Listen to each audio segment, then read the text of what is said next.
Cool.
Yellow. Good morning, dorks. Happy Tuesday. I would say in Wednesday for the people for whom it is Wednesday, but that's actually a very, it's too early for that. It's too early for that.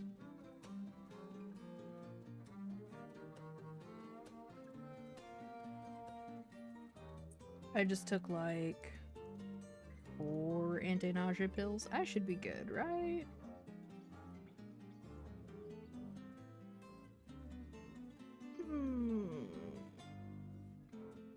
I have been feeling like crap physically for like,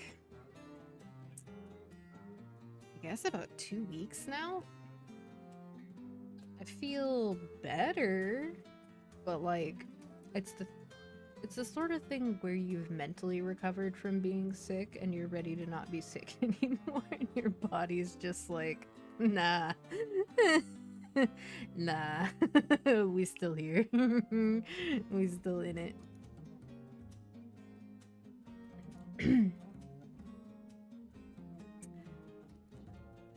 I didn't even know about this until my homie told me, but new dinosaur game drops today, like right now. And, you know, there there's a stereotype about my kind and dinosaurs.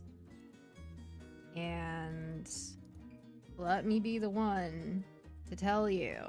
And this is potentially world view altering information for some people. Let me just tell you, it's true. The stereotype is true. We love dinosaurs. I've never met another autistic person who at least didn't think they were cool. Although usually the special interests are a lot more specific than that. But broadly speaking, a lot of ADHD people and a lot of other people on the spectrum do take an interest in extinct creatures in general, or like history as well. That's a big one. But they'll often focus on like one specific part of history that they're way more interested in than the rest. But there are generalists. I was a generalist in terms of my interest in history and in animals and stuff. I learned a lot of mostly useless facts over many years about many things. But other people find them interesting, so I guess they're not completely useless.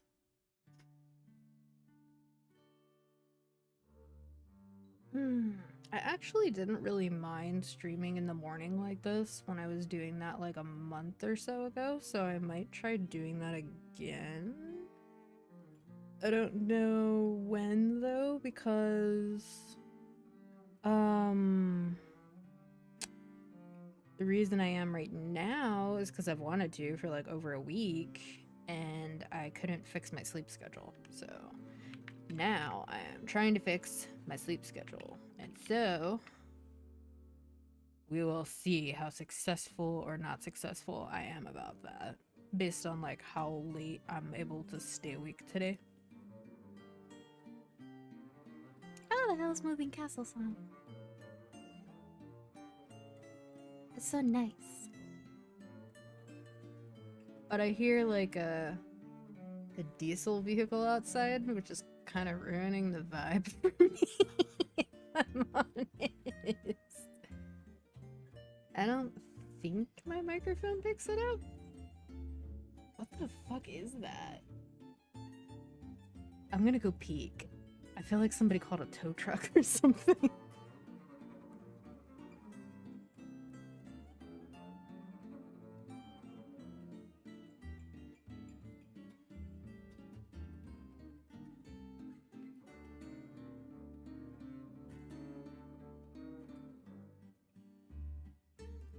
Oh my god, it's actually way cooler than a tow truck. It is basically a tow truck, but it has a vehicle in front of it that it has grabbed and it is holding the vehicle up above it. And it stopped in front of my building specifically, so I got like a good view.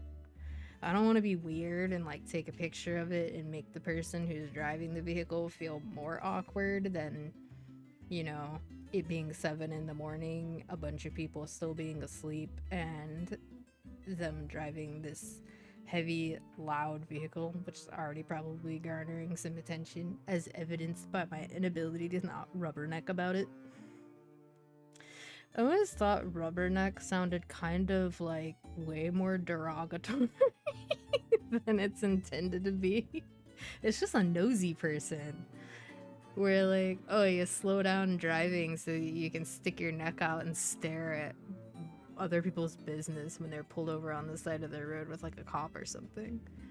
But for some reason, rubberneck sounds like almost as bad as brown noser.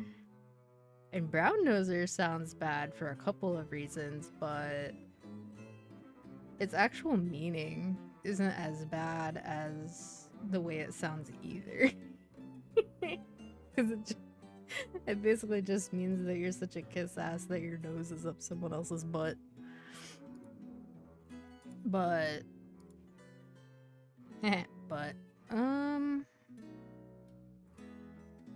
Given that it's Tuesday, I don't have to check in.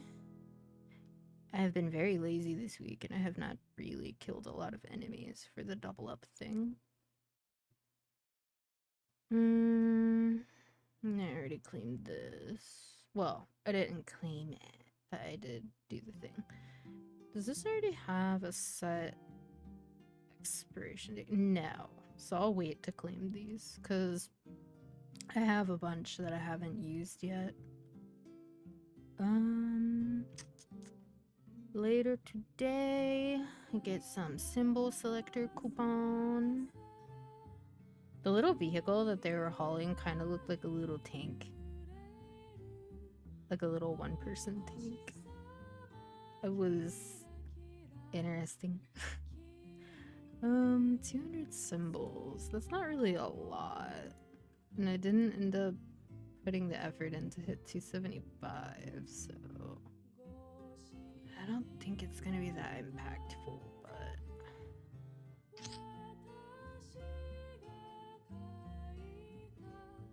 I could use them to even these out, but I could also give 500 symbols to a mule, so that's why I'm thinking about it. And then there's this 70 fragments.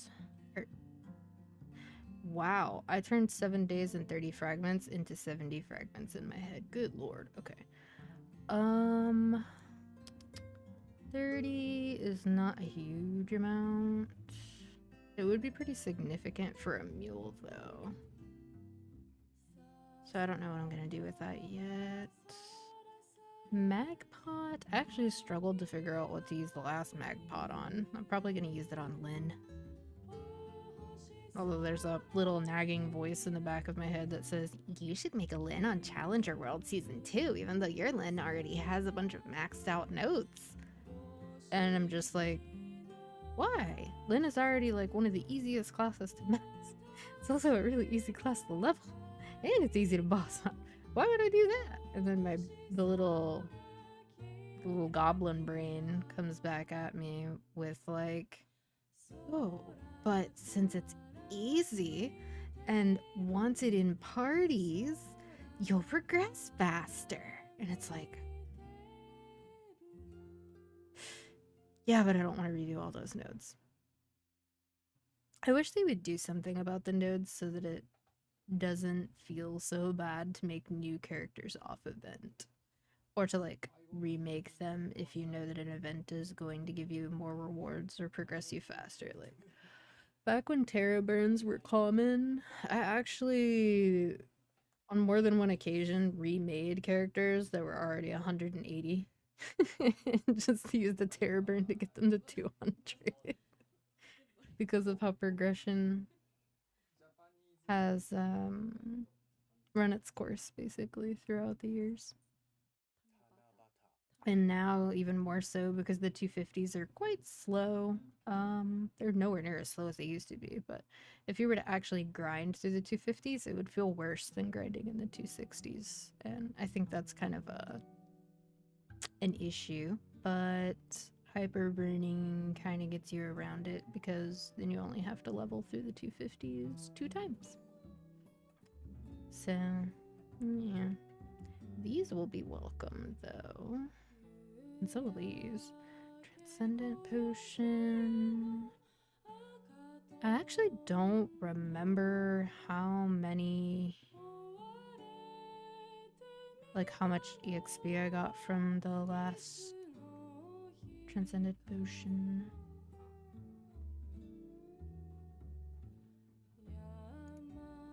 Ugh, itchy. That thing is still outside. I'm gonna go peek one more time to see if like they've unloaded the vehicle or whatever. I'm so nosy, dude. I'm so fucking nosy.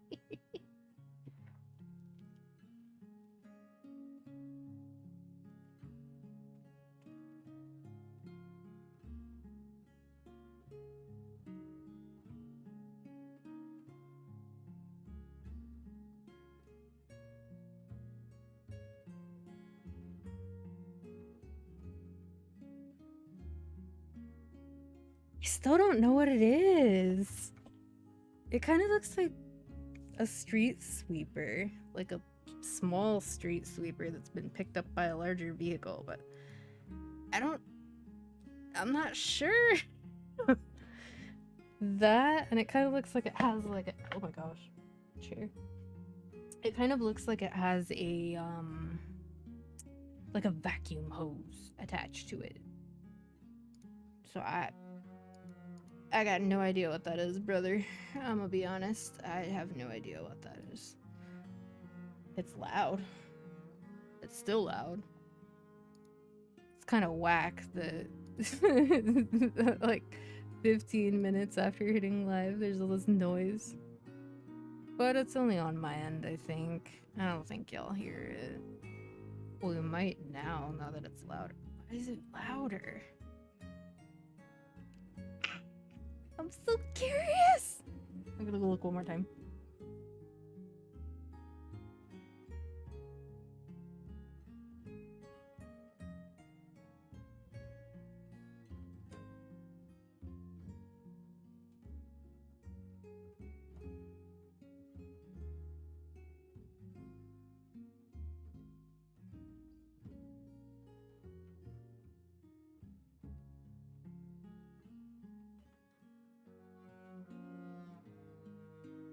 Oh my god, wait, no!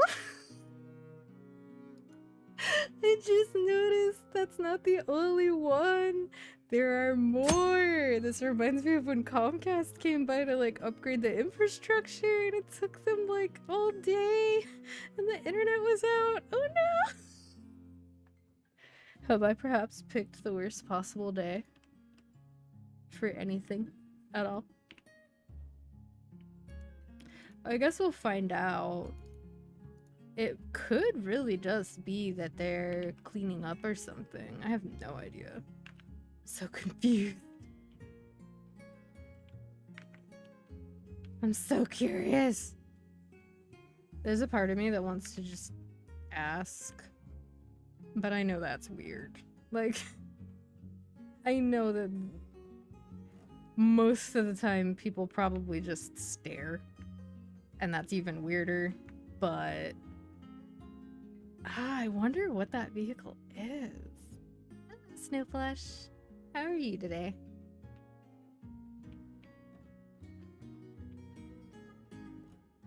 Good morning, Fez.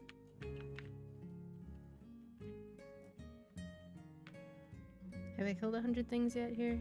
Or is I stupid and didn't accept my daily? Yeah, I'm stupid. I'm stupid.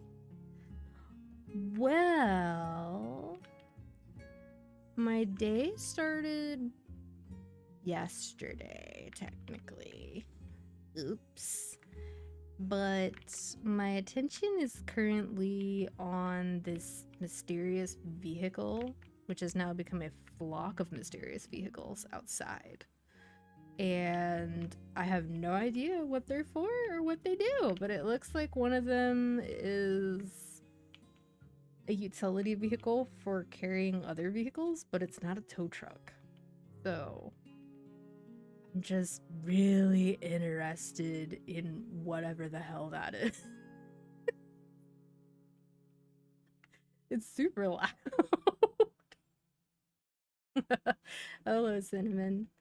I have indeed not slept, but at the same time, like, I woke up really late yesterday. I'm trying to push my sleep schedule forward so that I wake up comfortably at, like, the right time. So I took a nap yesterday and woke up at, like, 9 p.m.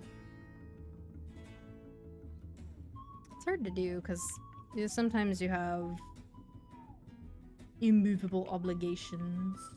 True. We want Len. We also want the MapleCon news.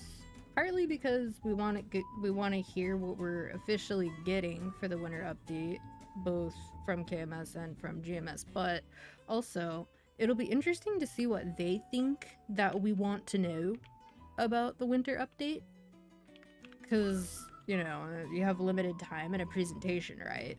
So I wonder what they'll focus the presentation on, because they have to know at this point that they can't possibly ignore the fact that everybody is aware of what KMS gets. So,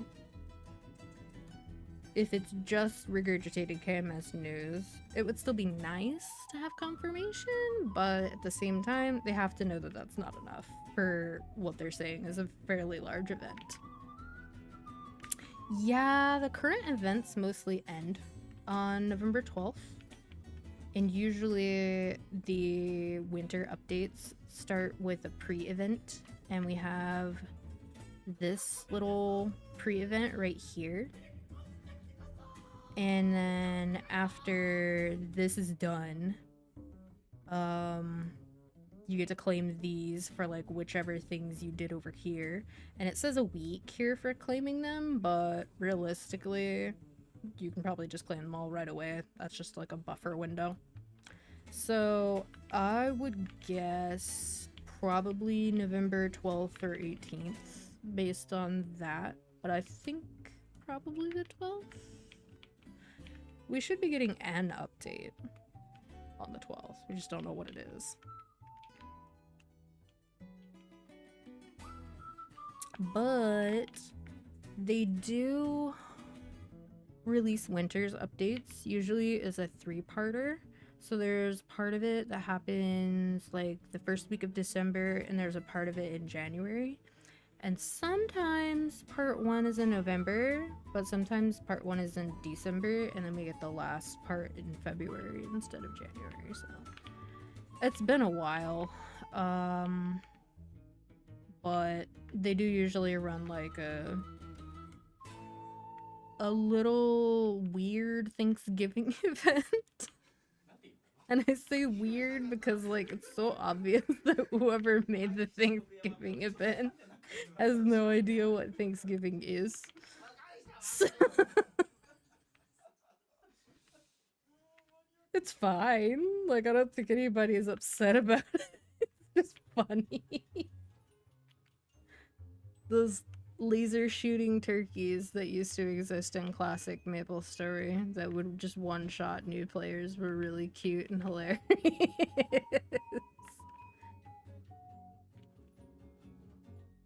Yeah, I'm also looking forward to CW2. I'm wondering if we'll get the full duration this time, or if we'll only get 3 months again. I think the 3 months for the first season that we got was because we got the update late. And then after we got the update late, we also were about to overlap with the 2-minute changes, which I guess GMS didn't want. Jerks. Because that would have helped a lot of people. And then I think they basically bumped into their own schedule with releasing the next one.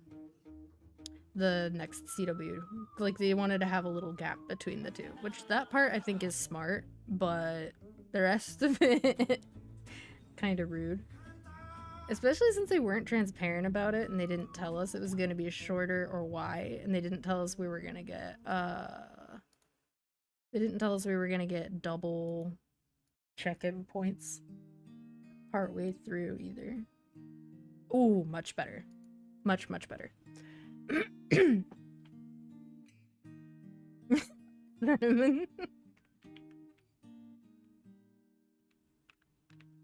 about the experience of the event ripping you off, not the item that you're disappointed with.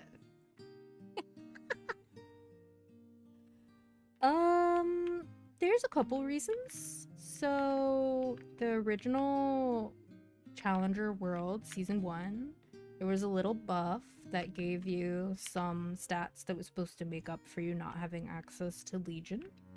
So you would get some IED, some boss damage. It was basically equivalent to a player with about 6k Legion, maybe a little less. It didn't really make up for not having links though, and it still kind of put you in a spot on some classes where you had to work harder to get enough IED to boss with. So what they did this time is they reorganized the reward structure a bit. So the buff now tiers up when you tier up. So let's say you do bronze, you get a little boost to your server buff. And then you do silver, and you get a little more. I think it finishes at like 70 or 80% for IED and for boss, which is really, really helpful. It also gives buff duration this time around, which some classes really, really want.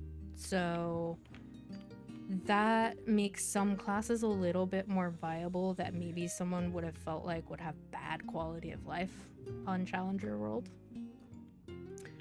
There's a couple more things. Some of them are overlapping events. We're getting like another Hyperburn coupon from the check-ins. Len is also getting, provided they don't change this, that is, Len is also getting a level up event of her own. And the rewards for that are pretty good. Like, one of the rewards is a 5-set permanent transparent stuff, so you don't have to buy the ones from the reward point shop repeatedly until they do a sale. In KMS, that's not a huge deal because they already have permanent year-round, but since ours is like a sale event most of the time, it's like, yeah. Well, it was hyper burnable in KMS, so they would actually have to do some work to make it not hyper burnable in GMS. So my bet is they're not gonna put in the effort. I don't think they're gonna put in the effort to make it worse. A couple of the other things that some people are buzzing about is there were 2 new things. Same. Put that effort somewhere else, please. Anywhere else. Well, almost anywhere else. Right? Put all that effort into revamping the familiar system. Thank you. A couple of other things. KMS did get the Genesis Pass. Oh, that's weird. I'm gonna skip that and go to the next song. KMS did get the Genesis Pass with the CW2 update. And the thing about that is, yeah, it's paid and it's like $30, but something that will probably prevent some people from doing it on CW2 is that there was a stipulation on it that said you could only buy it once per account. Not per world, not per character, per account. So some people will probably hesitate just based on the idea that they can only do that once. But I would imagine there will be some newer returning players who find a lot of value in that just because it's a lot of final damage and a really good iframe that most people wouldn't have access to in that time frame in CW2.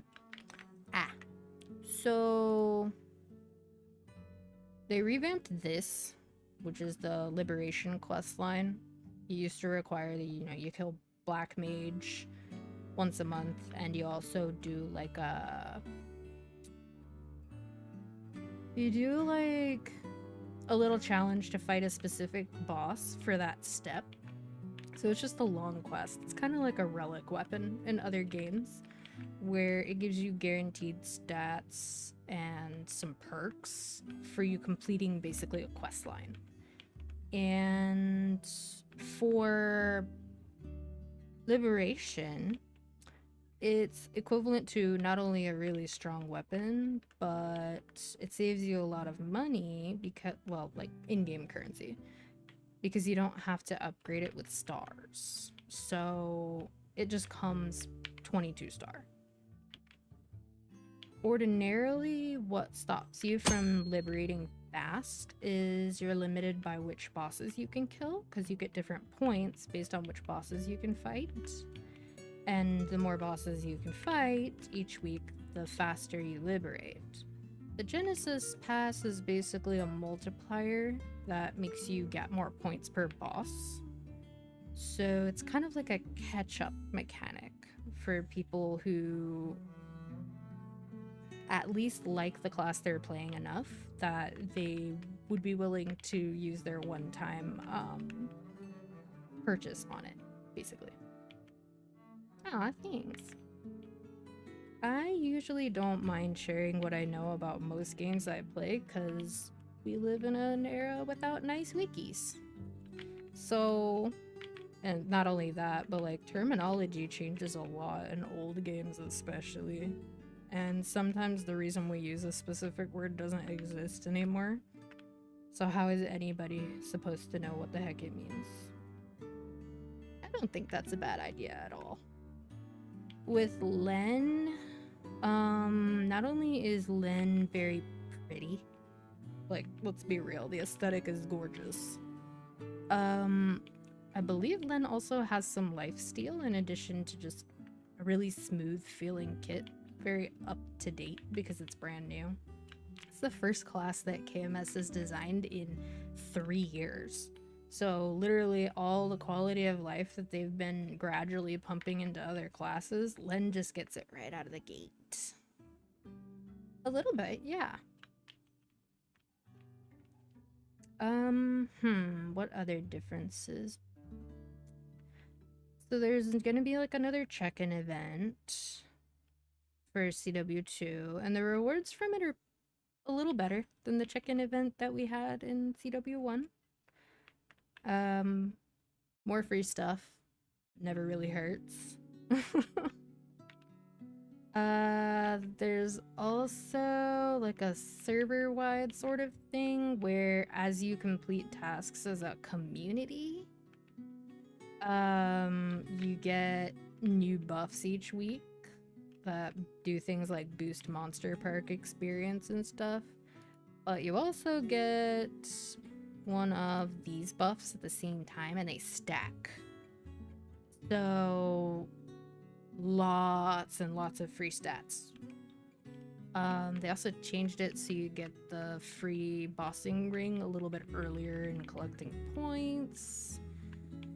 They added a new item that you can sort of like upgrade with just dailies, and it's a Challenger World only item, so you wouldn't be able to keep it as far as I'm aware, but it can give you free attack and some percent for your main stat. I think there's like 1 or 2 more things. There's also a Challenger World Pass that KMS did, and I have no idea if Global will do that or not. But from what I recall, I think it was like $20 to $30, and it was basically just a bunch of free rewards. And there's like a free version that gives you stuff, and then the paid version gives you more.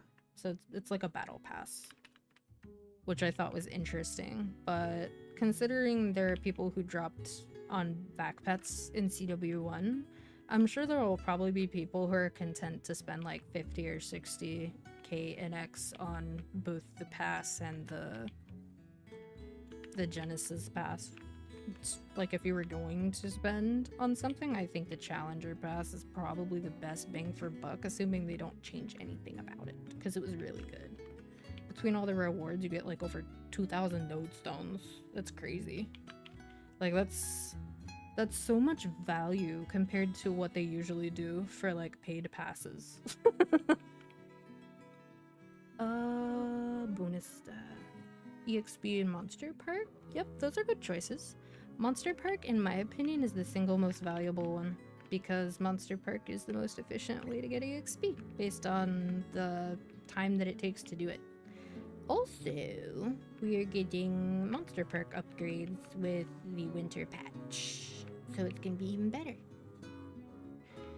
Right now it stops at Limina, so it stops scaling at 260, but it's gonna go up to Odium. So it'll stop scaling at like 274. Yes, Grandest Monster Park. Exactly. It gives a lot of experience too. Like, it's way better.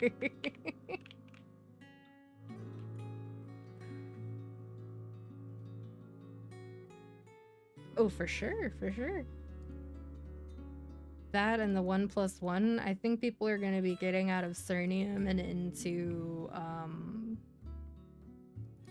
into Arcus and Odium a lot faster this time. And since there are rewards up to 270, what will happen is you'll get a level 5 symbol all the way up. So instead of just level 5 Cernium, you also get level 5 Arcus and level 5 Odium, and that's just free stats. It's just free stats. It's so much int, or dex, or strength, or luck. It's just so much. Because you get 500 just for unlocking the symbol, and then 1200 more for it being level 5. Crazy. Crazy free stuff.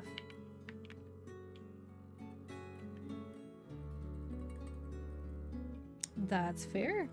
I am a Legion player myself, which is what this horrible number represents.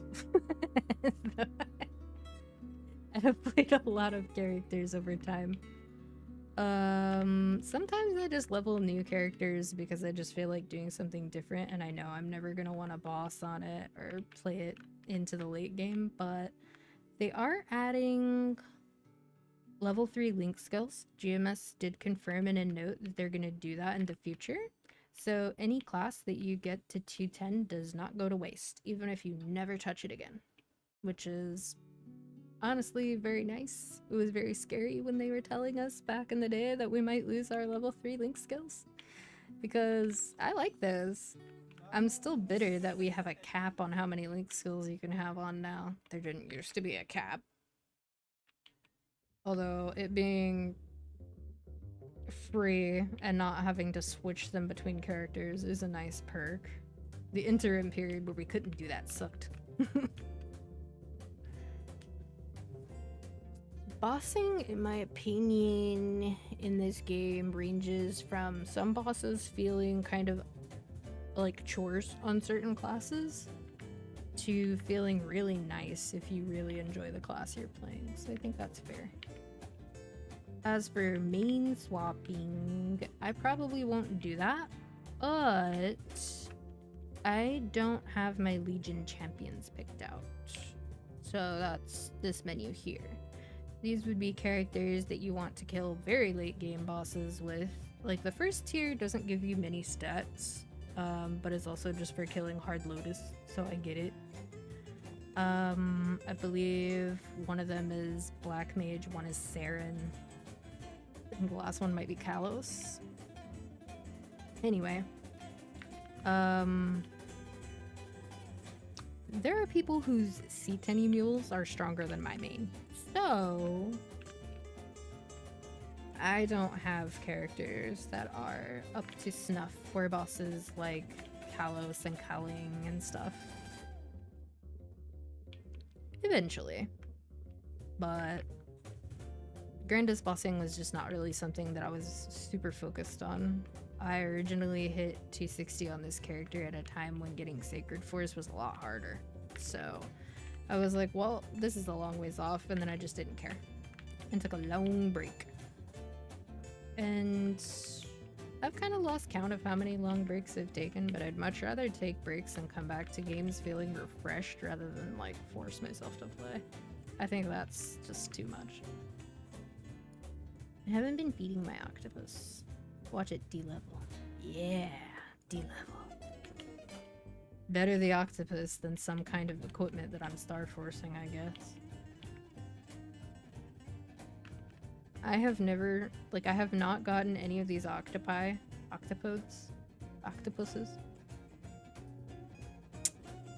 Whatever. I haven't gotten any of them to level 7. They always stop at 6. Unlucky. And of course, everybody who fishes for level 9 ends up posting it somewhere. Free stuff is good, but like, I think the last event gave better fragments. Night Troop being updated to give fragments was a really good move.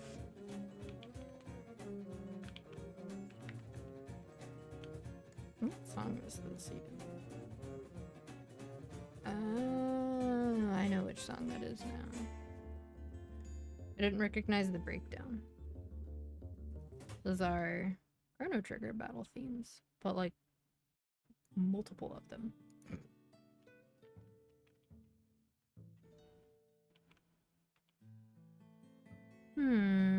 That's not a lot of fragments. Those vehicles are so loud! I still don't know what they're for! I'm so nosy. I might go peek again.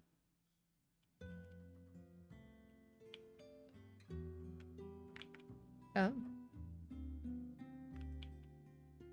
Level 5 octopus, how exciting. Yeet myself into Arcus right quick and I'm gonna go peek out the window.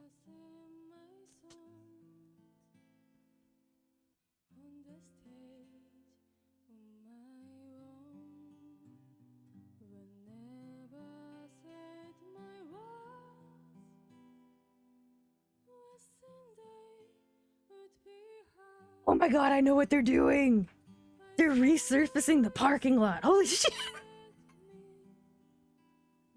I could not tell what those were for. But now there's like a... It kind of looks like a crane almost, but it's hollow inside. And it's like sucking up the asphalt and then... I guess it's liquefying it. It's weird. Anyway, it's like spewing it into the back of a huge dump truck. Massive. I have no idea whose idea it was to start that at 7:30 in the morning on a work day, but power to them, I suppose. Oh, eyes on me.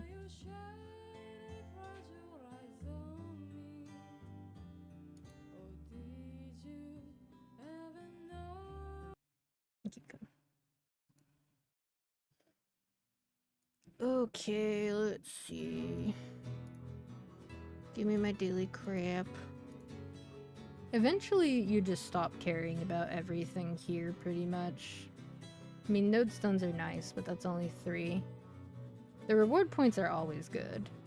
The cubes, I mean, it's like 2.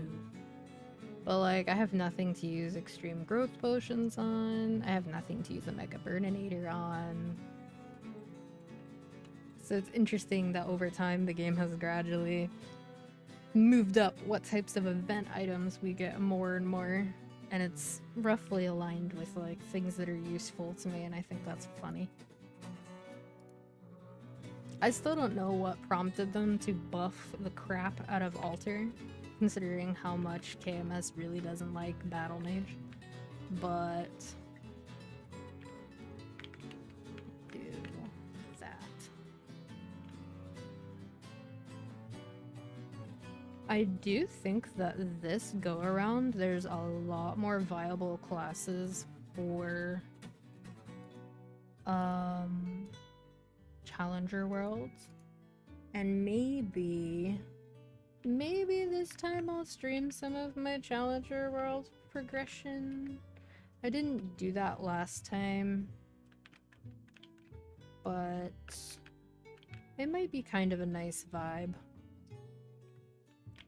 Plus, I definitely learned a lot from progging through Challenger World 1, and so I can share, like, my own experiences and prog advice, but also pick up tips from others who progressed differently from me, so maybe.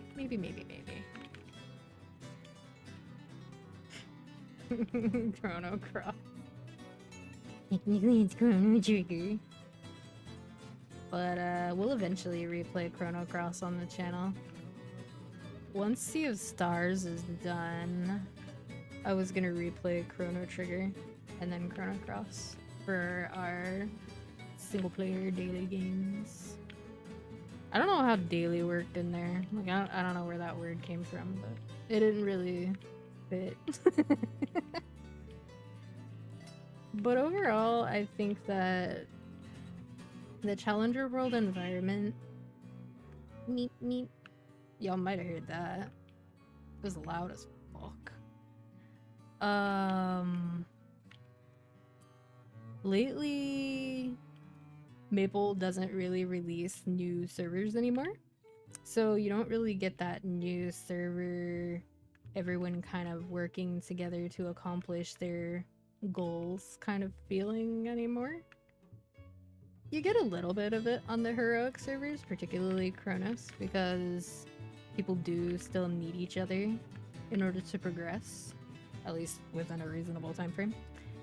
But in some ways, Challenger World kind of lets us have that again, like that first 1 or 2 months of a new MMO or a new server on an MMO you already played in the past,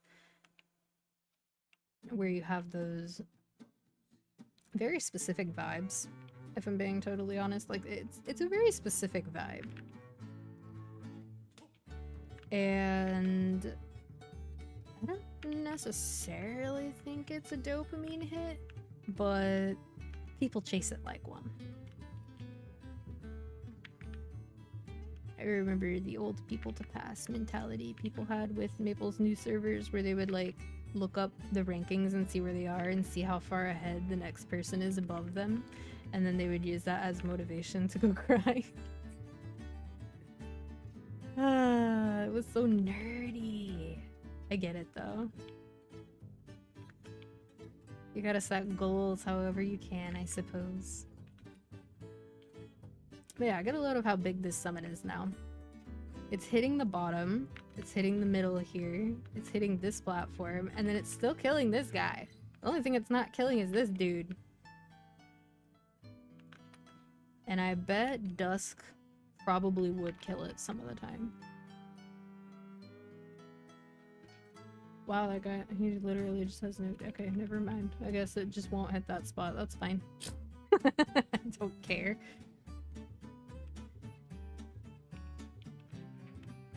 Of course, them changing Alter changed how you train on this class. And no one has really, like, gone back and reassessed how to place things for Battle Mage at... They would say lower level maps, I guess. Like, lower Grandis, we'll say. Everyone being 2 minutes will definitely help. There's still a couple classes that would have kind of offset bursts because they have to build up to it, or they have backloaded burst. So that would be classes like Adele, who needs to get gauge first. Though we are getting an update where all gauges are maxed when entering a boss lobby. We don't know exactly when though. It should be a part of winter, but we don't know which part. Because, like I said, they tend to divide them into like 3. But...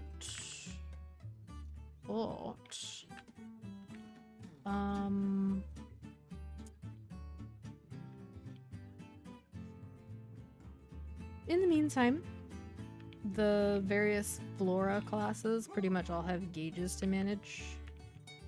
I made an Ilium for Season 1 of Challenger Worlds, which got a lot simpler after the 2-minute changes, but I was really doing some button mashing before that. It's a lot easier now. It still has some room for min-max, but it's not as crazy as it was before. The cat jumped up on my desk. I think he's a little bit weirded out by the noises outside.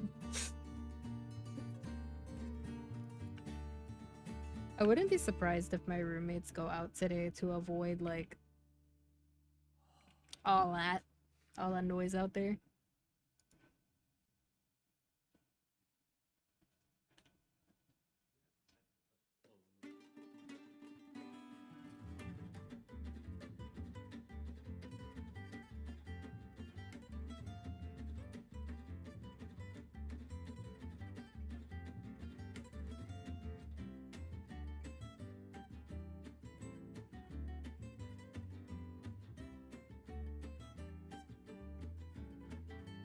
One more. Okay. I wonder how fast they're progressing. Like, I'm so freaking nosy, dude. I kind of just want to leave the curtains open so I can, like, look over and see, but then I don't want them to see me, you know?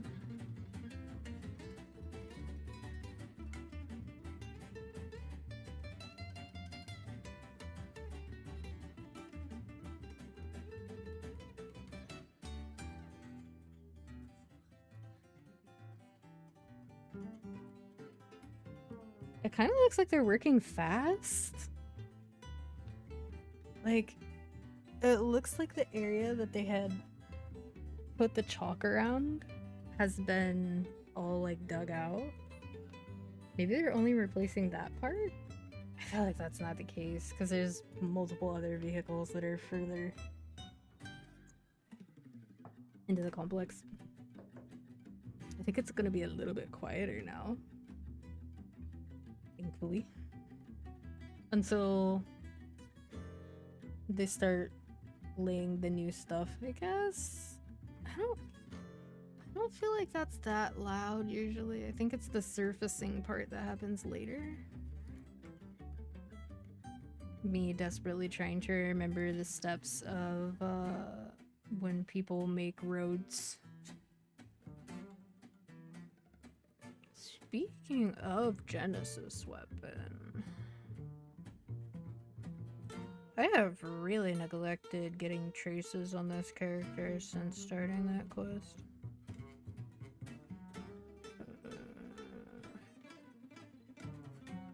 Fortunately, little fun fact about the Genesis questline is this little number here, this 472 out of 500.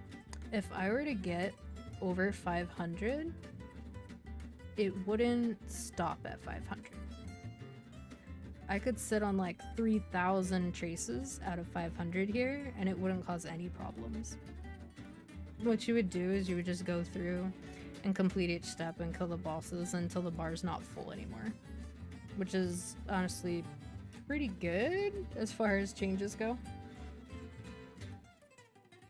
The reason they're making that weapon more accessible is because they added a new upgrade for it with the grandest bosses, but that's very, very end game stuff. The Destiny weapon.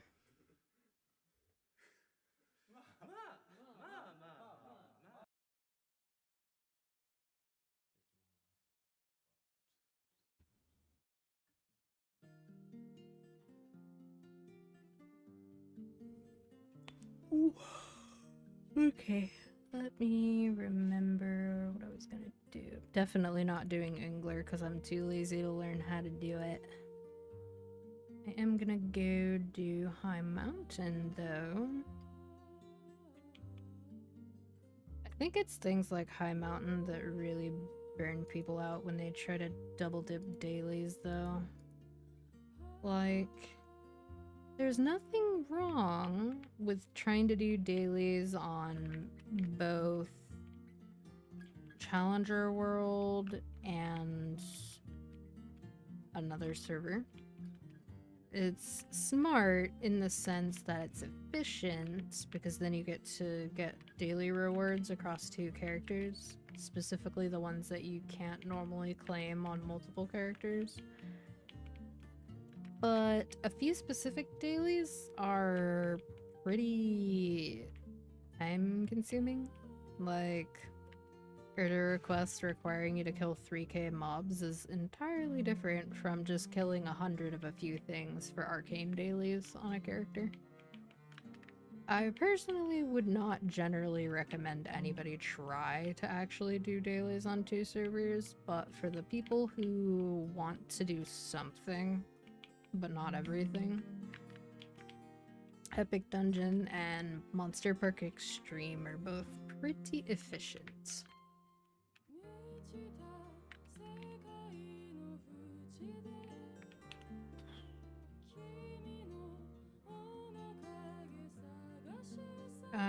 For some reason, so this song is from like it's the menu music basically slash title music from Final Fantasy X-2. And when I was like, I was in middle school, I think it was like in the 8th grade, I went thinking that I was very smart because I had just gotten a brand new computer that was better than my old computer. I was like, well, I used emulators to play old Final Fantasy, so clearly I should be able to play new Final Fantasy as well now that I have a shiny new computer. And I went looking for Final Fantasy X because it was basically the newest one at the time. And I ended up accidentally getting 10-2 instead. And it did not work. I could get through the opening cutscene, and that's it. It would crash after that. And I was like, why does this look so different from the version of Final Fantasy X I usually see? I didn't find out until a couple years later. I did try to play 10-2 eventually. I think it was 2021. I replayed Final Fantasy 9, 10, and then I tried playing 10-2 at the same time, like all in a row. It was a real goblin about 9 and 10. I did them both in 4 streams each, and then I got to 10-2 and it just kept crashing, even on PC. Like it was just the PC HD version and it just crashed. Every like 5 minutes sometimes. And then it would be fine for a couple hours, and then it would start crashing again. It was the most... Since I was trying to 100% it, and it's not really the easiest game to 100% to begin with, not to mention the 100% ending isn't even the best ending. I was like... At first I dug my heels in and I was stubborn about it, and then I was just like, ugh, fuck it, I can't. I can't do it. And I gave up. I think I gave up around chapter 3 at some point, and there's 5 total chapters.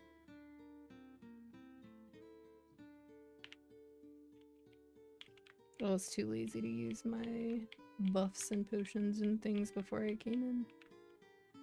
So this will take longer than it usually does.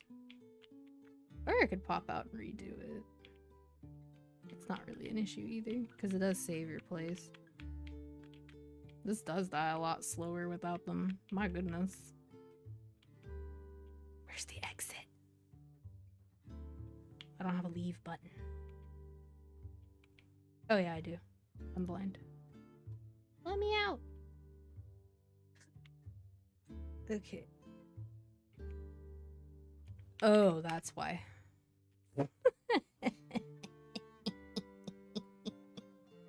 Wrong character preset. I don't really need the door potion. I don't know why I use that. Habit, I guess. That should be better. And then G skills. Okay. Oh, now I just wait for the cooldowns to come back and then go.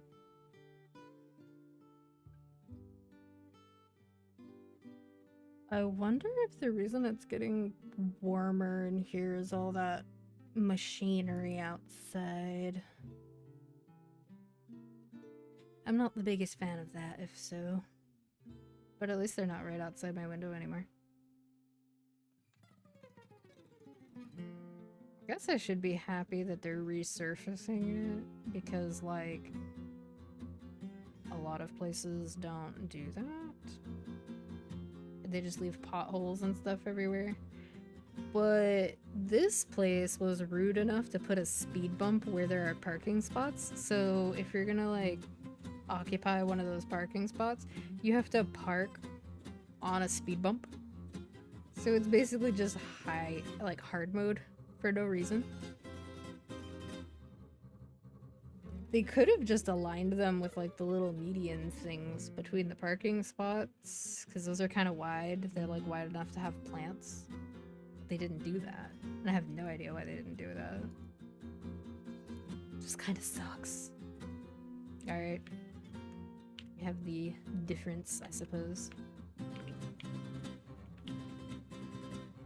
Oh, I'm missing my Grim Reaper. There we go. Oh, it died! Haha, what a difference.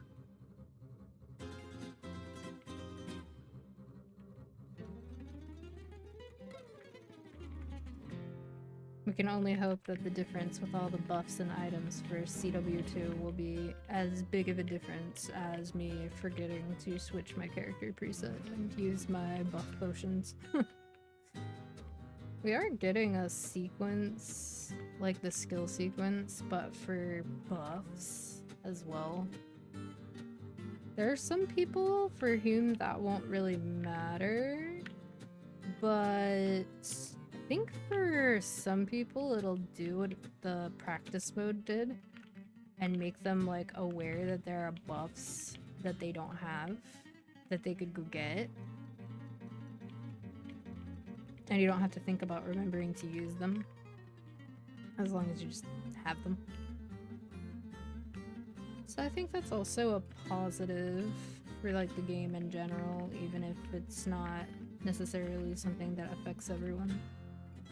More quality of life is good in general.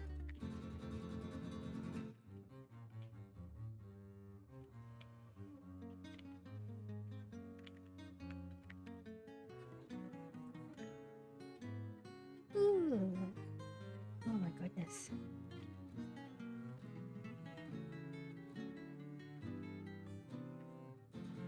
A word of advice though, don't do what I'm doing and do your weeklies on a Tuesday, which is the day before reset.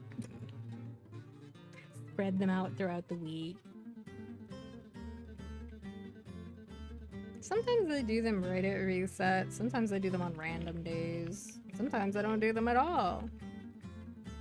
And sometimes I do them back to back, where I'll do them right before reset and then do the other ones, and then, oh look, I don't have to play the game for a day if I'm gonna be out or gone or whatever.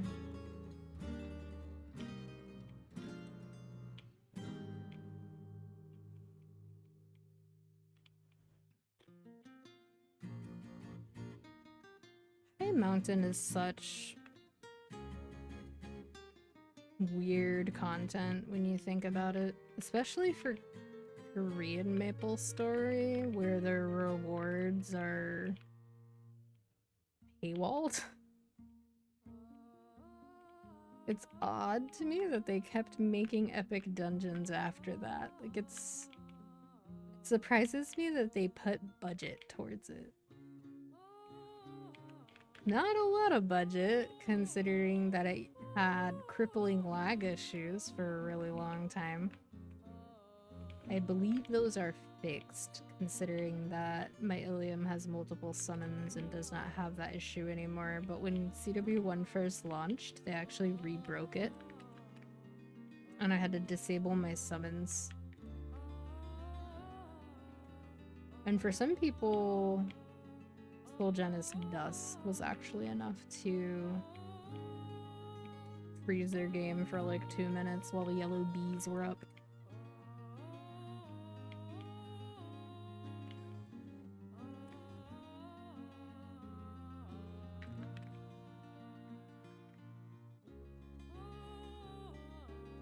I remember how slow this was the first time I did it, but I'm very glad that I didn't do it when it was brand new content, because it was apparently even slower. And if you're doing it on an event, you'll have like challenger gear or item burning, or at least free starred CRA or something to help you out. But it does technically have a Sacred Force requirement, so getting the 1.5 damage from being above that does help. Particularly if you're gonna do it with low stats, but this is probably the most time-consuming, like, weekly/daily thing that you could do in Challenge World, but it's 40 fragments. And a whole soul Erda energy, which we take for granted after a while until we are on Challenger World and realize that that's what's gating us from getting our skills. Especially because they finally started giving us actual fragments, and most players are just gonna claim fragments and not opt for any soul Erda energy, which is also what I did. Because it's still more efficient to do it that way. But You do struggle for some energy.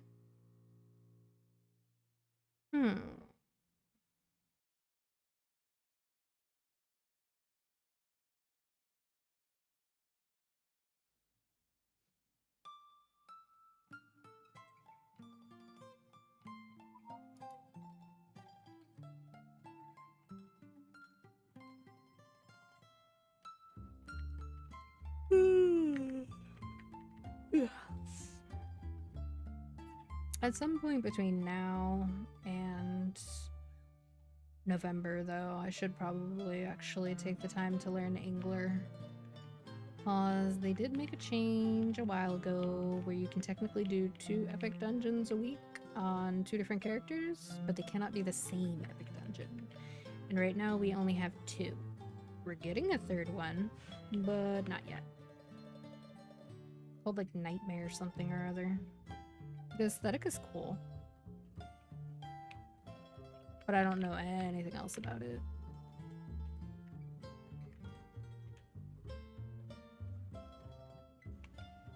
I hate all the bosses in here so much.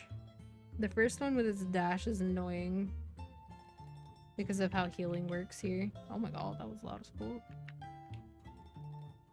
Random will feats from my will summon. Get out of here. Okay. And then this one just turns platforms that you're on into darkness platforms, which is annoying. The last regular boss in here is probably the most annoying because you don't really want to origin it because you want to blow up the last boss with origin. But some classes literally cannot dodge that boss's dashes without some serious effort. I think it just sucks. It stops being an issue when you can kill it fast enough for it to not matter, but like it was never really a problem because they give you 10 lives. But it's just obnoxious. Very obnoxious.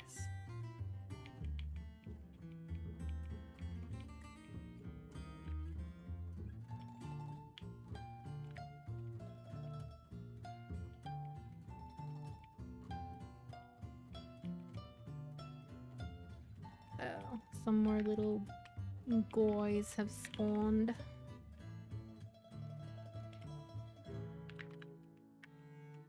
Oh. I missed! No!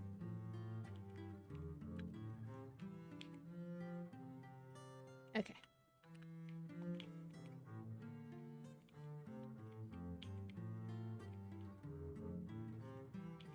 If I were smarter, like I would place my summons more.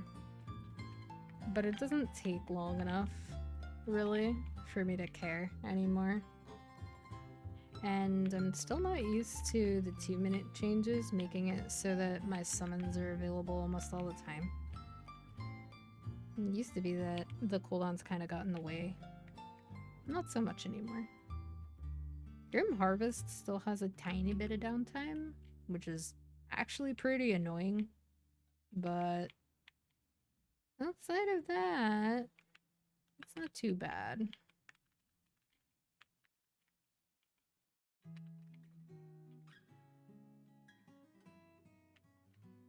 I will probably make my Lyn on Challenger World, but I don't know if it will be the character that I use Hyper Burning Max on. Because there were people in Challenger World 1 who made a Sia as like a little boss mule to help fund, since like mesos are pretty limited on Challenger World since the time frame is relatively short. I do hope that we get the full duration because it would make a really big difference in terms of how many resources you're able to get. But if we get any of our GMS specific changes in the meantime, it's possible that that will help and we just won't need that, but we'll see. So a part of me is like, well, maybe I'll make my Len on Challenger World and have it basically be like one of the Terrorburn characters, the boss mule. And I'll just progress it alongside the other character for all of its level up rewards and stuff. But I don't know. I could also just straight up play the Lyn directly as the Challenge World character. I guess part of my hesitance is that I want the Master Medal because it looks cool.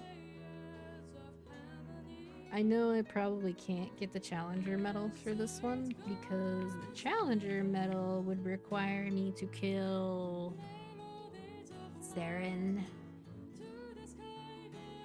and Black Mage solo, and I have no practice with that. Granted, Len has lifesteal, and characters with lifesteal definitely have an advantage.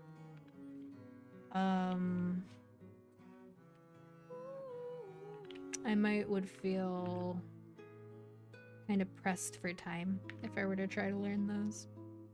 But yeah, I don't know. I'm still on the fence. I gotta see what all rewards we're officially getting. Which we might have to wait till the patch notes to see, but I hope that they give us enough information via the upcoming MapleCon presentation. See how annoying this thing is? Like, ugh. My Ilium didn't really have a problem with it because it has multiple iframes. But what an annoying mini-boss. Because you can see this way ahead of time, but like there's not a flash or like a cue to tell you that it's about to go off. So dodging it that way is actually one of the easiest things you can do. Of course it disappears right when I want to heal. Thank you. I appreciate that.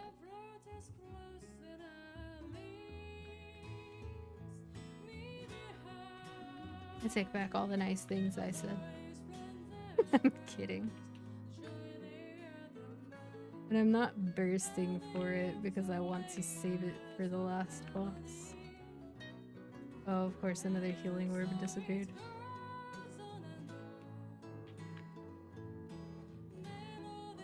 Annoying.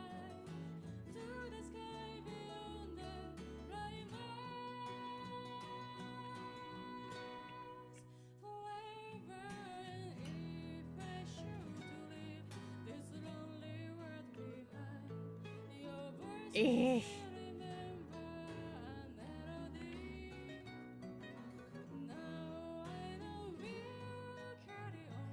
The temptation to push more buttons to kill it faster is definitely there. And this one doesn't have like annoying status effects or anything. It just wastes your time. Its whole function is just to waste your time.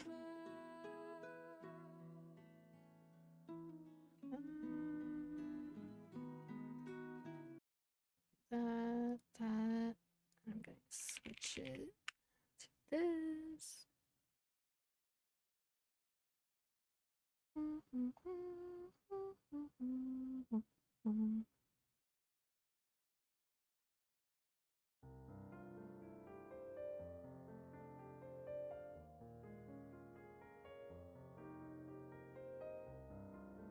And that should be around the same volume.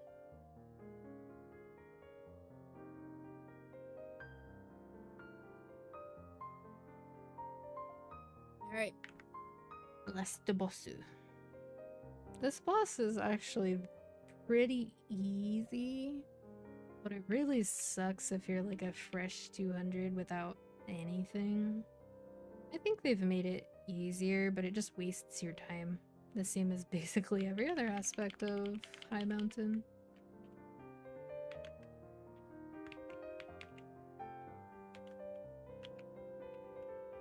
It's very repetitive and simple, though.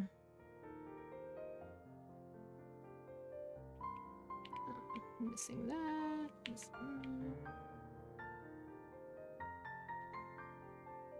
Just do the origin instead of dodging.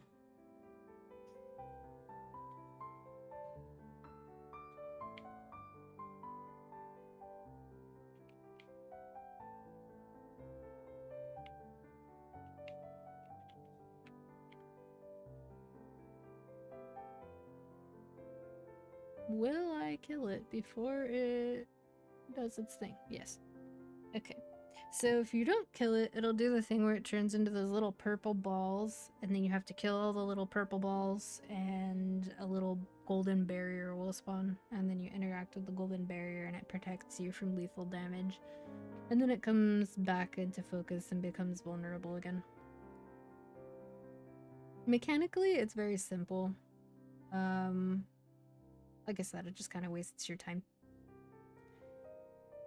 I don't mind the design all that much, but there are definitely things they could do to make High Mountain feel a little better. When your hexa is still low, though, that 40 fragments is pretty helpful. Because you only get 84 per week from dailies, not counting the ones that drop.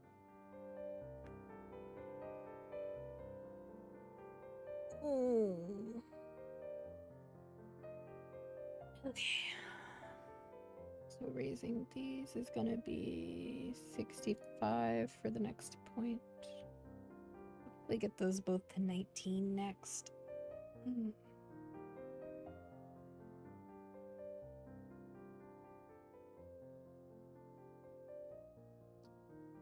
Monster Park.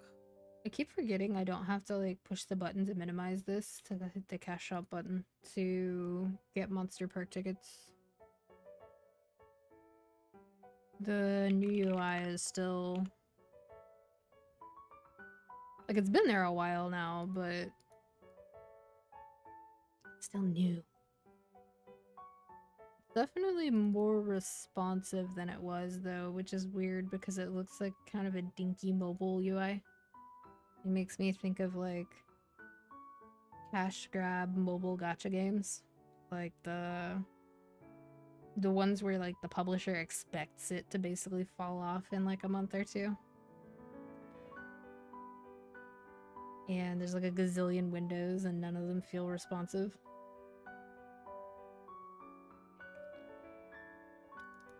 That sort of feeling. Temple of Time music. And this was one of the songs that I heard a lot when I first started playing Korean MapleStory, because leveling would slow down quite a bit around like the 70s and 80s, and that area used to not be as high level as it is now.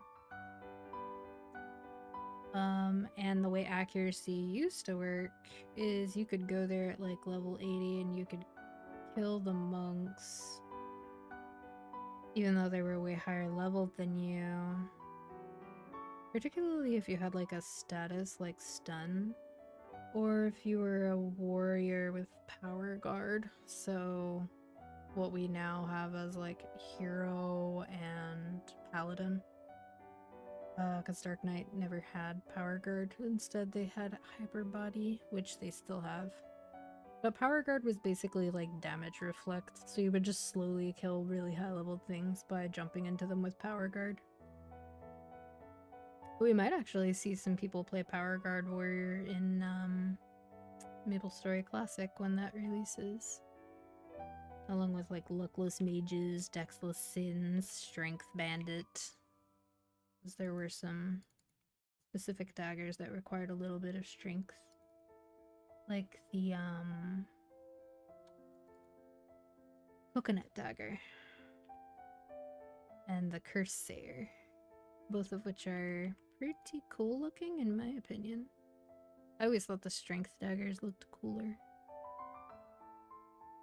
than the luck ones. And of course, the strength daggers still require luck. Yeah.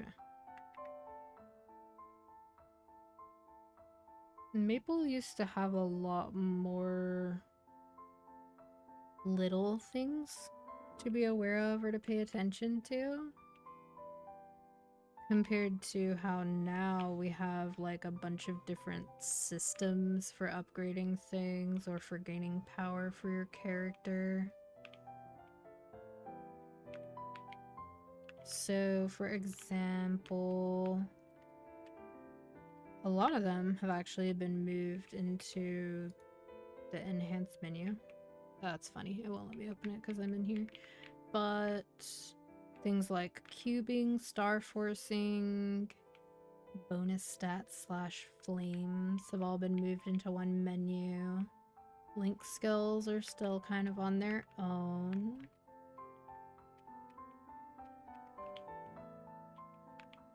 And then for Legion, they grouped Champion, the Legion board, and Legion Artifact all together in one place.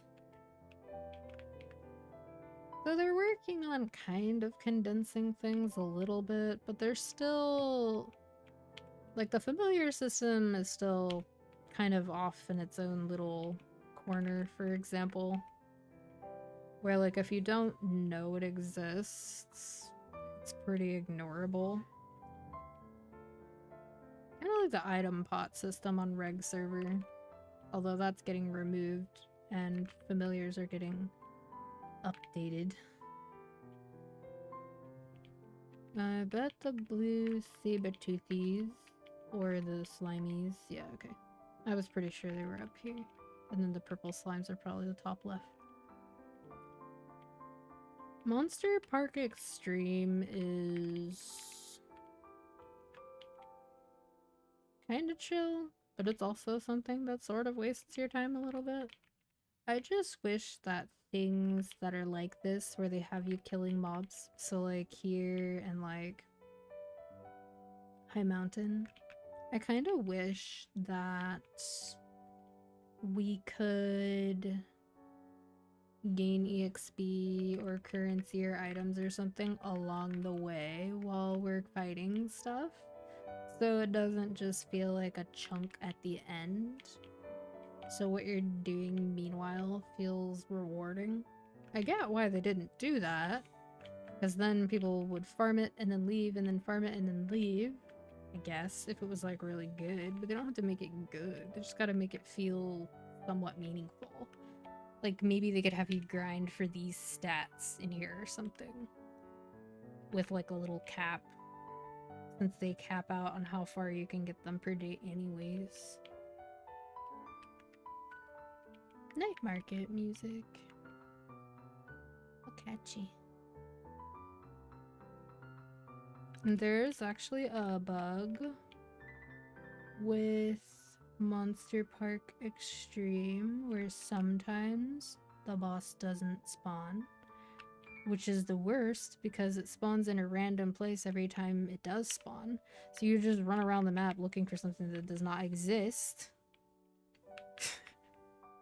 And it is a known bug. I wonder if I can still get the whole origin off before it gets away.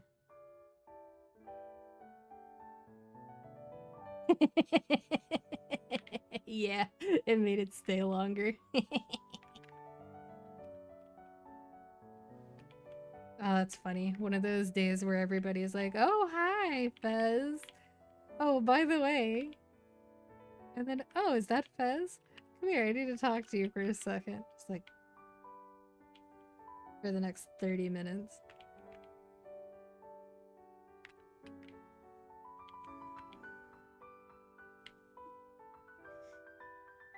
My last 2 jobs weren't like that, but the one before that was sometimes.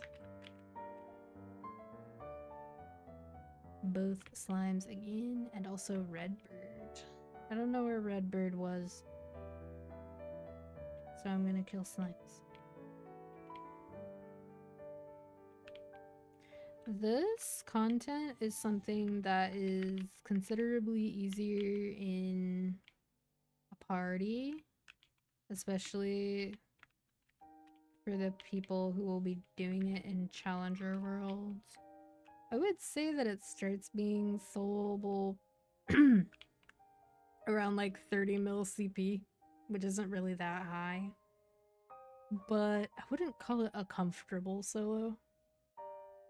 Because usually in a party, you can defeat it like at around that power level. You can defeat it like the second time it shows up.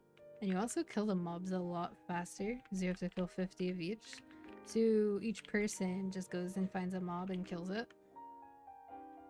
I am impatient though. So I don't feel like waiting for someone to be around to do so, like, do this with. So I just solo it on the 2 characters I do it on. Well, I say 2 characters, but like, I don't think I've done it on my Ilium in a while.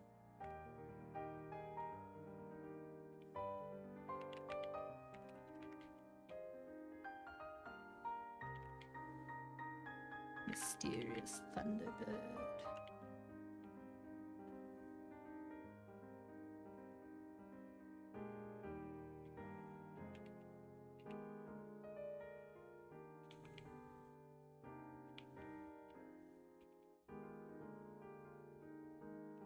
Oh, that's fair. That's fair. Sometimes in the retail environment that happens too, where people are like, oh my god, it's someone who's not a customer. Let me bend your ear for a minute. Some people are the other way around though, where they're like, ugh, I do not want to talk to my coworkers. And then they'll gab happily with customers, although a lot of the time they are just, you know, doing their job. I hate it when that happens, where a movement ability runs out of usage over a gap and there ain't nothing you can do about it. You just fall. Okie dokie, let's see. Where, oh where, oh where. Granted, the 2-minute changes did kind of help with this as well. Because now more classes have like their whole burst up every time compared to before. Sans origin, of course. I don't think binding it with a normal bind even does anything. Oh, the Here Comes the Bride part of the Amoria PQ music. Such an official sounding rendition for a mushroom game.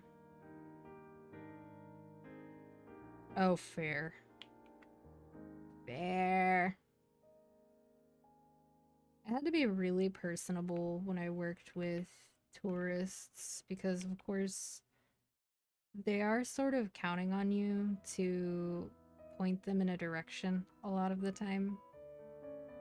Not just for like where to go literally, but also recommendations, or like they'll tell you where they're headed, and in the background, in the back of their mind, they're like kind of hoping that you give them a little tip or a little bit of advice for how to interact at a place, or like something they should specifically order when they go to a certain restaurant or whatever. It just kind of adds to their experience of being on a little adventure. And I don't really want to detract from that or take away from that. So for the most part, I was usually helpful unless someone was like a turbo jerk, which, you know, there were turbo jerks from time to time. People in general can be rude, but also people who have like an air of anonymity or like, oh, I'm only here for a week, can be especially mean. But outside of that, most people are just people. And if they can just be the normal amount of like tired and not wanting to be there, that's fine with me as far as retail environments go. There were definitely some very, very, very rude specimens when I was working on the beach. Like, there was a time where we didn't have any pens for checking higher bills, so we had to use the bill checker on the top of the safe. And I think in all the time that we were doing that, only one person ever made the mistake of accidentally, like, banking the bill in the safe, which of course makes your register wrong. Kinda surprising that didn't happen more, but anyway, so there was this time. So imagine there's like 4 registers. The counter is relatively small, and a lot of people get a lot of little knickknacks, so the counter gets pretty full. And it's 2 registers with like a counter space between them that's sort of shared. And then the other 2 registers are also sort of like together like that. And the woman on the right, she had a young child, and her child was learning how to pay, which that's a pretty common experience. Most cashiers will experience that at some point, and most customers are gracious enough to pay attention to like whether there's a line, and they'll choose a time when it's not very busy to teach their kids how paying at the store and counting your change to make sure it's correct and stuff like that work. Anyway, she was quiet and polite, and so was her daughter. But when I went to go do the bill checker, I was like, alright, I will be right back, just a moment, and then I'll get you your change. And then I asked, like, would you like for me to wrap this for you when I come back as well? Because they got like a little glass starfish with sand and seashells in it, and it's just, you know, it's a nice thing to do. So, the mom looked at the little girl to see like if she wanted that or not, and the girl, like, her whole face turned red. It was so cute. And then I was like, it's okay, you don't have to say anything, you can just nod. And then she nodded, and I was like, oh, so cute. So I went to go take care of the bill and come back, and the woman at the left register, the customer there, but not the customer who was actually at the register, they were the customer behind the customer who is currently being served. She was very nosy about the fact that one of my coworkers said to someone who had gone behind the counter to try to get a piece of merchandise, like literally behind someone who is at a register, which you can't do easily. Like, you have to climb over stuff to be able to do that. She just said, sir, you'll have to wait for someone to help you. You can't be back here. That's, you know, that's not something that's allowed, basically. And this customer who was like, you could see her kind of craning her neck to see what was going on when that was happening, and then she gets up to the register and she goes on this little rant about how my coworker didn't have to embarrass that man. Like, she said it like that. She was like, you didn't have to embarrass that man in front of everybody. And we're both just kind of staring like, what? What do you mean? Like, if he was embarrassed, then perhaps he should have, you know, paid attention to the sign that said don't do that. But it's not like anybody was rude to him, and he seemed to understand. Like, he wasn't upset himself, but this person was. And so they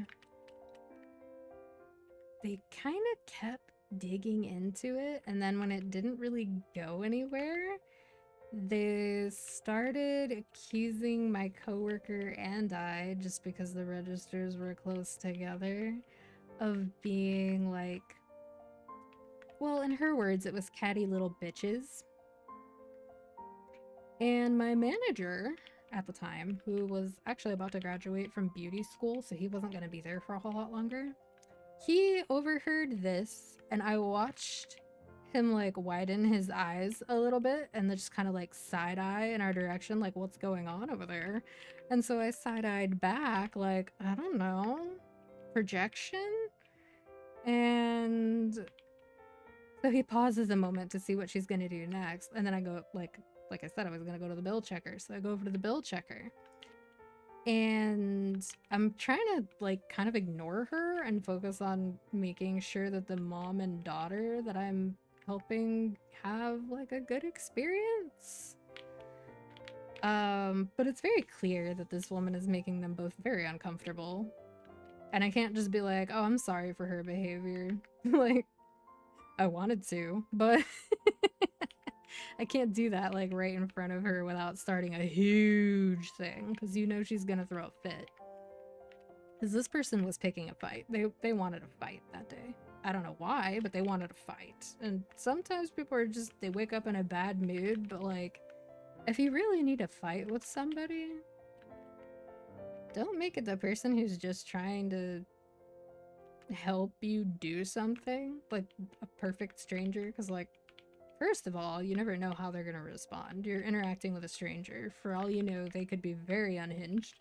But assuming they're not unhinged, you know, you might get banned from the store. Anyway, so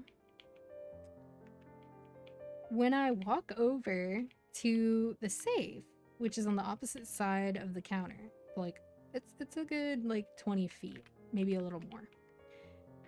I hear this woman, I shit you not, I hear this woman in the most nasally, shrill voice. I swear she had to have done this on purpose. Why are you taking so long? Where's her change? Like about the customer in my line who I was bill checking because she unfortunately only had a 50. And I turn and I look at her and I make eye contact, like, did you just... And then she claps. Like that. I don't even know if my microphone picked that up, because the noise gate can be kind of fickle, but I was like, oh? Oh? We're doing that now? And at this point, my manager, who has the same name as me, he turned around and he looks at me and he goes, did she just clap at my staff? And I was like, I don't know who she clapped at.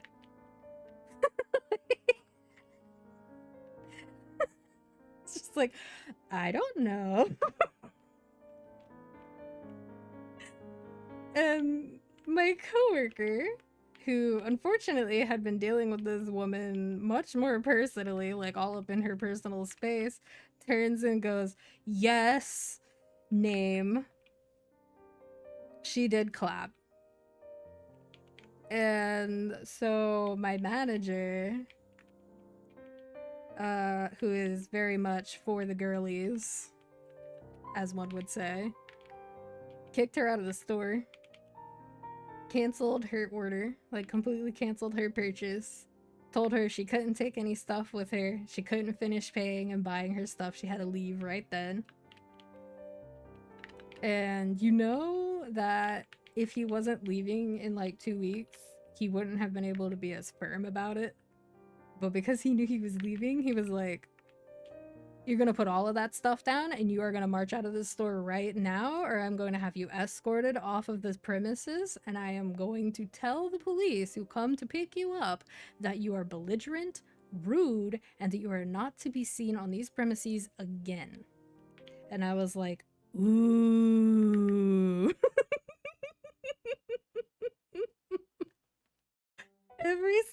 one of us just like pricked up our ears and like we're all looking in that direction.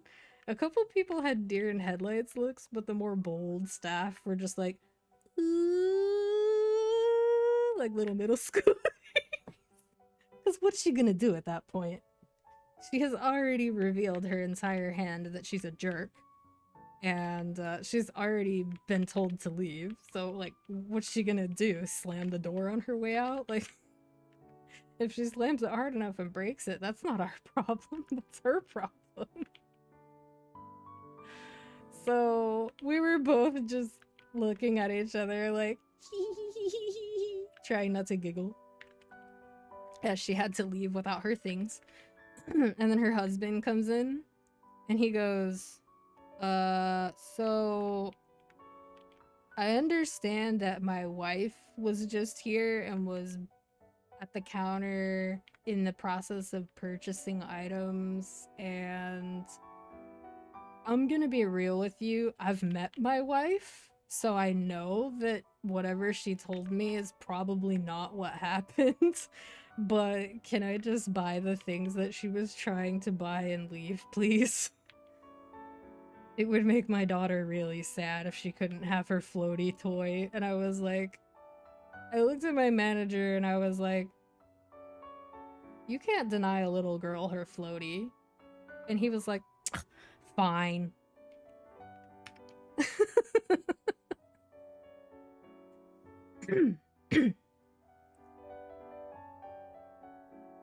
Oh, that manager was so catty too. At first he didn't like me. And then he figured out that I don't really speak between the lines because I'm autistic. And then after that he was like, oh no, we're friends now. But he would make catty, loudish remarks about the placement of barcodes being unscannable when one of the boys working in like the beach area next to the register area would like walk by. Instead of being like, look, you need to get your shit together directly, he would just do that. And I'm like, oh, I'm really glad that I don't make that mistake because I really would not want to deal with that attitude. My boss's boss's boss was also the kind of person who was very catty. She was a very no-nonsense Ukrainian woman who had been a general manager for basically 19 years. She had seen everything that there was to see in the working in tourism industry environment. She also did not like me at first, and then eventually she just decided that I was very reliable and then stopped disliking me. She would give me the kind of things that take all day. Both her and my immediate supervisor. So like redoing mannequin windows, since the store had so many windows. That was an all-day thing where you would just walk around picking out outfits and stuff from the new in-style stuff and then just dressing up the mannequins and setting up little set pieces with like floaties and surfboards. It was actually pretty fun. Like all around. I liked those days. They were easy. Plus, customers have a real hard time asking you questions when you're, like, behind a wall. Which, that's not like their questions are a problem. But, it just led to a very quiet, peaceful day. Printing stuff on clothes was also really peaceful.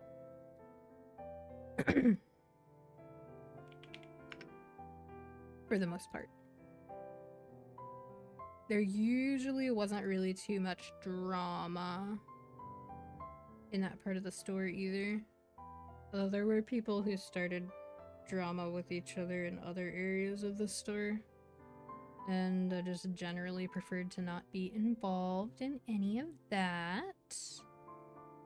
And because I didn't really want to be involved, I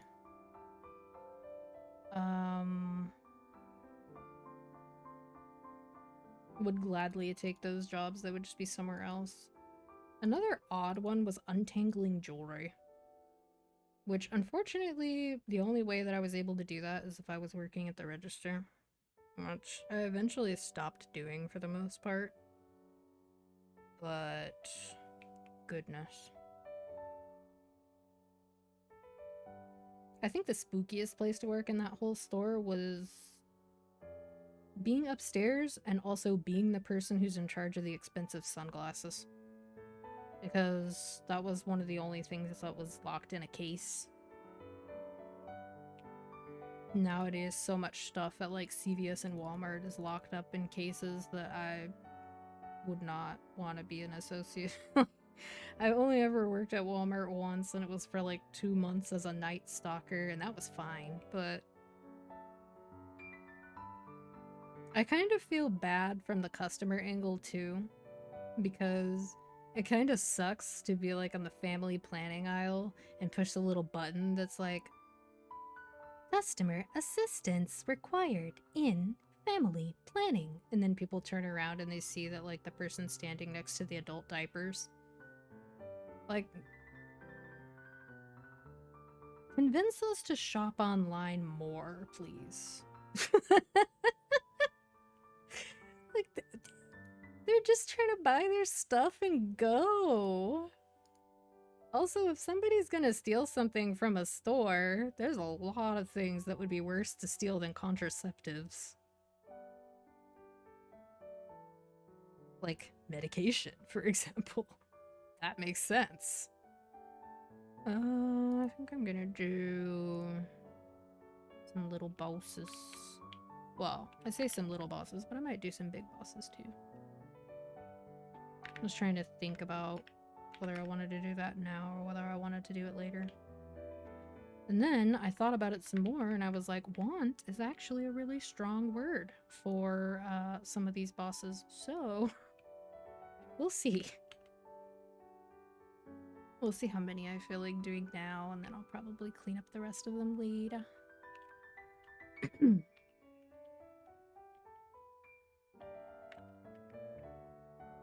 That wasn't smart of me. I'm gonna get one shot by that. Oh! Resistance links skill prevented me from getting hit. How cute. Technically speaking, if I weren't lazy, I could have used Party Shield, and it makes it so that none of Pap's one-shots can one-shot you. You can just stand in whatever you want. It's a little silly. Oh man, I accidentally hit. Ow.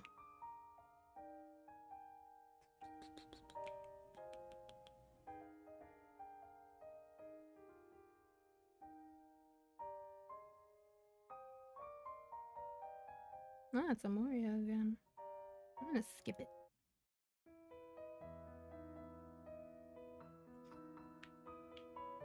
I am glad that they got rid of you having to buy little keys or accept the daily to have keys to do CRA.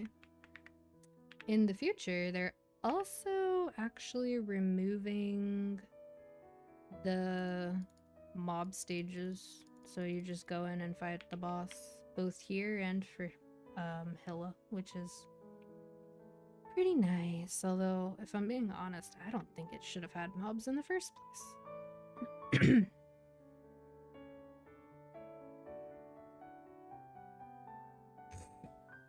Oh my god. Loss prevention at Walmart is no joke, though. No joke.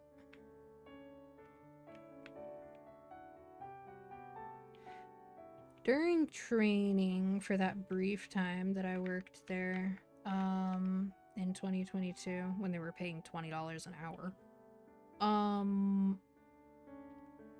basically... Oh.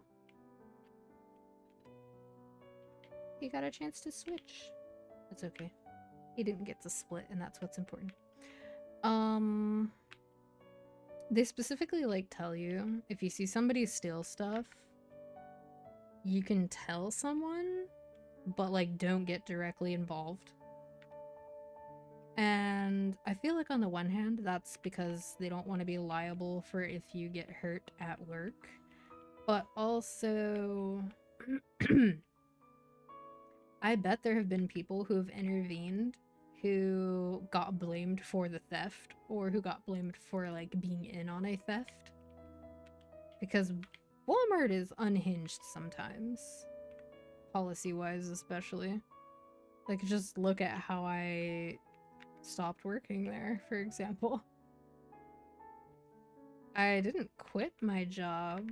I requested unpaid time off for a week because I wasn't gonna have transportation to work, and it got approved. And then after it got approved and after the time began, in the app it changed from approved to denied. And I'm like, well, it's too late for that. And they have a policy where you get a point for every day that you are absent, regardless of the reason, and you also get points or partial points for being late, I think. And so that immediately jumped me over the minimum amount of points. But if you ask me if I would work there again, if the pay was decent and it was a night stalking job and I didn't have a sociopath for a team lead this time, yeah, I would probably do it again. Because, a paycheck's a paycheck.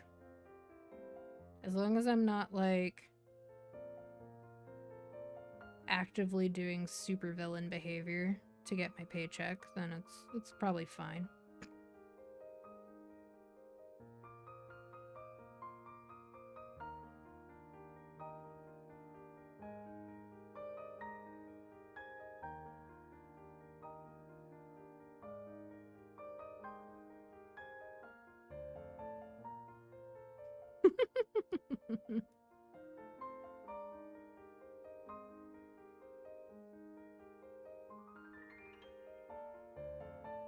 One of my friends has been getting really into Don't Starve Together after not playing it for however long. And,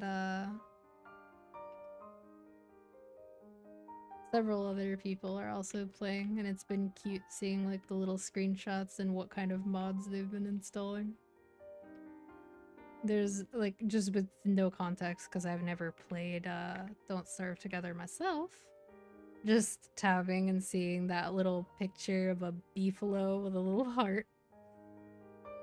It was just like, oh, that's cute.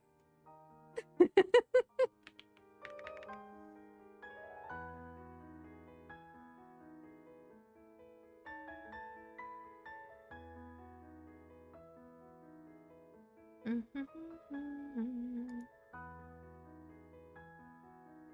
oopsie, I picked the wrong one. I'll go here.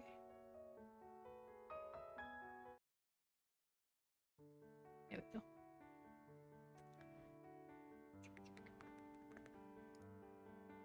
Oh, wait. Do I really want to do Lotus right now? I don't know if I do or not. I guess I'll tolerate it. Break rocks and kill trees. Honestly valid. There are some games where I just want to be a gatherer. Like a hunter-gatherer. I go out, I kill stuff, I collect stuff, I bring it back, and then I don't worry about what happens to it after that.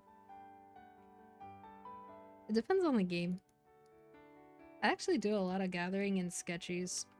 Although, part of that is because as the group of players has gotten bigger, I prefer to give people space to do whatever they want. So I ended up gravitating towards gathering things and occasionally doing other stuff. I think it works pretty well. Oh my god, my poor throat.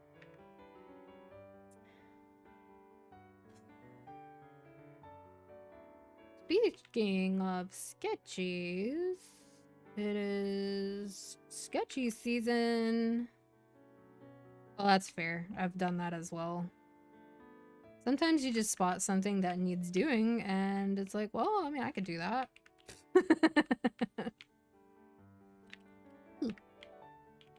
I should have lowered my transparency.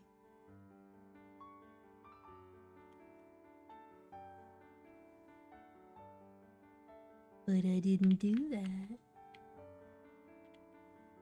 Because this boss is super, super cluttered as it is.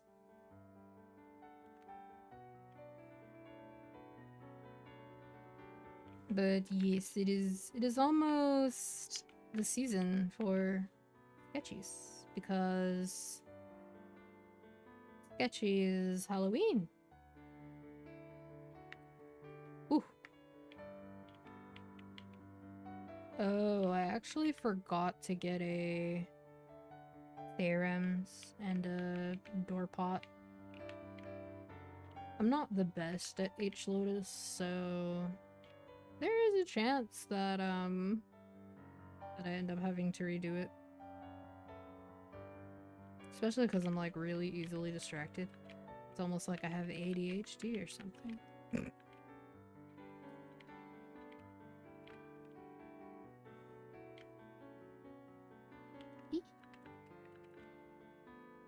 Please don't use your shield. That's what I got for not paying attention. And now he probably is gonna use his shield. Okay. He did not use his shield. Good. I kind of miss the old version of Lotus. It was a little bit bullshit, but also it was fine. It wasn't that bad.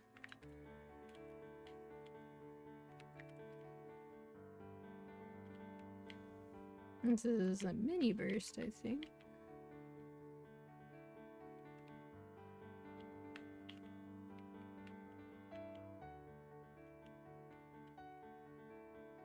The main thing that they added to this boss, other than lots of little attacks, when they revamped it, is they added the annihilation gauge, which is that little bar that's currently blue. It's kind of in the middle-ish, kind of off to the left and up. And the more that you don't get hit while getting him hit by his own attacks, the slower that bar fills. And then when it fills all the way, his moveset changes. Like now.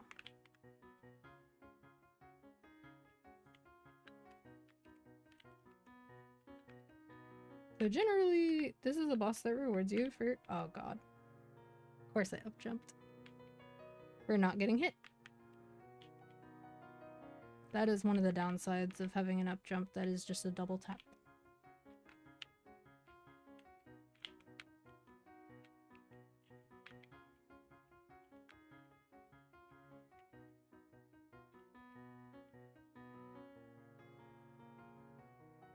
Do a regular burst. I'm missing that actually.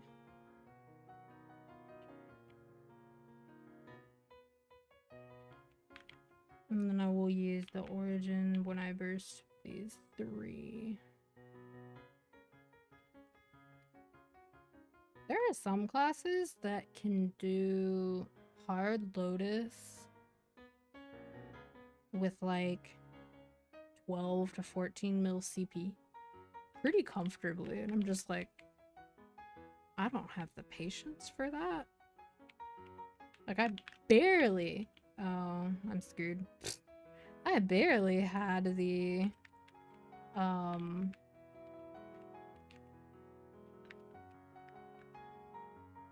Like, I was barely patient enough to do min cut Lotus and Damien hard on Challenger World. And this class doesn't have a proper dedicated iframe, which is much more annoying. So there are times where I just skipped and did normal, because normal takes like 2 minutes. But I mustn't do that.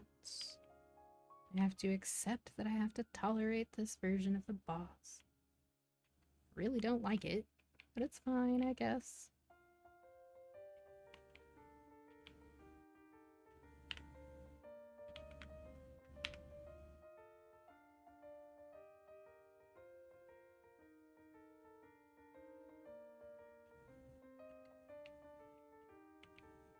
And in phase 3, which is where we are now, he just stays in annihilation mode the whole time. Pretty much.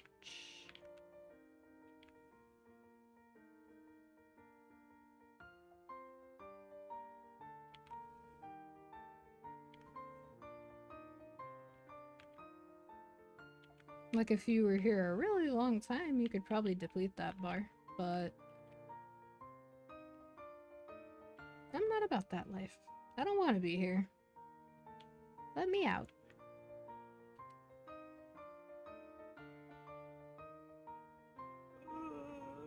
Okay, I'm free.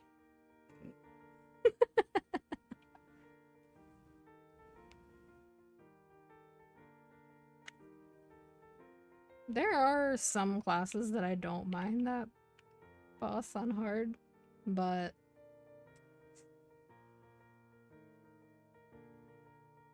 I say classes, but it's like one. I don't mind it on Shadower.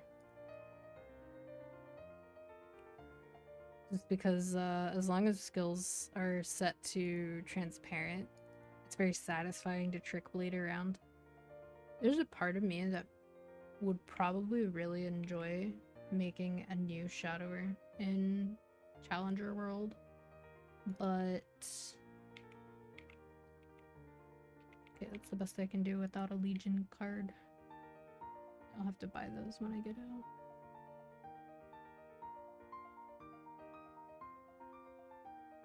Oh boy, an Absolabby box.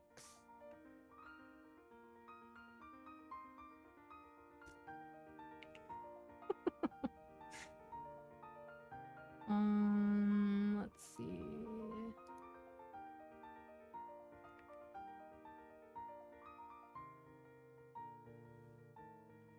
Before I forget...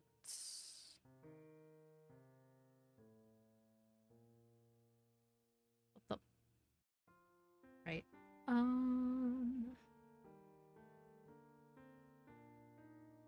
Just go ahead and buy 20 of those. And go here and buy like 5 of those. And like 5 of those. So here's why you shouldn't be lazy. If you can technically kill hard, Lomian, they give you so much more money. Granted, like, if I had to do 10-minute runs on mules of like 5 different bosses, I probably wouldn't do it either. But at least do it on like a character you care about, because pitched is a thing.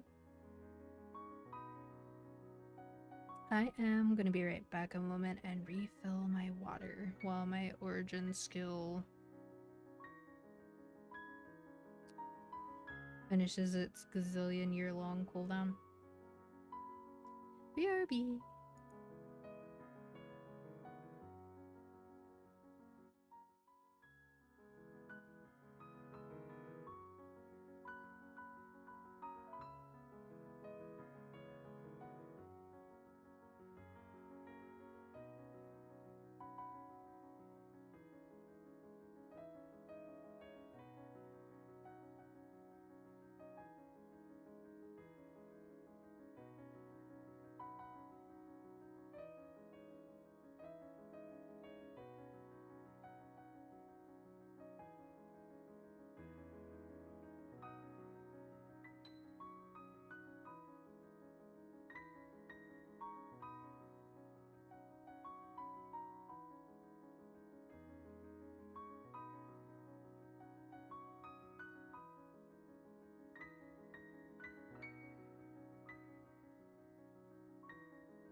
Okay.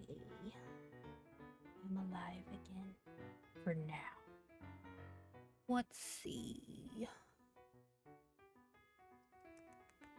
Bring that window back and that one. And I'm going to actually eat a cough drop this time because, oh my god, my poor throat. And it's not even from talking or anything, it's just... I haven't kicked the respiratory infection.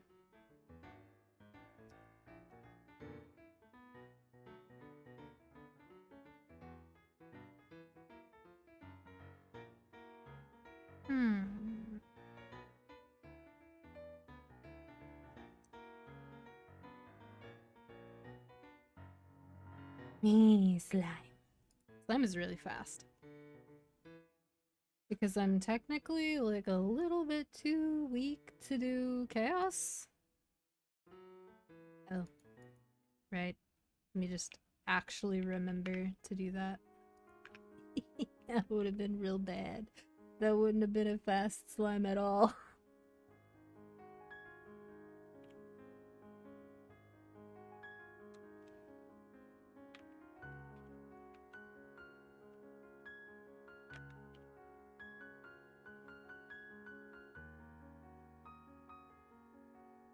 The best revenge for doing item burning slime with like doo-doo stats and min clearing with like 8 mil CP. Absolute best revenge for that is to just hit 260 on the character and then go back and kill it with your origin.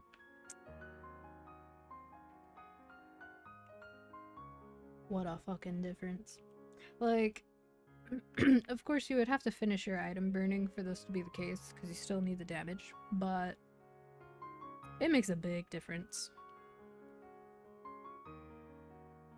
Some classes don't struggle, but I did notice a lot of people, some of them were new players, but some of them were also just people who took for granted that usually they walk in and slime just explodes. But I did notice that there were a decent number of people who were having a hard time doing the slime item burning mission. This next item burning, they're supposed to be making it so that you can do item burning missions in practice mode, which is a W change, honestly, so you don't have to waste your weekly boss run on something like Easy Lucid. But what that does as well is it means that people who were like min clearing might have an easier time with just the boss in general. It is kind of a weirdly designed boss because it's designed around 3-minute burst, even though we had classes ranging from 2-minute. We actually had a couple of classes that would have been called 1 minute at one point. 1 minute, 2 minute, 3 minute, 200 seconds, and 4-minute classes. And then the window in which he doesn't have his final damage penalty is shorter than some classes' bursts as well. Which for some classes is more difficult than others. Like Bowmaster doesn't really struggle despite being a DPM class with a long burst. But Blaze Wizard, for example, Blaze Wizard had it rough.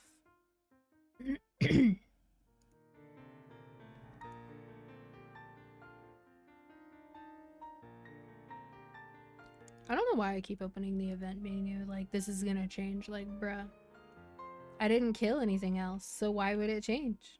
I'm looking for the planner. Not that. Okay. So we have C-Tenny, Damien, and Lucid left. I don't like any of those. I'll just wait for my cooldowns and do Gloom, I guess.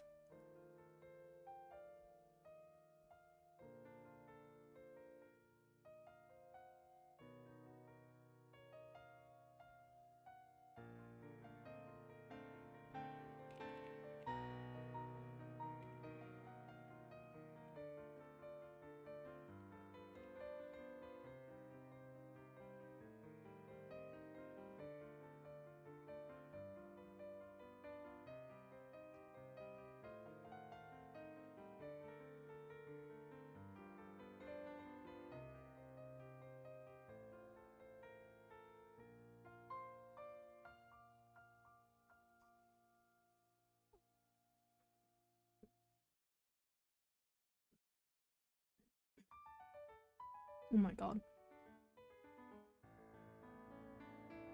No amount of clearing my throat is gonna help, and that's so frustrating. Oh, it's old looty music.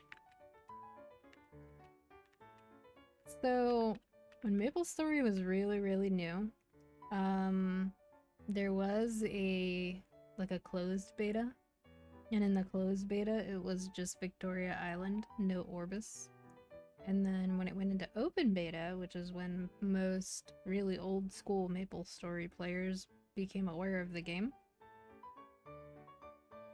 it released with Victoria Island and Orbis, and the only way to go between them was the boat with the Crimson Balrogs. The first new area that they added to MapleStory Global after that was Ludi. And everybody on the Ludi boat on day one was like desperately looking for how to go inside the boat because they were terrified that there would be Crimson Balrogs.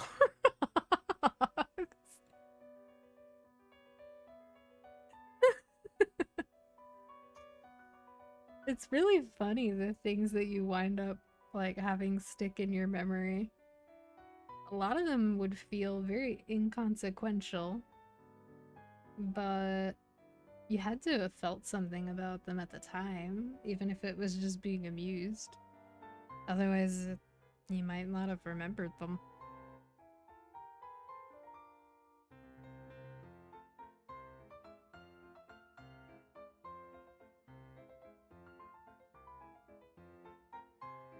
Okay, the origin is back. Let's hope I actually properly do Gloom this time. It's definitely an easy boss, but sometimes mistakes just compound on each other. I already did that! Okay. Oopsie. Do that. And I forgot... Here's Echo. Why do I have 41 instead of 44? What am I missing? Ooh, raindrop flower. It's so messed up that there's not really a reason for you to hear this song in-game anymore. Because it's for the training maps in Irive, but the quest line after it got reworked doesn't really require you to do anything there. Super sad. Why am I missing damage? 3 whole mil range. Odysseus, range, where did you go? Oh well. I'm sure it's fine. Sea Gloom's not that bad.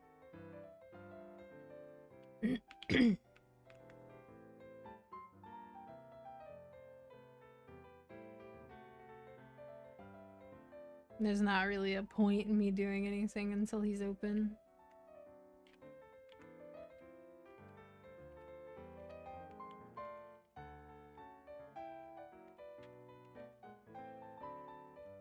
And the key change in raindrop flower is so good.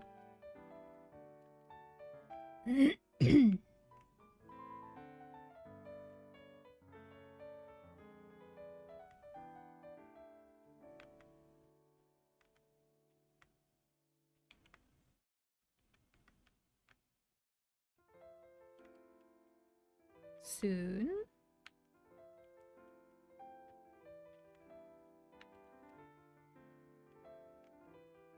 Yep, there it is.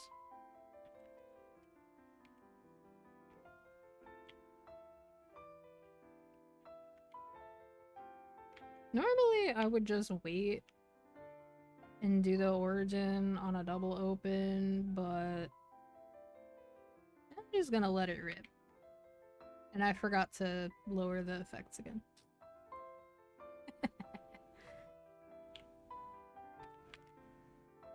shouldn't be a huge deal for gloom. As long as I can see the tentacle shadows, it should be fine. I knew I was gonna land in that. Pain pickle.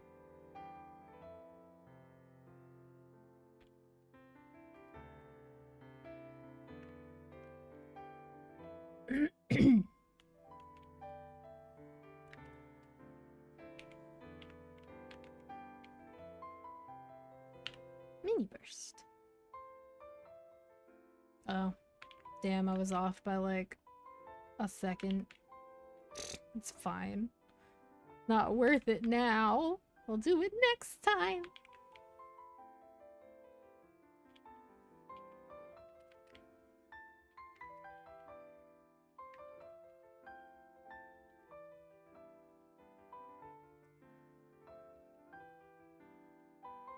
Yeet.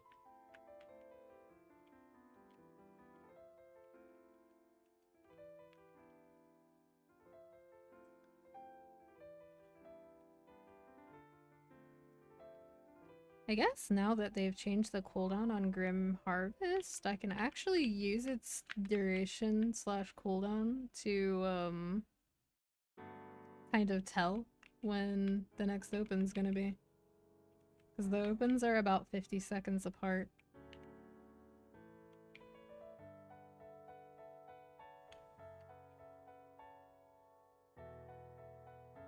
Darkness. Oh, damn, I got locked.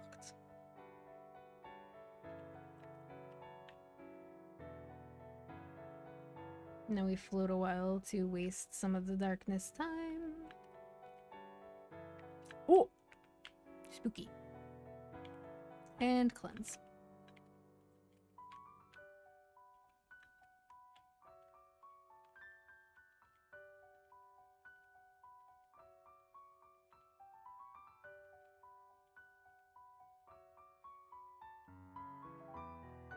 It's very funny to me that my Ilium, I'm pretty sure, kills this boss faster than my Battle Mage. My Ilium is my, Challenger World 1 character. But that will change, I suppose, when its Challenger gear expires, until I star up some Epsos for it.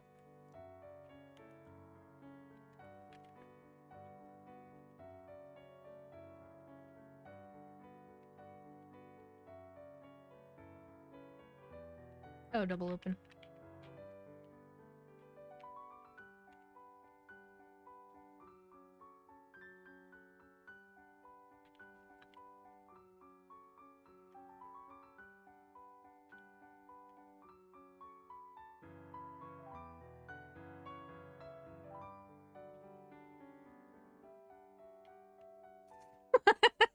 I dodged all those balls. Oh, we don't literally get hit by 3. And then get stunned under the laser. An entirely avoidable death, for what it's worth. There are bosses that do kind of feel unfair, like some deaths aren't really your fault, but a lot of them are like, oh, you could have avoided it by doing this or that. But there are definitely some classes that are less privileged when dealing with certain bosses as well.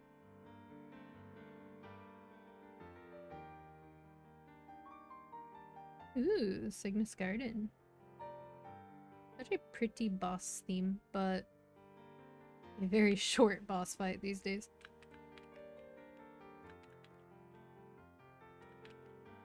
It'd be nice when they make it so that you can use Hexa Grim Harvest in the air. We're supposed to be getting that at some point. I don't remember which update it is.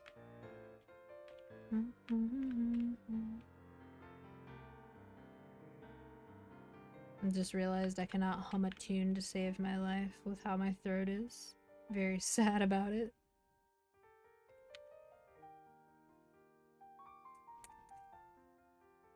Oh, there's still so much time left.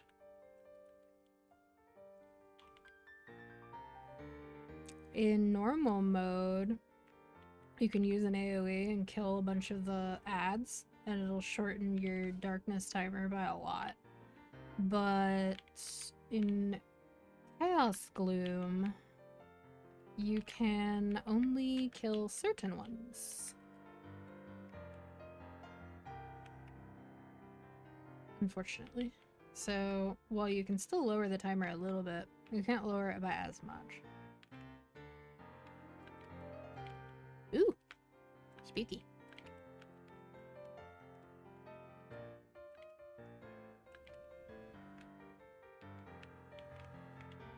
Ugh. Unfortunate position.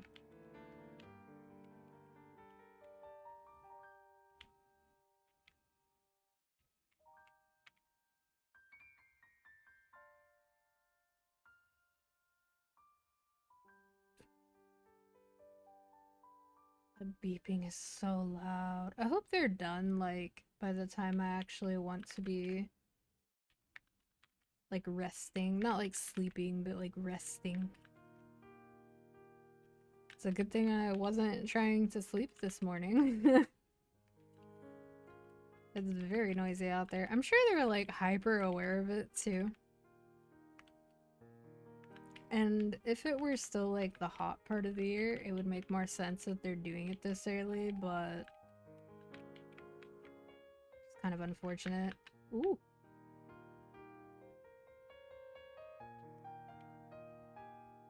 Okay, so I have Origin. So I'll use it the next burst. Which I might also end up getting Darkness during, so we will see. I could have forced it there if I wanted to. If Gloom still worked like it used to, where the balls spawn at all times, I might have made that choice. But the nerfs that they made to this boss made it a lot more simple for people who don't want to intentionally, like, trigger the darkness at specific times. It's still advantageous to do so. It's just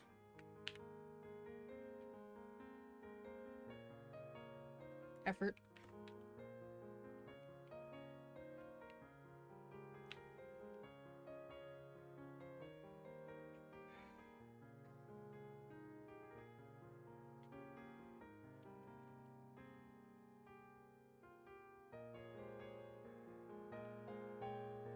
There's the darkness.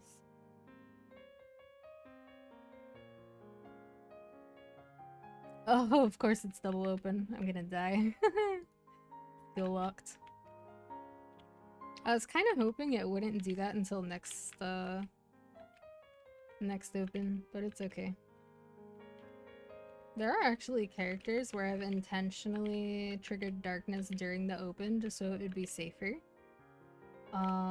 That was back when I was doing normal Gloom before they made this boss easier.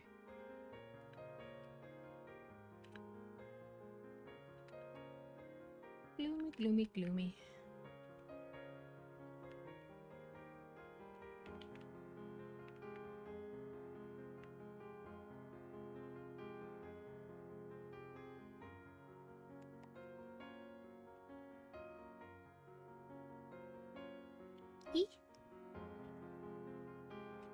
I originally learned this boss before they added the practice mode system, and it would have made this a lot faster. It's a very nice system in my opinion.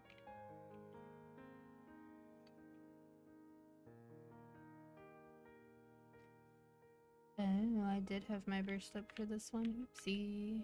I will do it on the next one.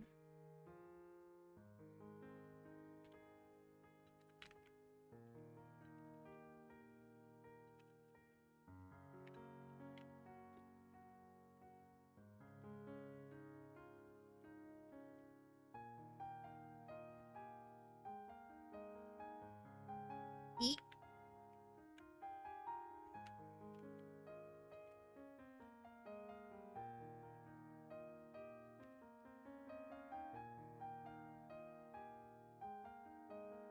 I probably should be doing bosses on my Ilium while it still has challenger gear, while it can still make decent money. Oh my god. I just got hit by like every single one of those.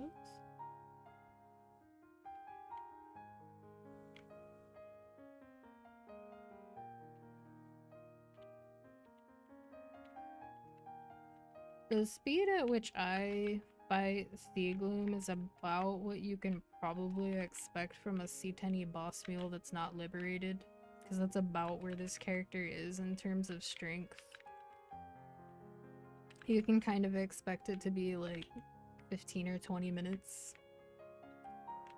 And then libbed with maybe like 10 more combat power or so. Or 10 mil more combat power, sorry. Probably at that point you would be pushing upwards to around 10 to 15 minutes. But of course that's per C10 boss. So just, yeah.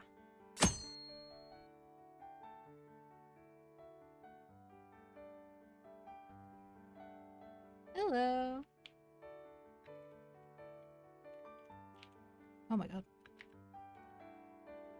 I did not want to get stunned into that laser. That would have been so sad. It would have been fine, but it would have been sad.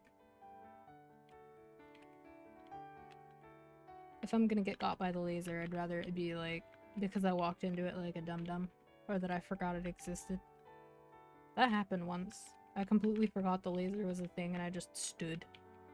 Oh! That was spooky. Yeet!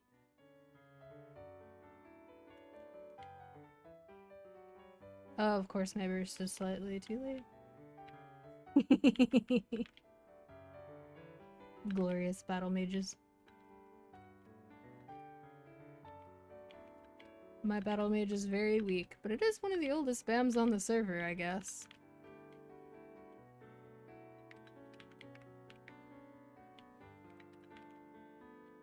Which honestly makes it worse that it's this week. That I neglected it this much. That I hiatused for so long.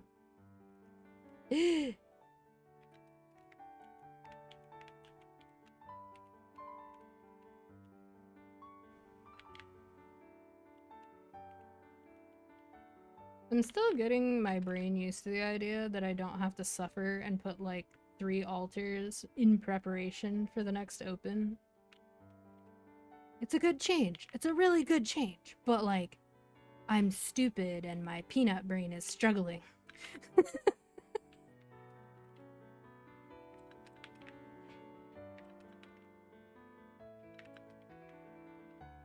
At this point, they've made so many little quality of life changes over time that I kind of don't even want them to rework them.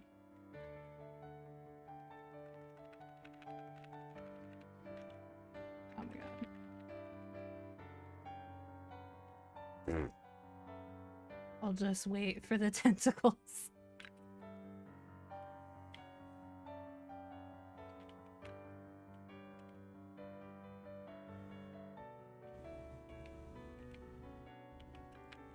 Locked forever. It's so sad. I'm probably gonna have to wait till the next open. That's so sad. No. Oh, that's gonna hurt. Yeet. So sad. 0.6. I hate it here. Let me out. Glad that Wild Hunter got their little glow up though. I heard it's good.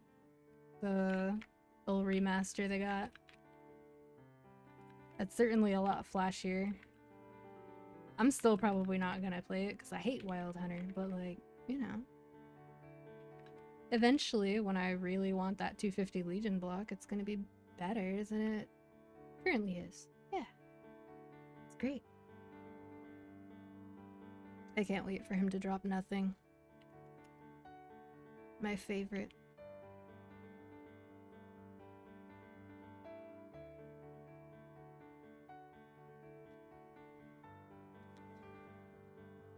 Don't look at my scuffed inventory.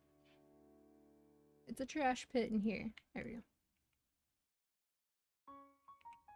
Ah, yes.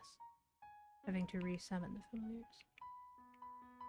Read one, okay. Oh, I wish. Although it would take me a while to be able to equip it. Oh, of course. Of course. The Dawn set earrings. Okay. I'll take my achievement and get out of here. I'll call that a W. It's better than nothing, right? Through the tears. Don't some people use those as drop gear? I don't know why they use them as drop gear. Why? Because like the set bonus maybe? Get some extra damage compared to like little baby boss accessories.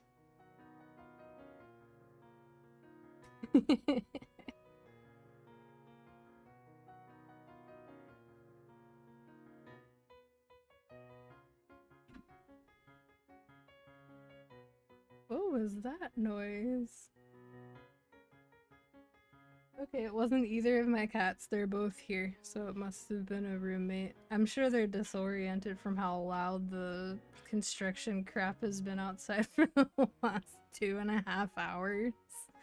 They started at like 7:02. They waited until like as close as they could possibly get to the time where they wouldn't get in trouble for noises. Money! Do I want to do any of the other ones right now? Not really. Maybe. I'll think about it.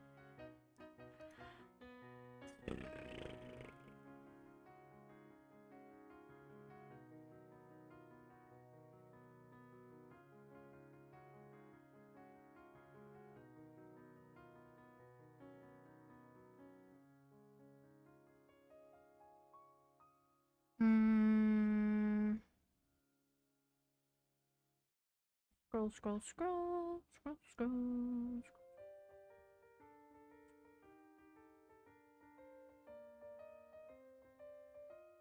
Oh yeah, they are adding Grim Harvest to skill sequence.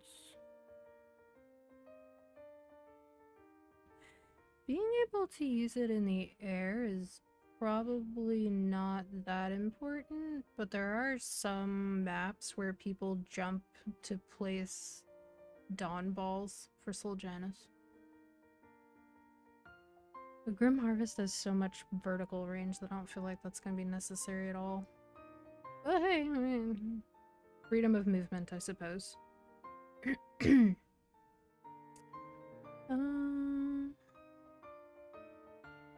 Where's what I'm actually looking for? Oh, action delay reduction on Hexa Dark Genesis. That's fun. That's not what I care about, though. I want to be able to use that shit in the air, please. I know they did it, but I don't remember which patch.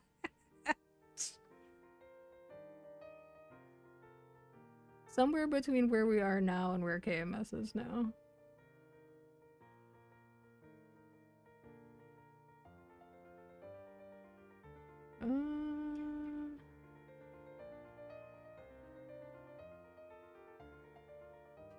That's too far back.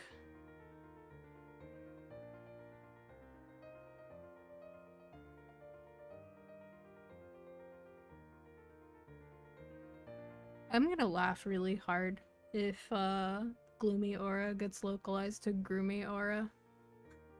Just because the KMS showcase called it that.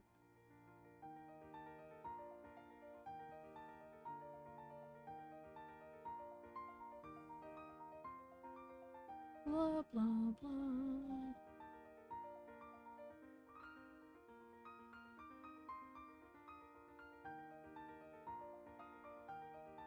I could swear somebody actually mentioned it here, but I guess not. I guess my poo brain made it up. Oh well. R.I.P. poo brain.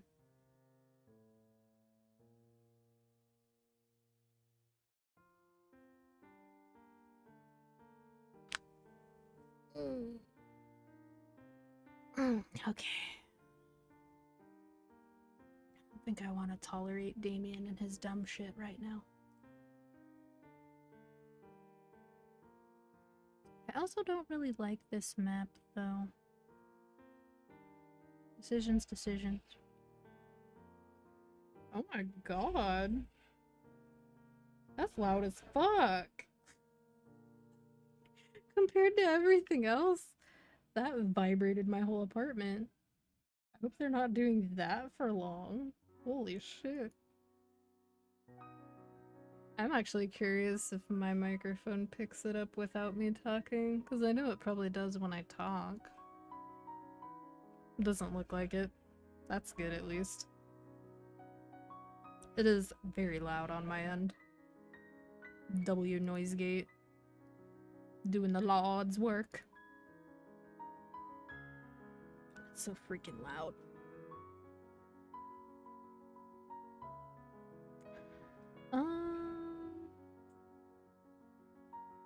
I'll just make some use of these droppu items.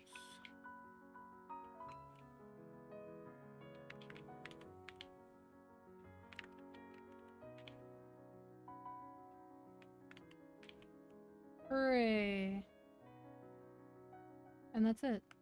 Everything in the map dies, except for this little guy here, who only sometimes gets hit by dusk.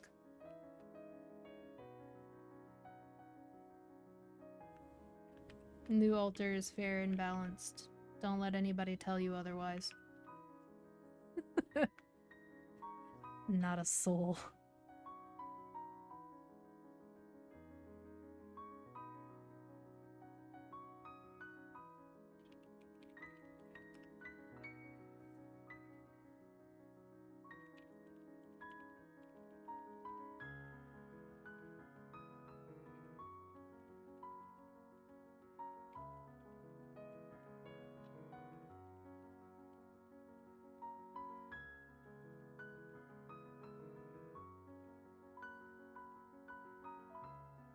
True. Always buff Bam. They took away so much crit damage, and for what? Give it back. Granted, I don't know how much of it's gonna stick out of the new action delay changes that KMS got, but oh my god. Stop rattling my brain! I know they're fixing the road, but seriously. I wouldn't blame somebody for being like, fuck it, I'm gonna go run errands while they do that. Anyway, the action delay changes, one of them affects finishing blow. And I was like, faster finishing blow sounds good. And then I saw how low they were making the percentage on the skill in exchange. I believe it's been calculated to be a DPS gain, but it still feels bad to have a skill that still by default only hits like 6 targets. Has kind of doo-doo range even with Hexa. Although Hexa does help a lot. And they wanna make the percent on it so low that it's under 200%. How could they do that to us? That's fucked up. Who is that for? I've never met anybody in GMS who complained that Battle Mage was too busted. I have definitely met KMS players of that opinion, but that's because when I played KMS, the majority of people were pretty salty at the idea of anybody ever getting anything that they thought was unearned. Ergo, supports. It would be nice if KMS did implement something that shows just how much the final damage buffs actually contributed to their damage, so that people would be like, oh, I guess they did contribute something. But true. True. Oh my god. That vibrated my closet door. really hope they're done soon. Holy crap. The beginning of this was loud, and then it kind of quieted down for a while, but now it's awful again. I know they're doing the surfacing part now, but I don't remember how many more steps for replacing a piece of parking lot there are after that. I get the feeling what they're doing is buffing it smooth right now. And then after it's smooth, they probably add rocks? Actually, I don't think there are rocks on this parking lot. Only the one next door.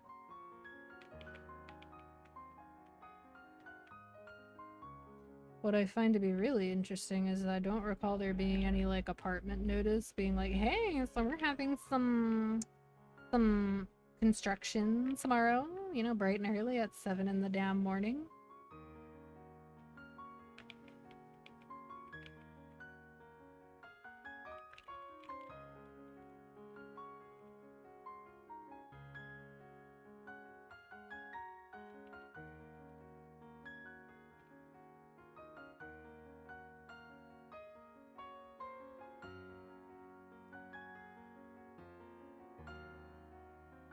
Oh my god.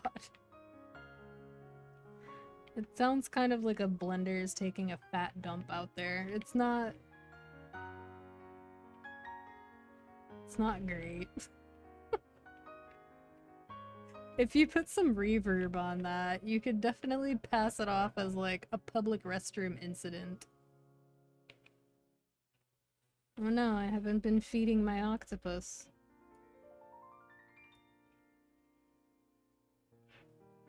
Oh no, feeding my octopus wasn't worth it.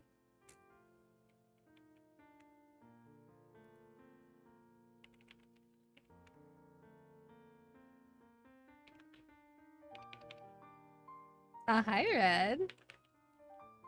You know, that's actually pretty impressive with all the random ass, whatchamacallits. The random ass times that I've gone live.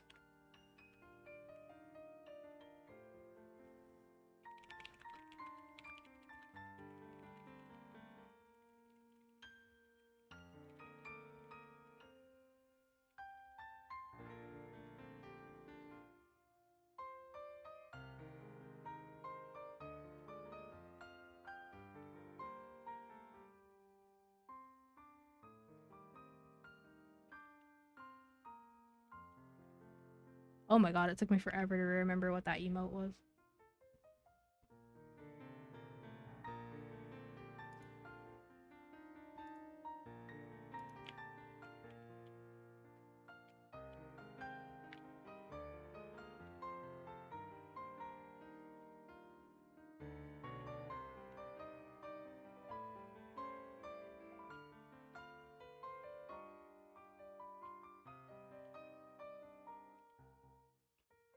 I'm being inefficient as all hell.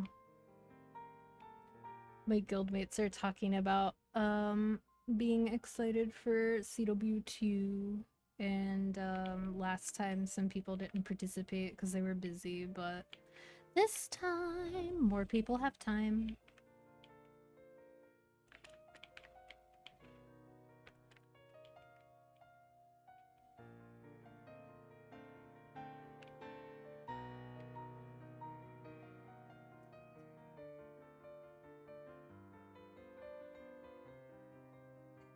It's so loud. I'm gonna go look again. I'm gonna go peek. I gotta see, like, if they're even close to being done. They're probably not, right? How long does road resurfacing take? See, like, where I grew up, anytime they were working on something to do with roads, it just never got finished. It was just endlessly under construction. So I actually don't know how long it's supposed to take. I'll be right back. Gotta go oogle out the window because I'm nosy as fuck.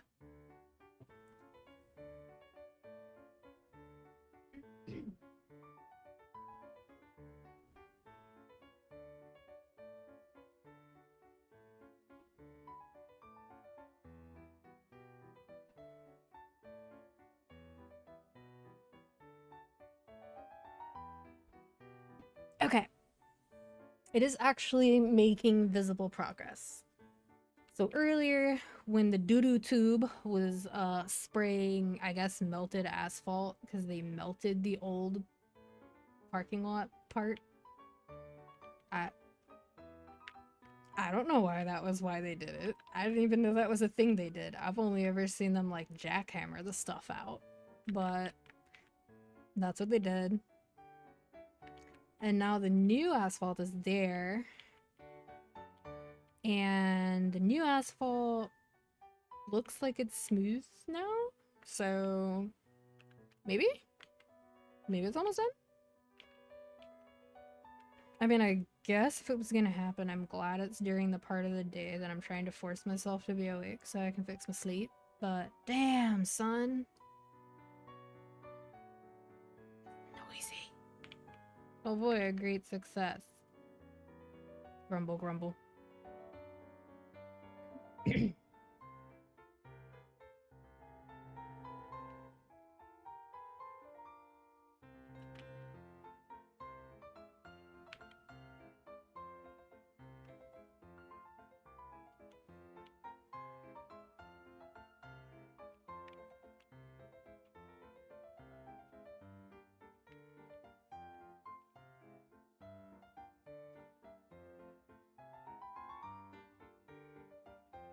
Oh? I wonder if they're done making loud noises. That would be so good. It's been quiet for 30 seconds. Oh, I wish. Oh, I pray.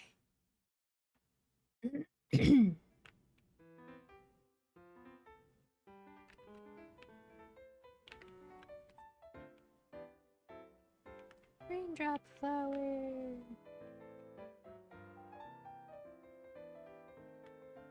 Oh, I think I... No, never mind. I was gonna say, since that popped up, I was like, oh, I think I might have done enough to get the medal. But no, I know better than that. I have to claim the reward and one more after that to get the medal.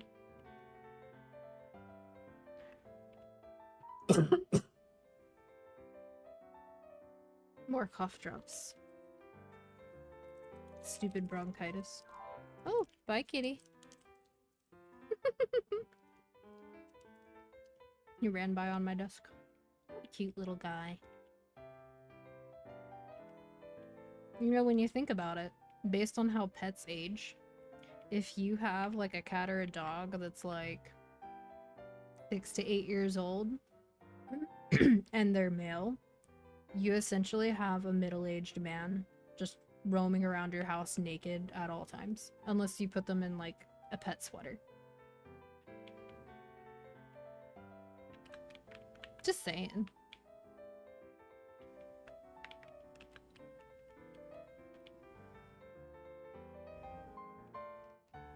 Because, like, they're cute and little for us, unless, like, it's a really big dog. Or, in the case of, like, a really big cat, if it's, like, a caracal or a serval or a Bengal or something. But...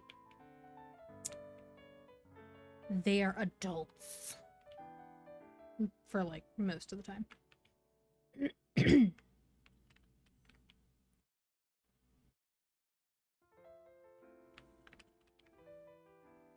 Most people probably don't think about it until their pets are getting old. Like experiencing old age stuff, like being more tired. Being like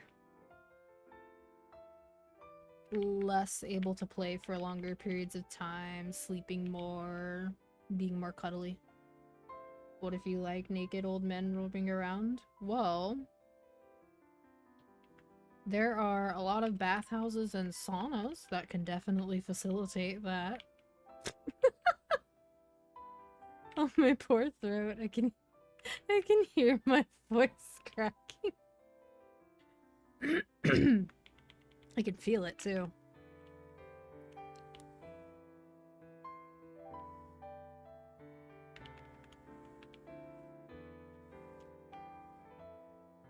I would say talking's not really a problem, but voice acting to like read lines of Sea of Stars would be really hard. Just because like Trying to do anything with expression is hard at the moment.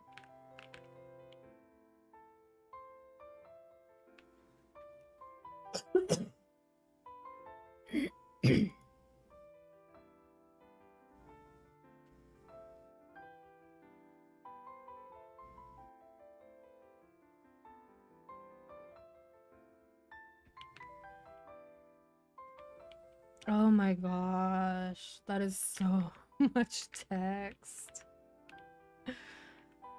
And a lot of it is like, it doesn't quite sound right if you read it with an American accent. Like when they start calling each other gobshites. How are you supposed to call somebody a gobshite with like your whole chest with an American accent? It just sounds like it's a joke.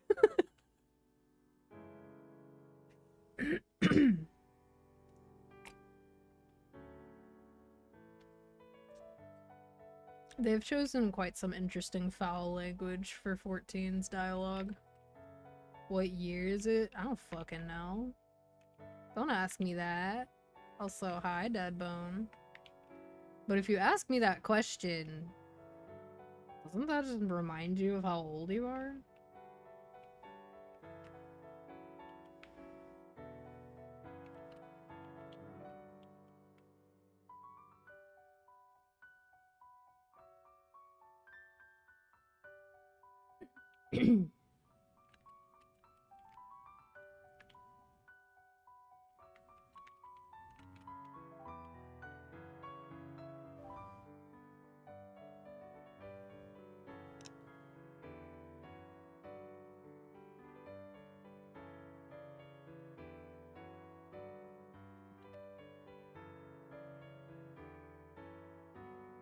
That's fair.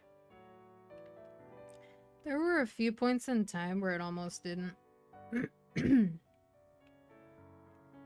I was kind of surprised that it didn't follow MapleStory 2 into just being considered unviable in the West, because around that same time they were having really big server issues that basically made the game unplayable from what I remember.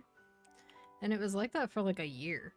So most people would have just assumed like that was not financially viable, but I think what Nexon and NCSoft do is they operate their Western releases at a loss at times, specifically to show their shareholders that they have a foothold in the West, even if they're not profiting. Just based on the language that they use in their earnings reports. Granted, next year we have some upcoming games, but I don't really expect anything interesting MMO-wise for the rest of this year.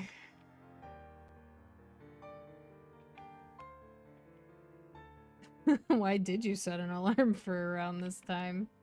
Oh, you have an appointment. Fair.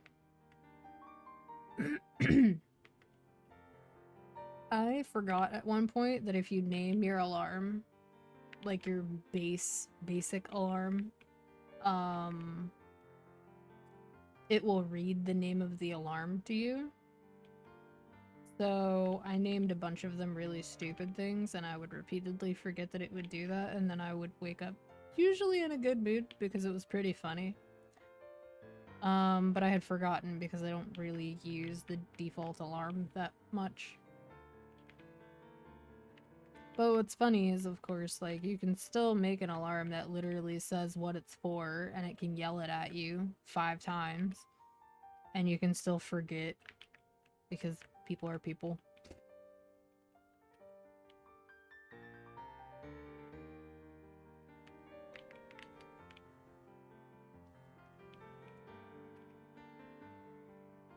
There's a couple games that I'm kind of surprised are still kicking.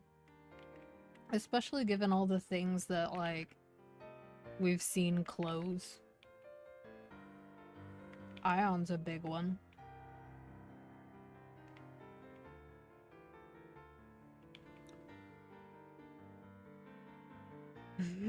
Forget to unlabel them. So you get woken up for a job interview for just going to work normally. That kind of thing. My poor throat.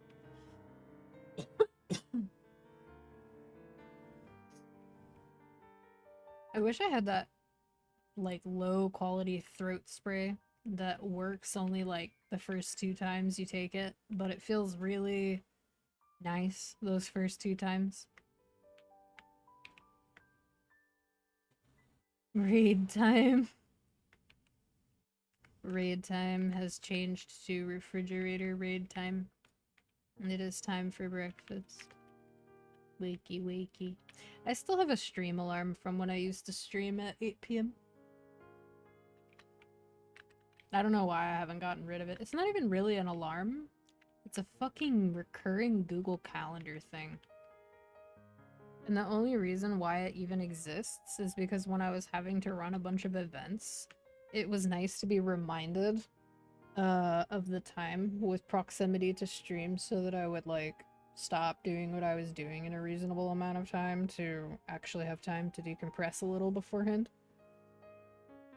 Granted, that was when I actually had a stream schedule, although that was post-hiatus, so it was when I tried having a schedule after the fact, and it worked for a while, but then, for whatever reason, moving from the other apartment to this one made it a lot harder.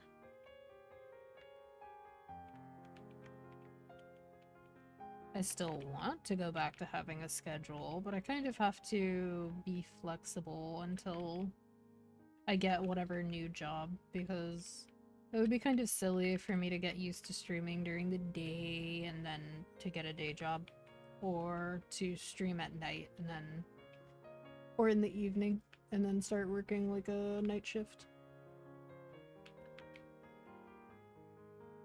At this point, I might just apply for being a night clerk at one of the convenience stores. I just don't want to be the only person working there.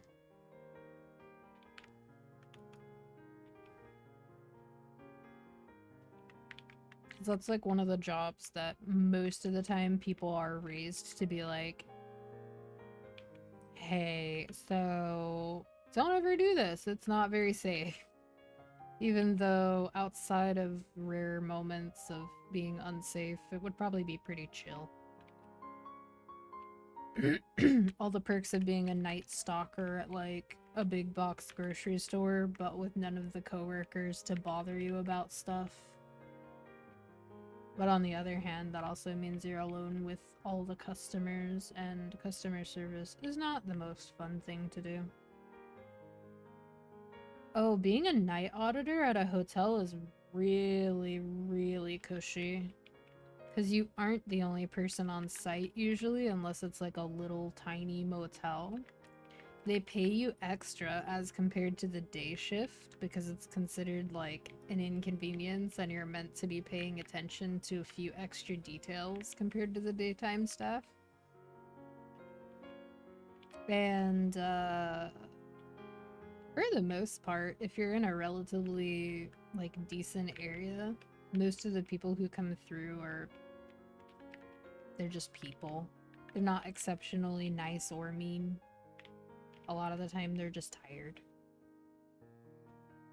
Granted, there's always gonna be those people who insist that they had a reservation when they don't, and telling somebody that, like, everything's fully booked kind of sucks.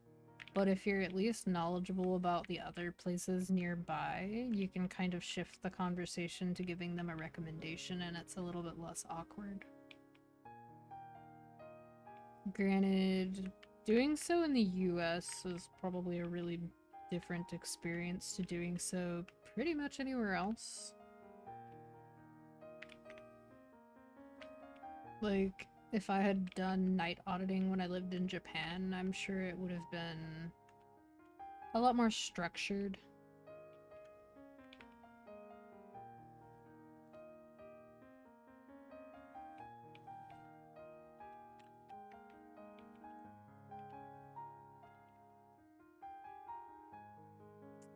I remember there was a time where I did basically live out of a hotel because I had to be in that area for work like 2 days every 2 weeks. And there was a part of me that wanted to just say fuck it and get like a little part-time thing at the hotel there because I was sometimes there for like 4 days, but I only worked 2. And that was when I started to learn that there are some places in the US that will not hire you if you live too close to them because of theft potential. And I understood it with the context of the hotel because I was staying on premises for a few days at a time, but like Target and Walmart, places like that also won't hire you if you live too close sometimes, and they just won't tell you that that's why.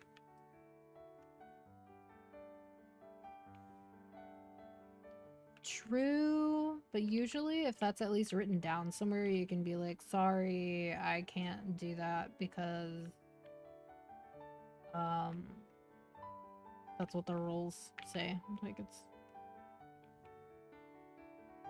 You just point at the rules, basically. But yeah, there are people who do that sort of thing. I'm used to it though from healthcare work where people call in and they're like, hey, so can you tell me what the progress notes are for my child?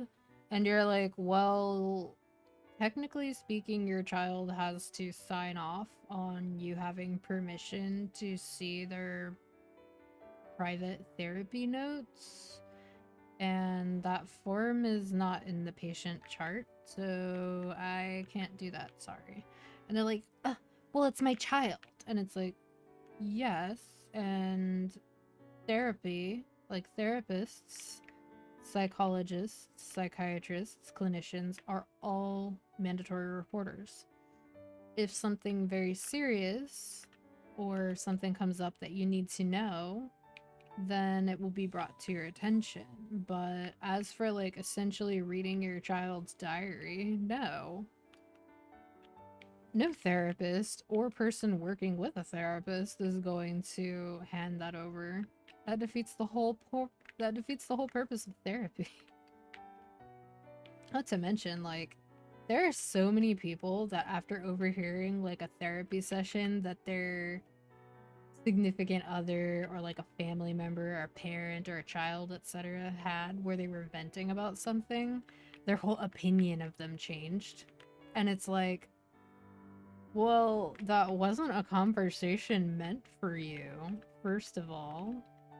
Second of all, there are times where a person is encouraged to really explore how negatively they might feel about a person or a situation so that they can move past it. Instead of downplaying it and ignoring how they feel. That doesn't mean that's how they always feel. But yeah, it's a little ridiculous, the audacity of some individuals, for sure.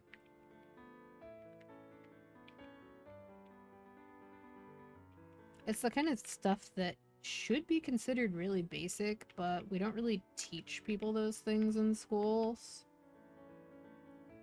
That's probably one of those things that, along with like my school still taught me how to write checks, even though checks are not really frequently used and weren't really frequently used at that time. It would also probably be worthwhile to teach people about how their private medical records work, how health insurance works, how car insurance works. Like, those should be what replaced home ec. There was a class at my high school that was called like life management skills, and there was another one that was like business systems and technology, and you only had to take one. BST was just typing, basically. It was just typing and basic internet stuff, which every student in the class already knew. And then the life management skills class didn't brush up on any of the things that would have actually been useful for navigating your life as an adult in the US. Because, you know, we're efficient here.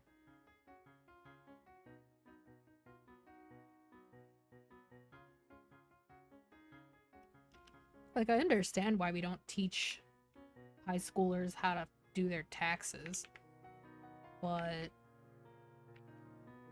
also, why are the taxes so complicated that there's literal degrees that are focused on helping people file them? Considering that that's something that literally everybody who earns money in the US has to do. Or everybody that's a US citizen and works out of the US. Still, it feels a little unnecessary.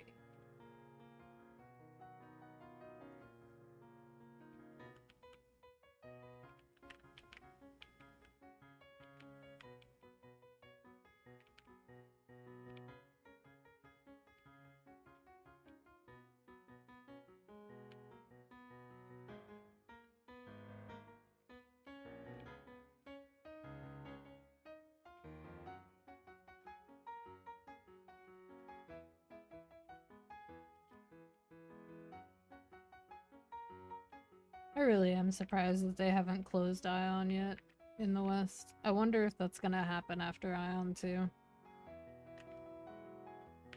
Because it had...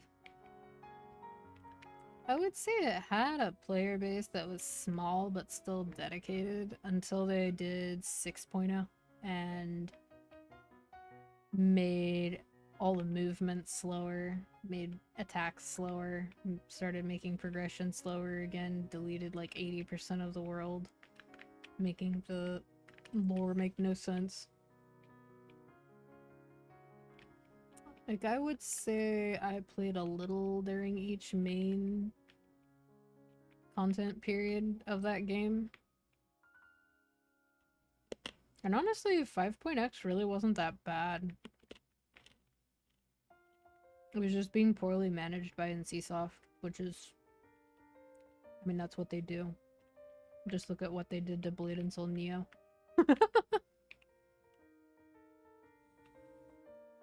But after that change, there's no way they make any kind of reasonable money off of the Western server. There's no way. Like, I can understand EU being fine because the European servers actually have a player base, for one. For two, it was also shuttled off to Gameforge, so it's not really their problem. I guess maybe they regret that at this point, considering that even though Gameforge is not the best publisher around, EU still has a player base, whereas NA does not.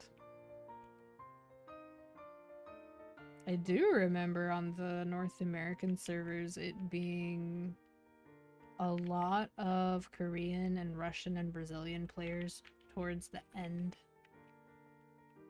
Mostly because they didn't have versions of... like, they didn't have regional servers, except for in the case of Korean players where they just wanted to play a free-to-play version of the game rather than the pay-to-play version that the Korean version stuck to.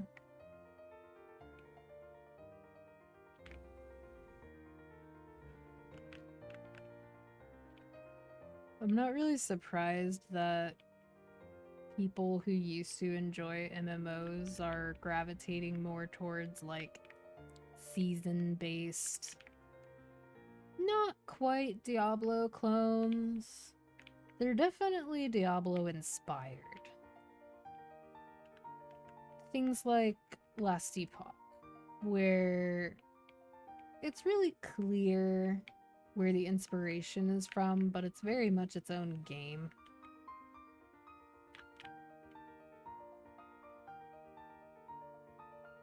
And it's hard to tell exactly what the season system for, like, Blue Protocol is supposed to be. Like, whether that's just a battle pass and there will be further progression after, or if it's the kind of game that's going to do progression resets.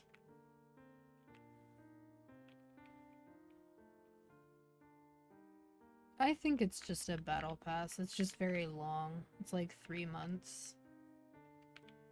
But who knows? They did call it a season pass, so Maybe they called it that because it's 3 months, which is a season.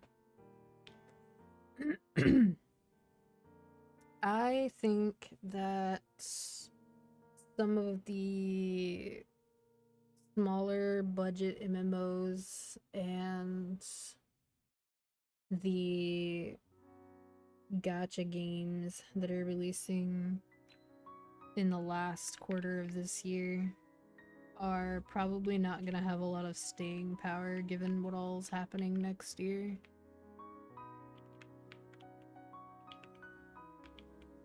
Several new games that are basically the gacha style games, but without, quote, the gacha. Although I would imagine they wouldn't pass up the opportunity to do like gacha for either some sort of stat progression or for cosmetics. Because like the only thing that's been stated from what I remember is that they're not doing gacha for characters.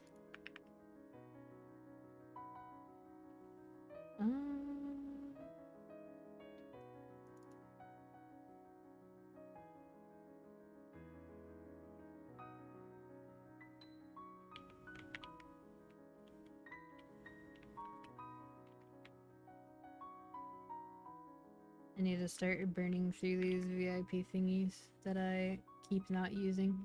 A bunch of them expired during Night Troop because I was not good at remembering to use them. And by the time Night Troop came along, I was kind of tired because of season 1 of CW. But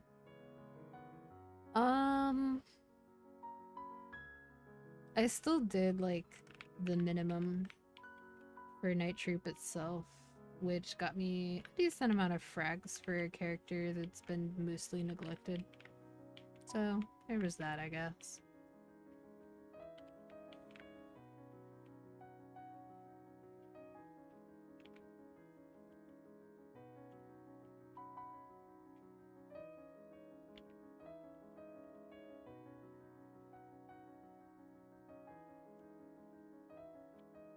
I forgot to use the rig. Or rather, when I interacted with it, it didn't do anything earlier. And then I forgot. I do need to get back to doing Pilgrim's Traverse soon.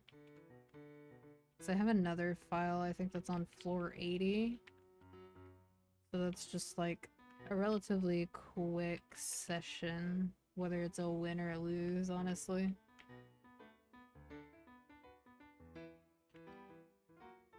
Overall, I think the way that it's balanced feels pretty okay. I'm just glad it's not as spongy as EO, even though, like, it's a little easier than EO. It does have a couple problem floors, but if there weren't problem floors, it would feel kind of boring. So I don't really consider that a problem.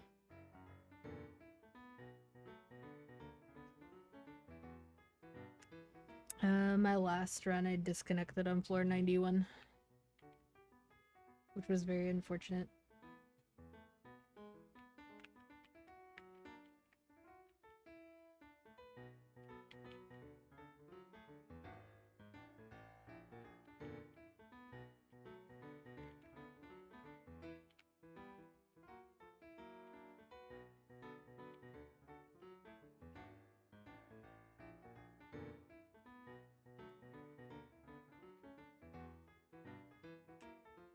I think they might actually be done. I'm not sure.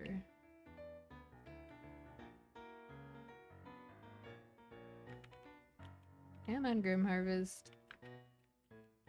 I really hate that the cooldown on it doesn't match the duration. It should just be 100% uptime. Alright, I'm gonna peek.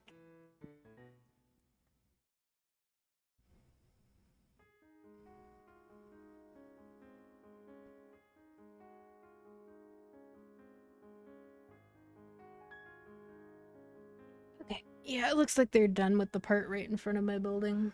They put cones up around it and I didn't see anybody. Which is good. But it sucks for the people who go to work at like... Well, it actually kind of sucks for anybody that has to work today, actually. So, like, people who sleep through the morning because they work an evening shift would have had their sleep disturbed. People who try to go to work at 7 would have to go around. And people who go to work at like 9 or 10 would have been woken up a couple hours early by just non-stop noise. It just sucks all around.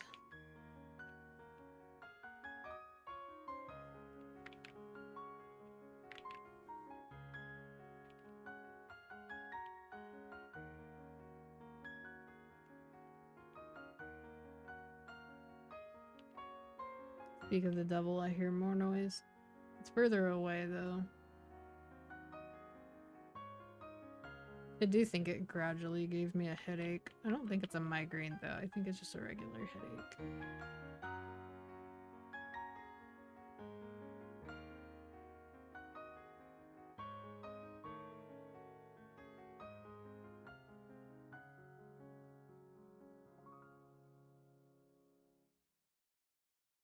Pull these back up. Oh my god.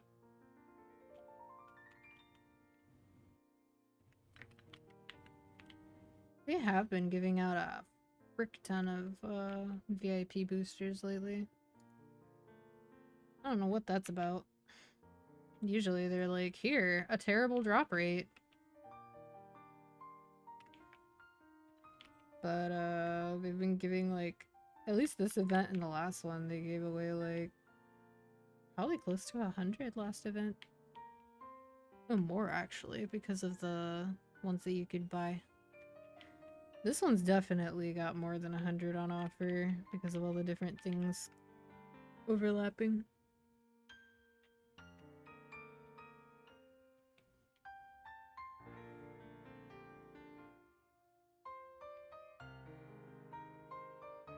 Is that Orbis?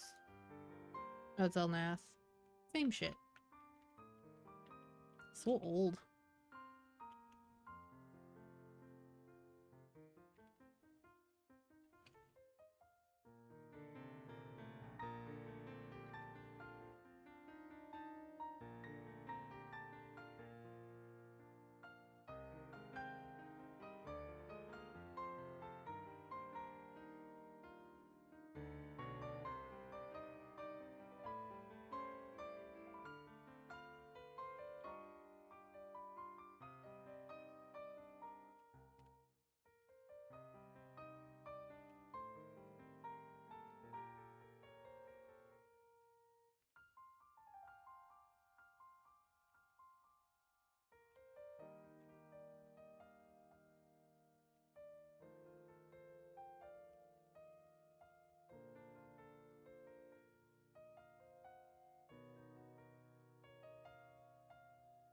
Okay, the rune is dead now. Good.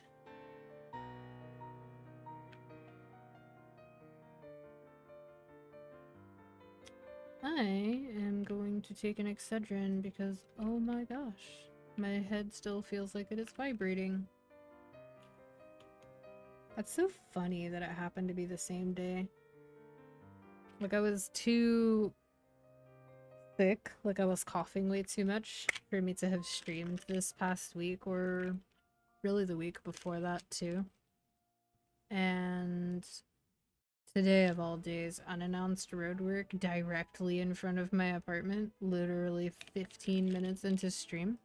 And it only just now finished. What is this look? Still glad that I wasn't trying to sleep when it happened, but like...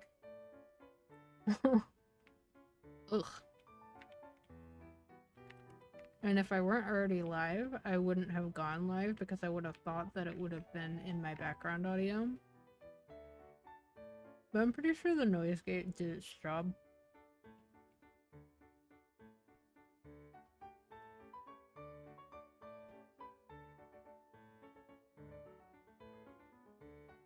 Ugh, Excedrin is so bad.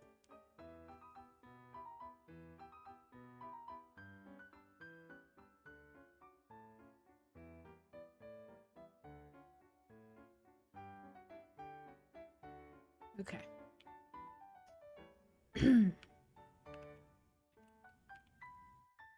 We shall see if that actually helps or not. If it does, it probably was the beginnings of a migraine.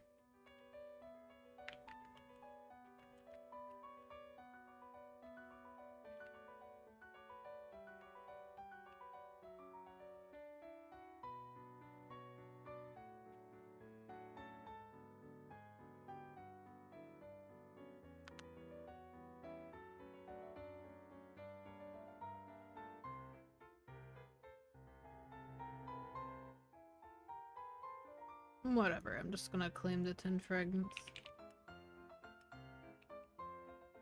Gimme. Oh, I have to capitalize it. Ooh. Oh my. I care more about these.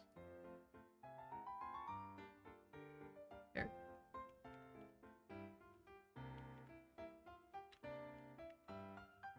Technically, after reset tomorrow, if I were to do High Mountain, I could level something on my Hexa board.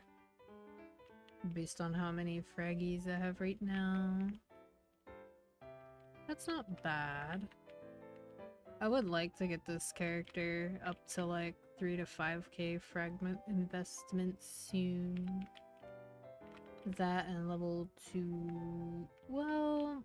275 for now, and then just kind of passively get it to 280 maybe. Depends on how I feel about new altar on Shangri-La maps. And then Carcian is more accessible now because 4 people per channel. So it won't feel like I have no option to level after 280. But that doesn't mean I'm gonna go out of my way to do it. I might not. But at some point I need to farm fragments to raise Soul Janus on this character more. Because replacing summons every 40 seconds is kind of dog water. But I will admit, having the option to train this way is very nice compared to a lot of more active levelers when they don't have Soul Janus leveled.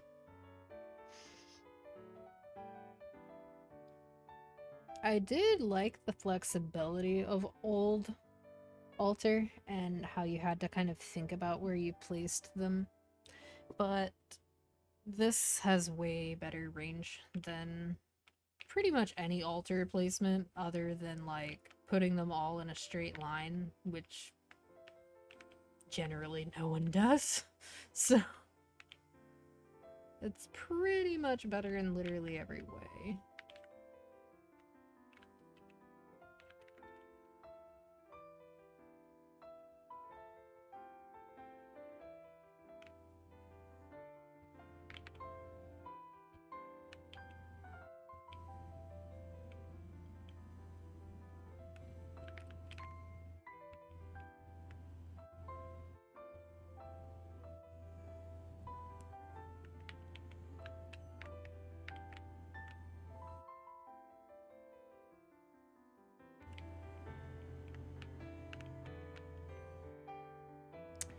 I would imagine that at some point after the 25th, I will probably stream Maple again. Because there's a high likelihood that will have things to yap about after their announcement. Hopefully they will be good things, but some of them may be less good things.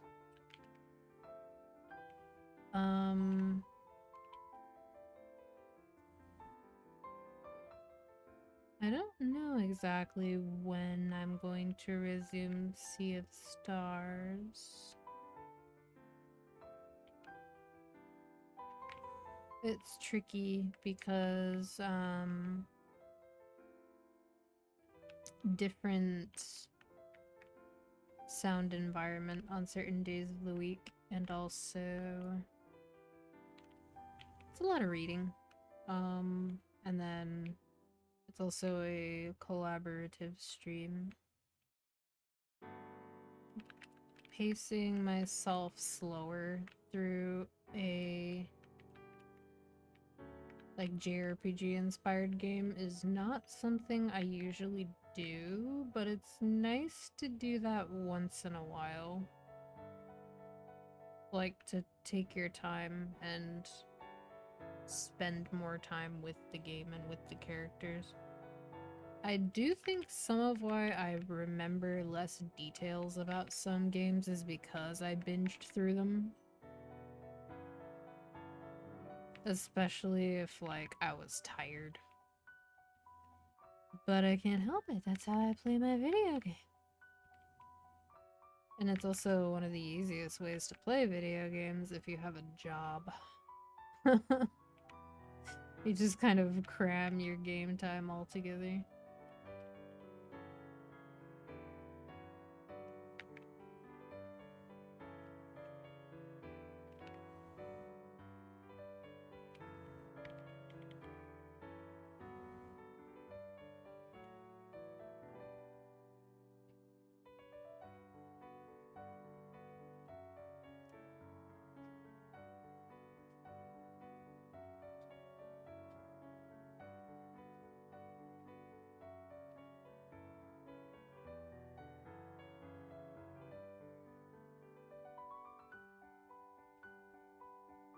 Honestly, games-wise, ordinarily I'd have it in the back of my mind that at some point there would be new first-party Nintendo titles that I'd be interested in, but that direct they did a while back,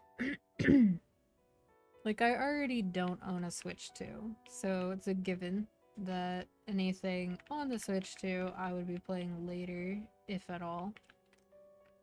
But that direct that they did where they showed basically incomplete gameplay for things that were about to release, and then pre-launch DLC at price points that feel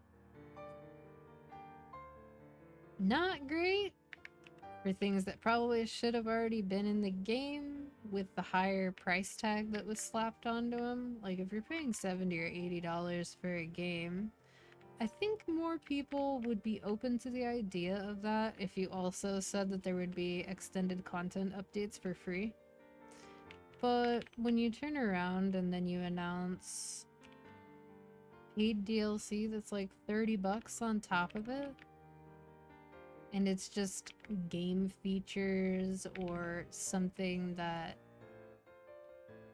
they're basically selling back to you, a piece of the base game, that, or like a mini game in the case of the Donkey Kong game, it just, I don't know how anybody can look at that and not feel a little ick, at the least. Like, obviously, they're a company, and above all, they're out to make money, but if you're going to make money through the long term by continuing to push out products and have people trust you enough to continue buying those products, shouldn't you at least try for a little bit of goodwill? I guess. I don't know. I'm not a corpo suit person, but I feel like pissing off your entire user base and then saying if you can't afford it, go do something else or engage with our IPs in a different way is, like, we meme on Japanese businessmen who are out of touch in the entertainment industry and in the gaming industry, but that was, like, super tone deaf. So seeing everything now with Legends VA, where, oh look, it doesn't actually run any better than Scarlet and Violet, and they made some really interesting design choices from a modeling perspective. It's like, what did you expect?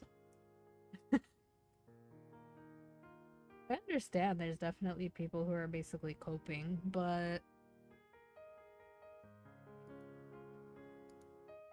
there's also people who just are unbothered, and it's like,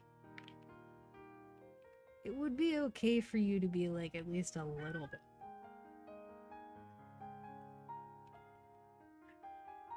Olivier, why are you yelling? Who are you yelling at?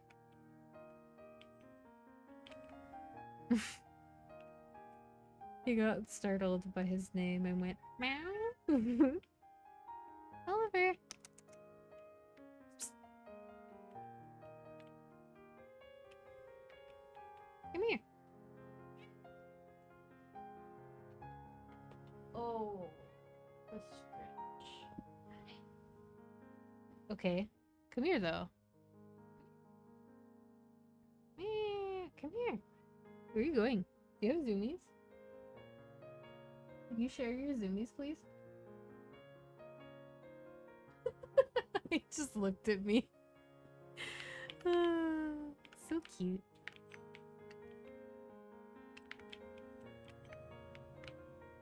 It was a very dumb looking expression.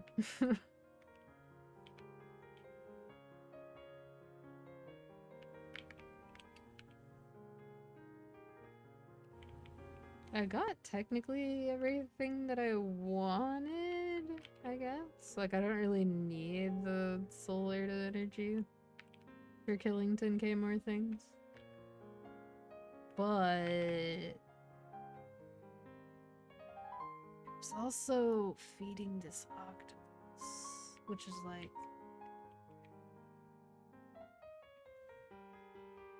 I know I'm not gonna get anything good. Like, I already know.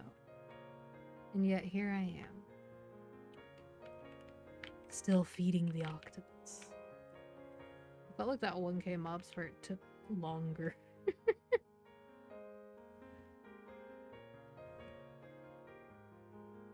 Might as well burn through some of these.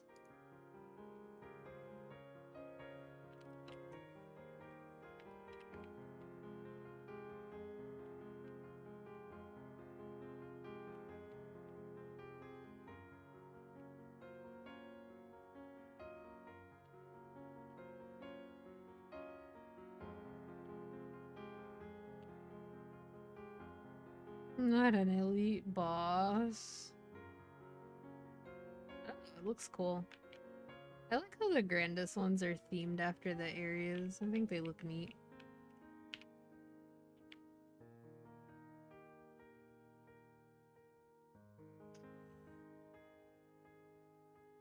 Thank you for spawning in range of my altar. Have a nice day. I remember when I was leveling my Ilium in Challenger World, when I was collecting combo orbs after killing a Grandis, like, elite boss, I would disconnect if I looted them while I was still in Wings of Glory. W game, no bugs.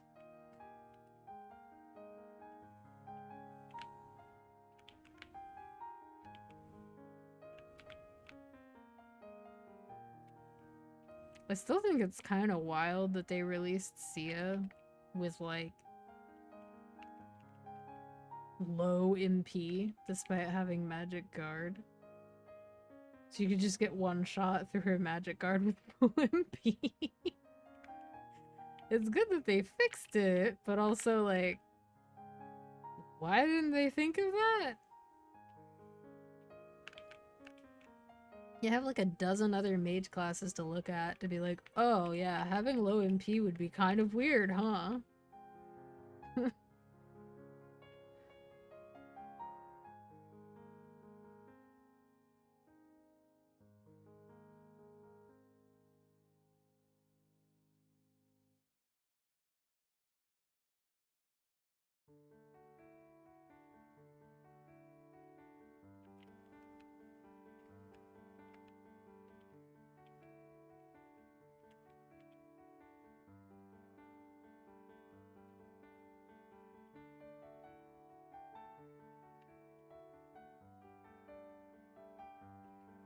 Did I kill enough? Sitting at 40k double points.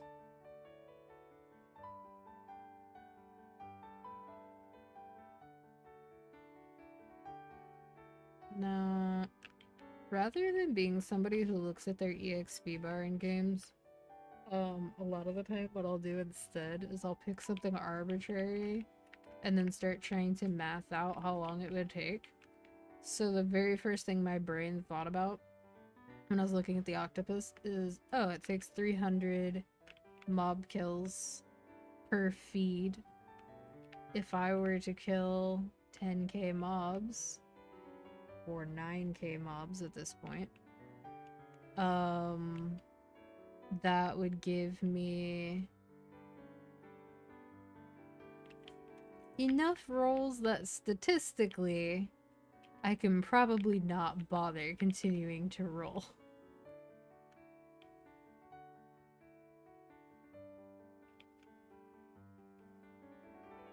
Because it's like a third of the way. Because you only get 100 rolls. There's a part of me that kind of would have liked if they just, like, didn't put a cap on the rolls, but it's probably for the best that they did.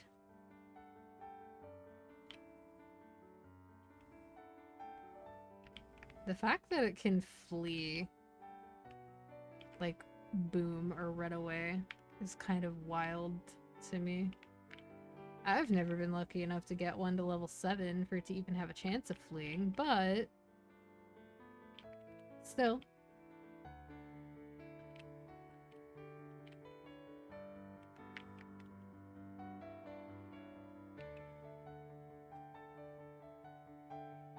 I don't think I'm gonna kill that many. I think I'm gonna be far too lazy for that.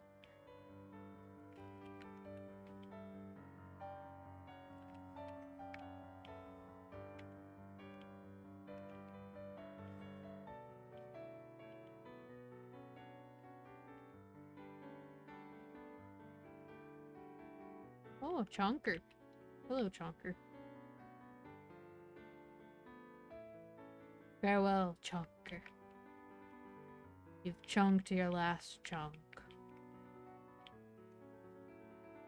Okay. Check something.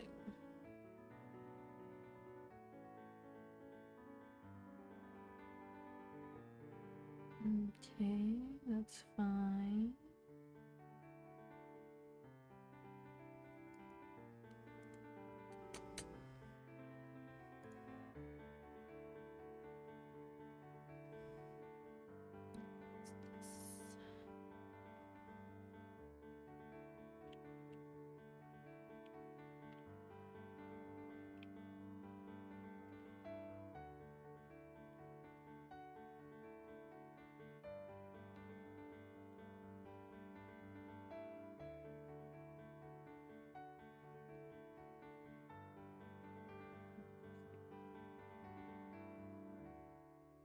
Take a little peek here.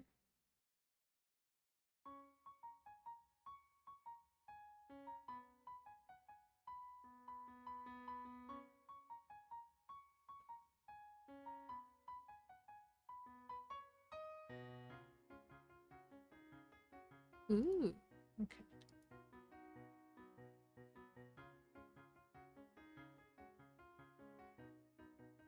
Okie dokie. I should really start putting some effort into actually liberating my BAM. I think that sounds really funny without context. But libbing is basically shorthand for the equivalent of like a 14 relic weapon. And the steps are just killing bosses to fill a bar and then killing specific bosses at specific points in the quest line. It's simpler than a 14 relic weapon, but for most people, more time consuming.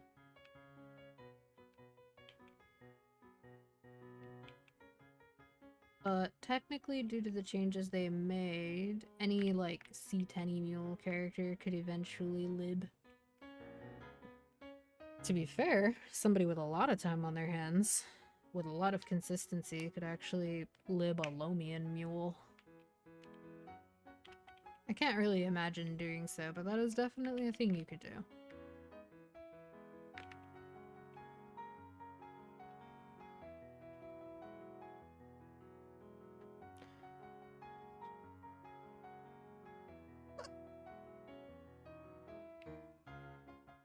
I'll probably be okay with like level 4 EXP ticket octopus. That's probably where I'll aim.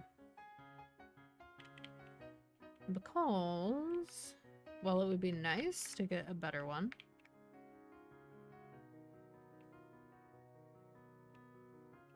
I have not been lucky. I have not been lucky at all with these octopus. Octopodes. Octopuses. Whatever. These golden losers.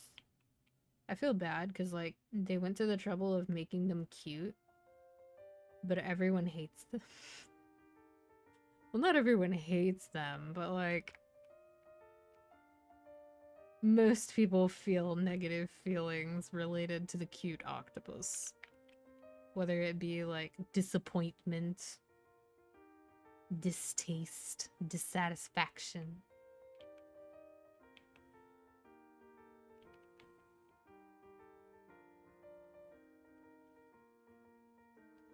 It's literally stupid inanimate object empathy, which I've had all my life. And there's a part of me that wants to understand where it comes from, but I really don't know if it's possible to do so. Basically, there's a few ways you can think of it. So let's say that you have a pillow, and you throw the pillow across the room and it lands on the floor. I can't do that most of the time without feeling bad.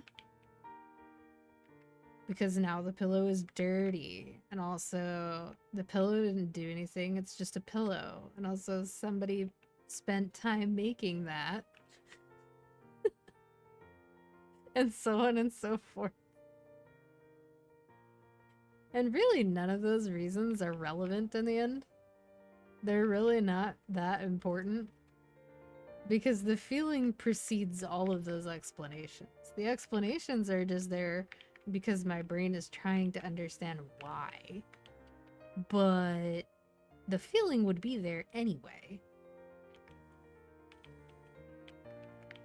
So, like, even though I have done things like I've taken an axe to an old desk because it wouldn't fit through the door, and like somebody wanted to get rid of it, I have like splintered a whole desk into nothingness with an axe.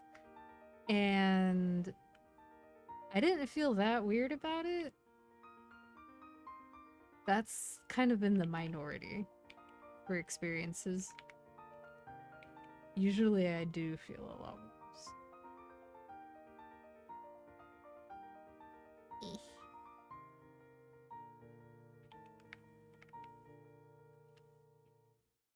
Might as well get a little bit more.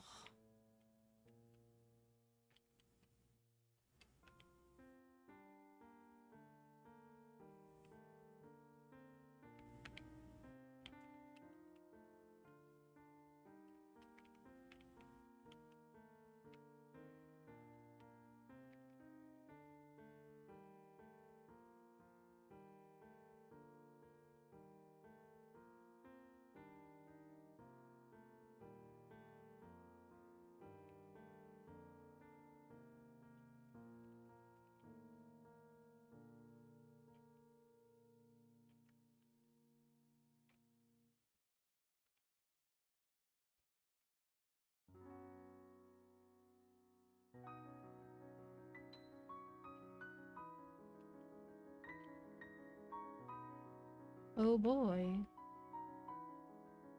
Tier 3 again.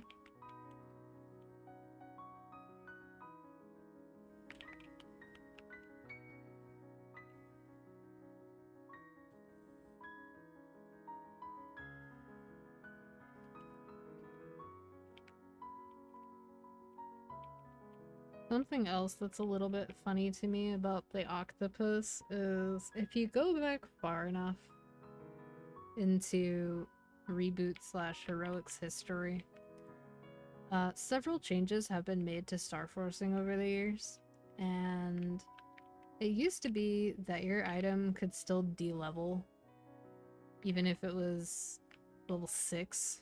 Like, you could still lose a star if you failed. And that's basically how this octopus feels. Because it can de-level at any level, anytime that it fails. And it was 100%. If it failed, it went down a star every time.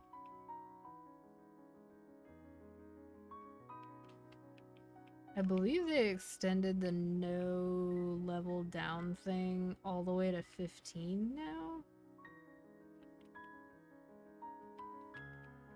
Like, you can still fail, but I don't remember if they extended it to 15 in the update where they increased the cost of star forcing. Actually been a little while since I've 15 starred something, now that I'm thinking about it. I think that was a part of that same update though. Either way, we should be getting changes to Star Force pretty soon as well.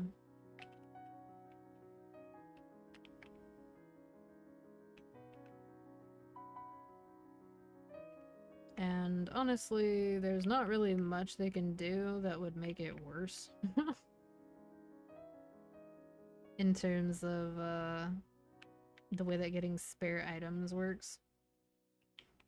There are ways in which it could remain neutral, but I don't really see how they could make it worse.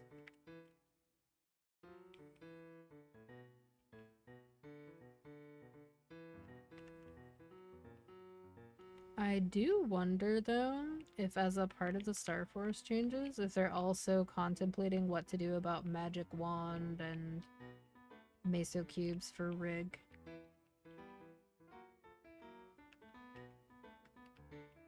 Because they're gonna have to do something to make it more accessible. There's a decent amount of regular server players who would literally just rather quit the game than move to Heroic, because for one, they feel like it will take too long, which I can't really blame them for feeling that way, even though the game has changed quite a bit in terms of pacing.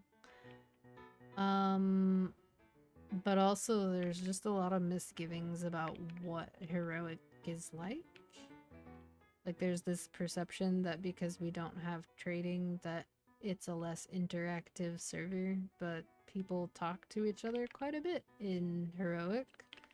Much more so than in Reg.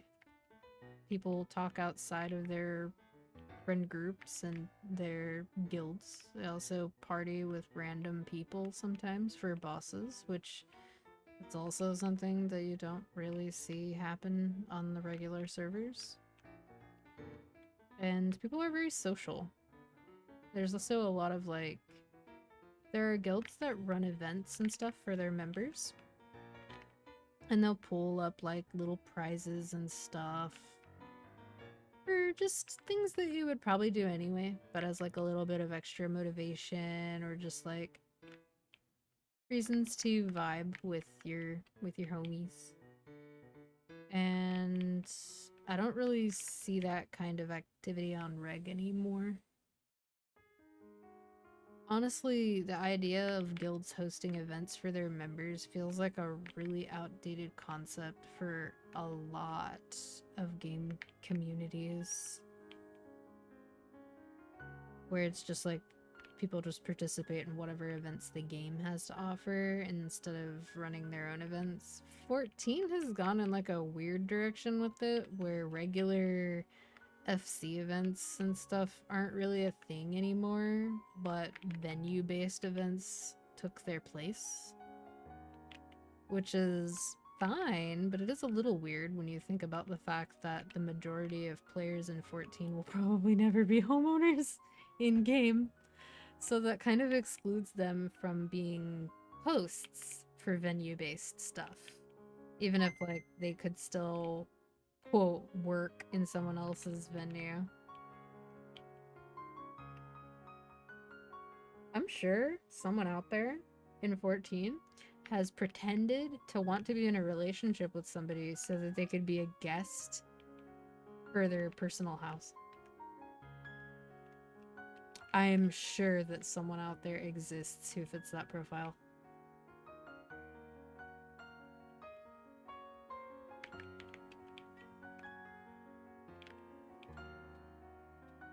So many familiars. I bet they all suck. I did say I would stop at stage 4. Ow. I have like an abdominal cramp. What the f- That feels terrible. What the fuck? Oh.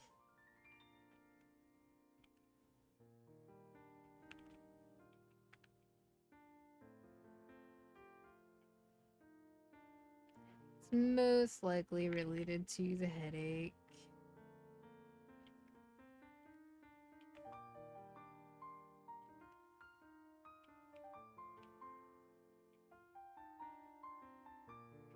Okay. Yeet myself here. And sort out some of this stuff. Oh my god. My inventory is clogged with,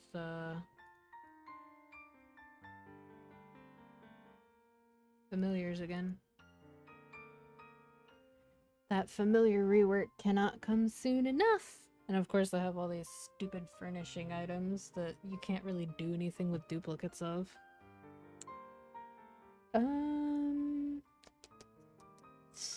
it gonna do? Oh, right.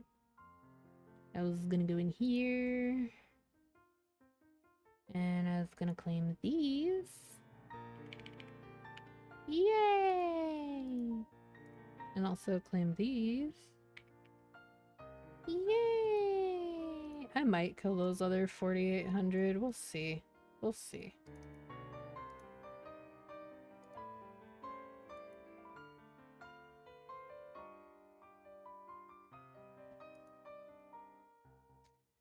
Okie dokie. Let's see. Open the familiar menu. Gonna unsummon them so that they're not burning through their time. What the?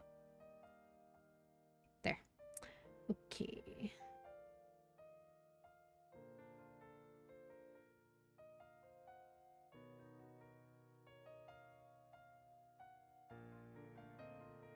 Okay. I wish that this system were just more responsive for the most part.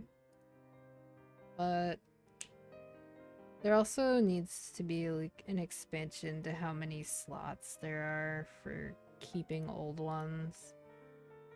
Ew. Yucky. Okay, those are back to level 1. Okay.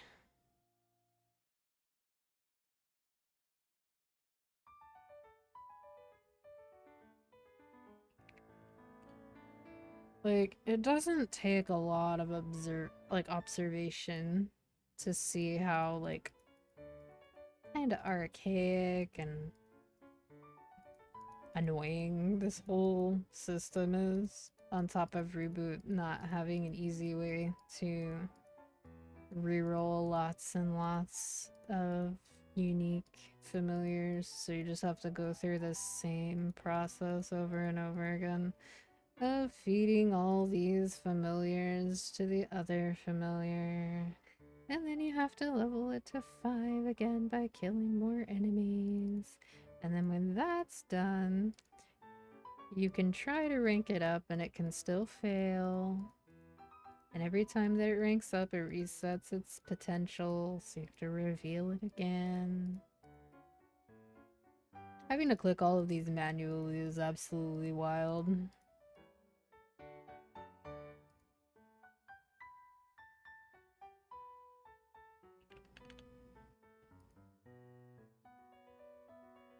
It's also so boring.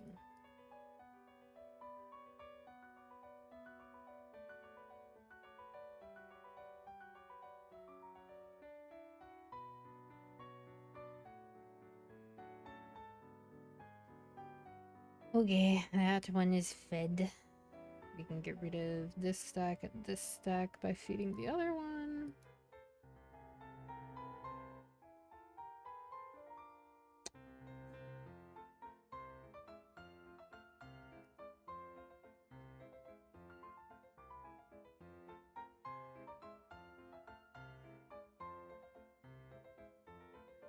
It's a little hard to tell whether I have those unique ones at the very bottom selected or not as well. Like, because this looks very similar to that in terms of the little icon. That's probably not the best thing in the world either. I hope whatever they do to the familiar system just makes it more convenient. They did say they were gonna get rid of more trash lines, which that can't come soon enough.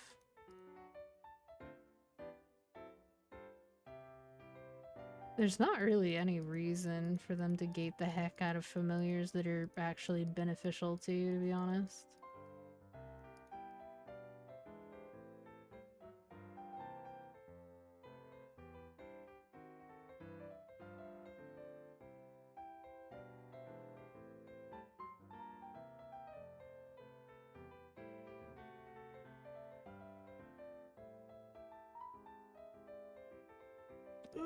It's so boring.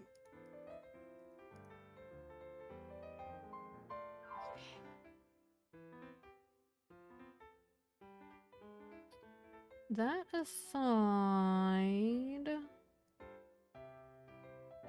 I guess I could start working on the odium one soon.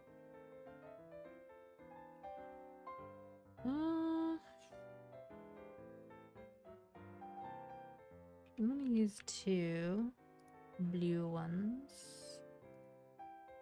And regrettably feed a lot of white familiars to them. I'm not gonna go beyond 2 because I'm gonna have to feed at least 150 afterwards to go from purple to yellow. And I don't farm in this map anymore, so... yeah. I mean, I say that, but I don't really farm in any map currently. Because the Arcus map was pretty good. The Odium map is okay.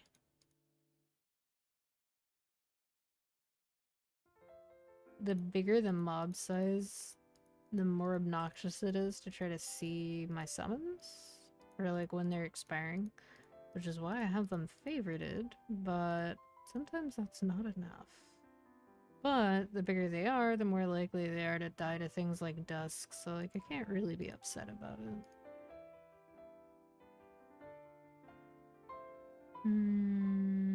Oh my gosh. That would have been really annoying. I probably can just turn those grandest ones into points.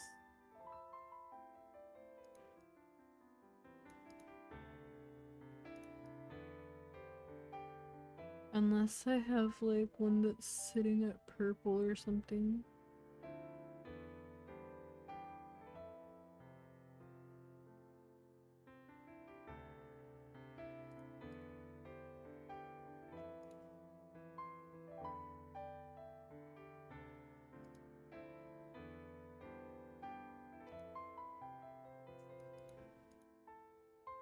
That was a weirdly satisfying yawn. I feel slightly rejuvenated. I was not expecting that. Maybe it's the sense of relief of being closer to being done clicking stupid familiars. I actually have a lot of those sitting at blue.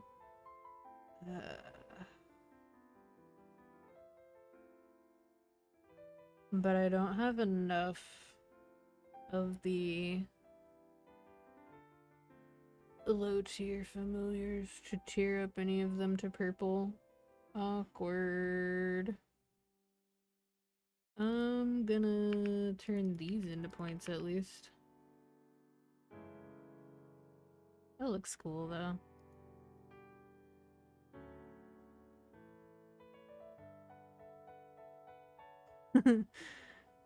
You're supposed to be fixing that. It's a graphical thing. Or at least I said they were fixing it. I don't know if they meant it. Or if they were just talking out of their ass. I don't level in this map on this character. That is where my Ilium leveled. So away those go. Get rid of this too.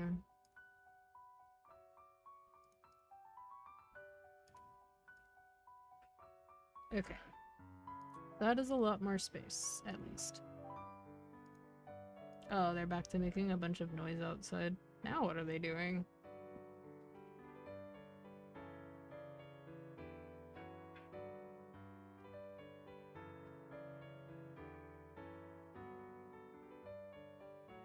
They appear to be using a steamroller on the new pavement, presumably to make it so that the seams are even with the rest of the pavement. That would make the most sense anyway. I got a couple of options. Go ahead and use these because that's taking up space. And I'm gonna put these nude stones in there. I guess I'm gonna buy some cubes. I guess. Oh god, that's so loud now.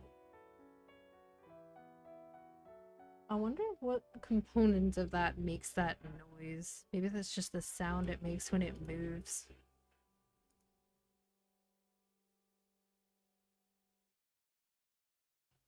I have exposed so much today about how little I know about how roads are made. Oh my god, stop vibrating my whole apartment! It has been 4 hours!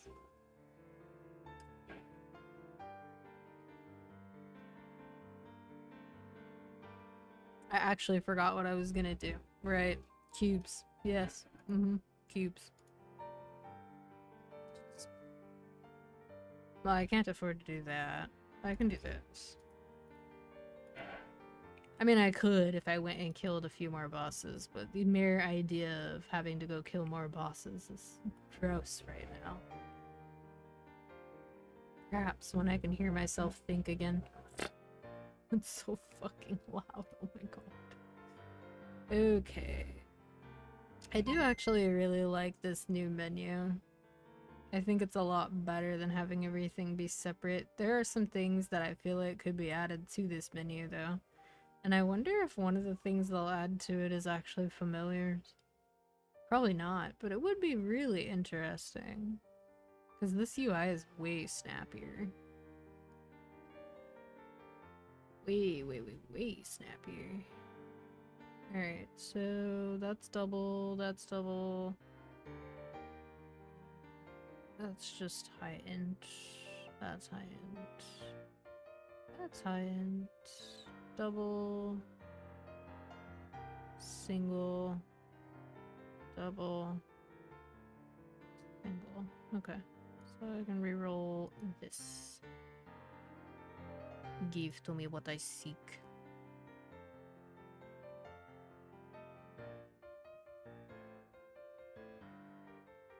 Nothing like playing a Korean MMO to tell you why you shouldn't start up a real-life gambling addiction.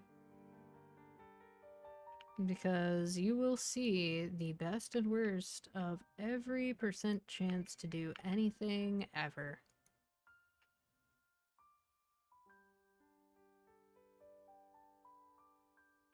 So that is those cubes that were expiring. Now I can use these cubes.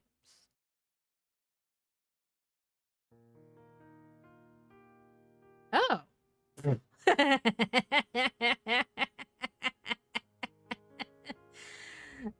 I mean...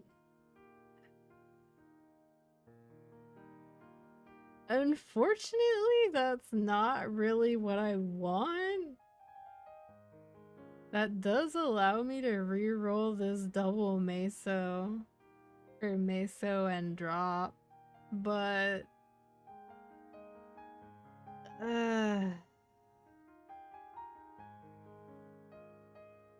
in theory, rolling a line of rolling a line of meso and drop should technically be easier than rolling 2 lines of drop or 2 lines of meso, and having a double meso line forces you to roll a double drop line. You have to roll 1 double drop line to begin with, but if you also have a double meso item, then you have to roll a 2nd double drop item. It's like... it's a lot, man. I fucking hate. Anyway, probabilities, man. Okay, that's 1,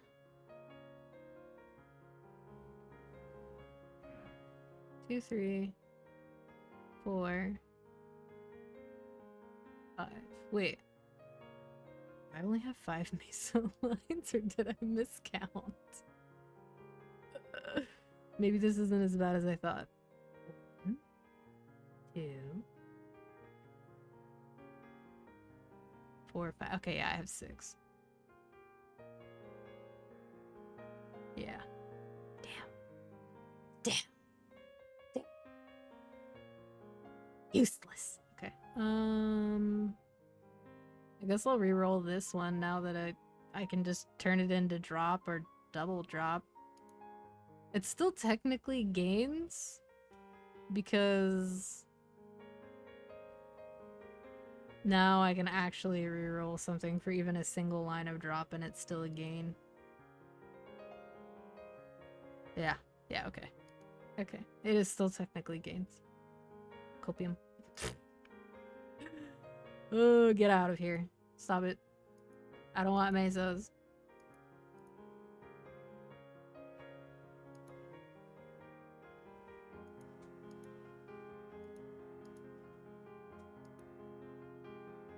What did I just say about mesos? I don't want you.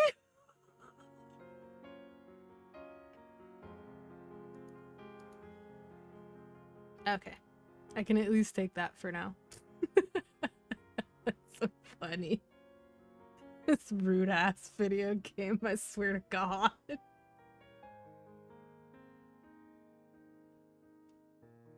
Ugh.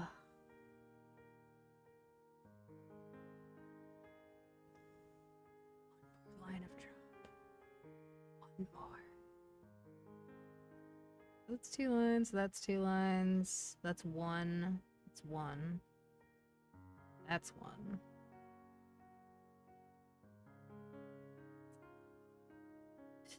Kind of doesn't matter which one of those 4 items I reroll, but this is the only one that gives garbage in terms of secondary stats. So I guess I just keep rerolling this Mechanator pendant, and if I get lucky and get a 2nd line, that's cool.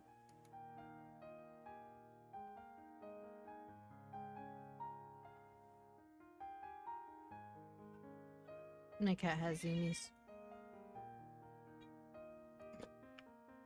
Sounds like an angry toddler over there. Honestly, me too, buddy. Who are you yelling at? Stop it. Stop yelling. Come here. Hey. Who are you yelling? I mean, I know it's loud outside, but that doesn't mean you have to be loud.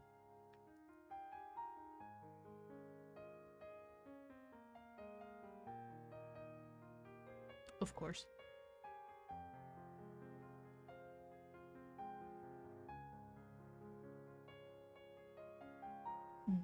Demon Avengers weep.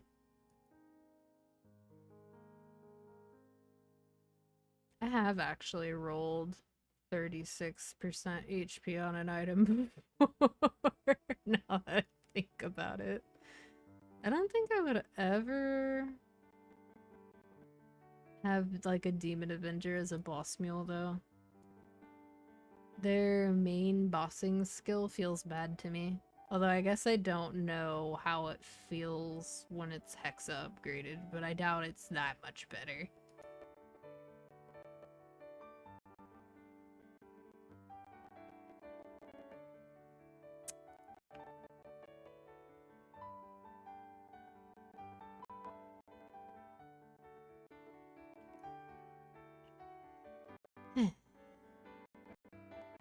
I mean, that's technically a gain. I guess.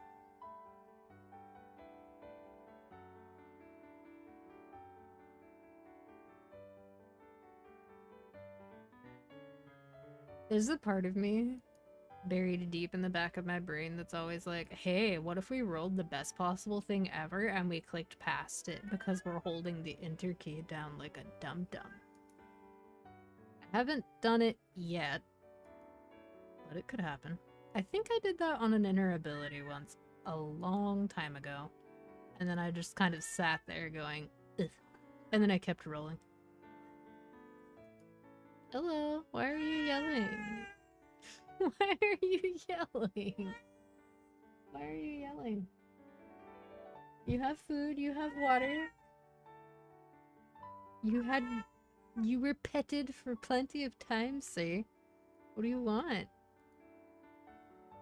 He's just yelling. Are you angry at the noise? I also am angry at the noise.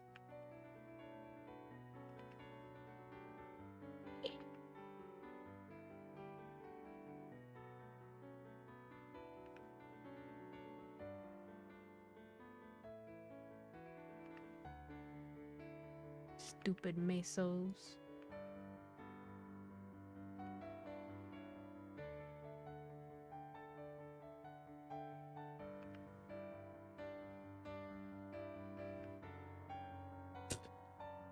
Okay.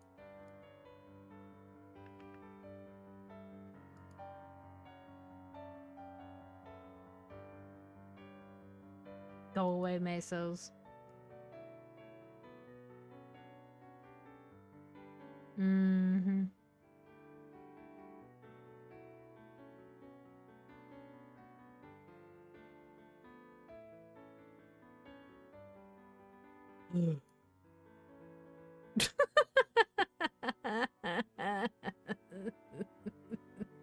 Cries in dexterity.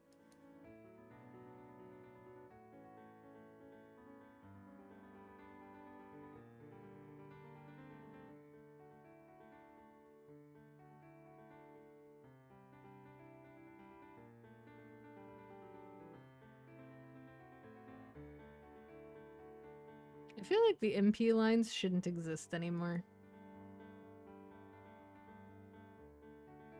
Like, I feel like those are... There's a handful of things that shouldn't exist anymore. It would be very nice if they cleaned up the potential possibilities just a bit. It'd be very nice.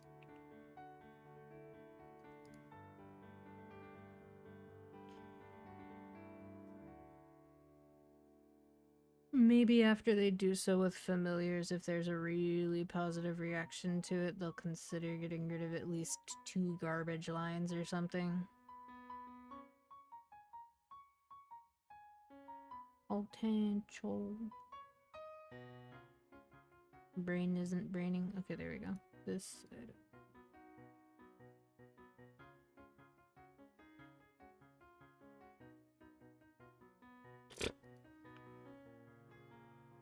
No. No.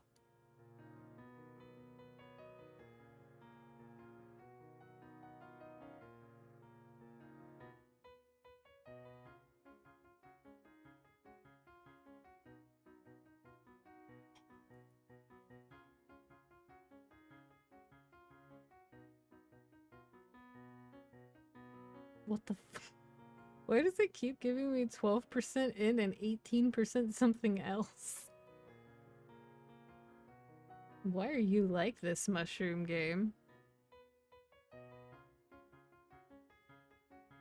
I mean, it's a Mechanator pendant, so I don't really care about having ins on it, but damn.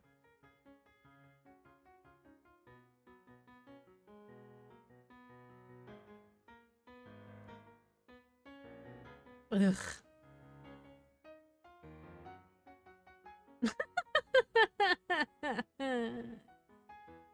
That would have made some thief potentially happy, but usually you want your meso items to be meso and drop.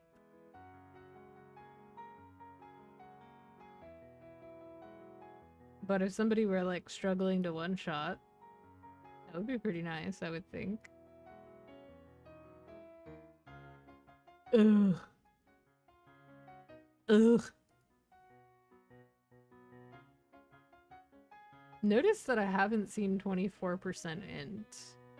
I've seen 24% HP, Dex, and Strength today, and Luck.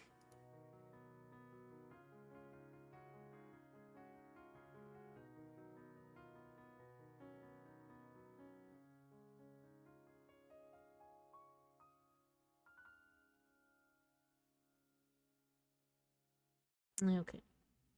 Well, strictly speaking, technically there were still gains because I didn't lose any meso percent, and I did gain an extra line of drop. I'm just missing the final line of drop before I have the max you can get from gear, which is still good. It means I have 401% with WAP and Legion and Familiars, which breaking 400 drop is... that's kind of poggers in its own way, I guess.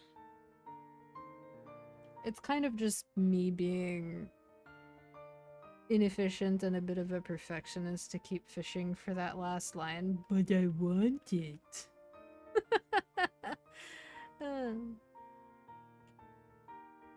I want all the drop rate for all the soul Erda fragments. All of it. I'm gonna do a couple things on mules right quick. Go on the Lin first. Oh yeah. Probably do that first. Ugh. Overall, that's not too bad. I don't remember which combination of two lines of drop gear averages about 7 bill per, but I did get lucky on some of them and very unlucky on others, so I would say I still probably fall within the average, but maybe not the median. The median is nice because the median adjusts for excluding people who are extremely lucky or extremely unlucky, but yeah. I agree. Gacha has made me never want to gamble in real life.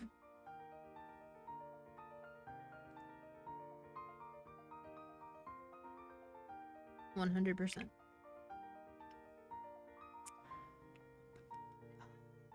I'm going to give my Lin those nodestones because whenever you want to feel like you get a big fat W from opening nodestones, opening them on a class like Lin, where all the skills matter, is great. Although most people are only going to use 4 boost nodes, so technically there are some that are not useful to you still. It's a pretty good deal overall. Oh, nice. I don't have to pre-disassemble any of them. I get to just do that. Yay! And then I just get to break all this shit.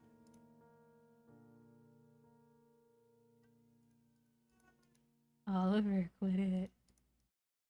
You're too loud, kitty. Also gonna... oh, I thought I had an extra one, but I guess I blew it up. That's fine. So I could craft this, or I could craft boost nodes, but I feel like crafting boost nodes is especially not helpful for this class. Because you really will. Like, if there were ever a class where you're gonna max them anyway by opening nodes to max other crap, it's gonna be Lynn.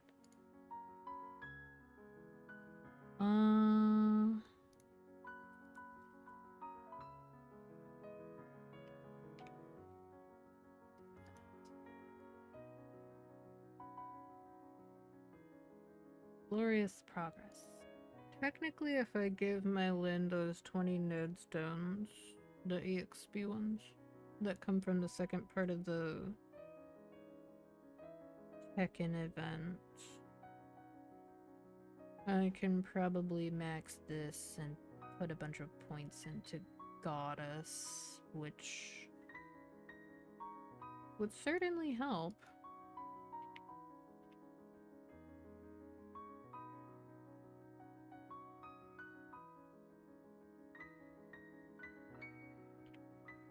Very quickly do arcane dailies on this character.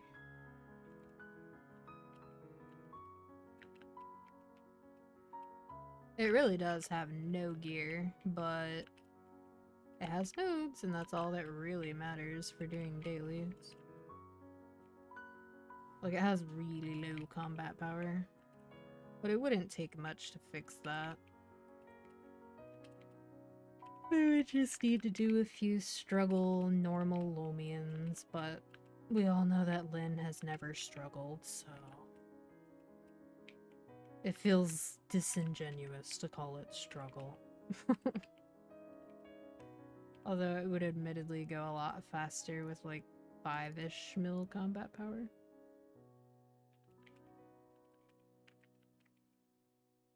But yeah, it wouldn't be hard to do that and then to suffer the Haven weeklies and First World Tree ones to get Absols. And then probably star them up to like 10 or 12 or so and then just leave them like that until there's an event. But I would have to remember to do Sierra and Magnus every week so that I can afford the fodder items for if I wanted to Star Force for the Lin on an event. Because this would 100% be one of those characters where I just don't get arcaned. I would just 21 the episodes with fodders and call it good. I don't think I have much desire to play Lin beyond, like, as a boss meal. But as a boss meal, it really shines. They did kind of already tell us that the upcoming Jianghu changes are not gonna nerf them. Although they have been wrong before about things like that.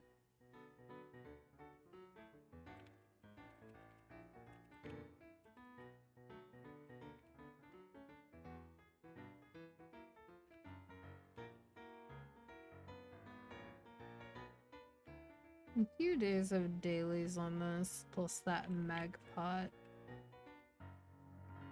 should make a pretty big difference too. There's more symbols.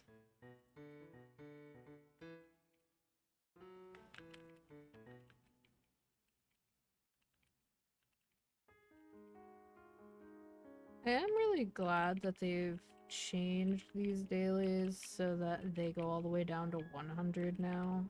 Because if you do happen to hop on a character that's like 250-ish, they really do take like 5 minutes. Which is such an improvement, but...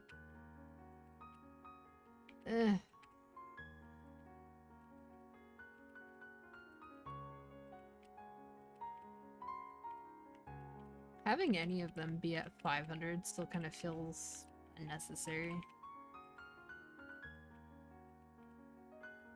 But the thing I really would like for them to change is I would like for them to change Urda requests so it's not 3k mobs anymore.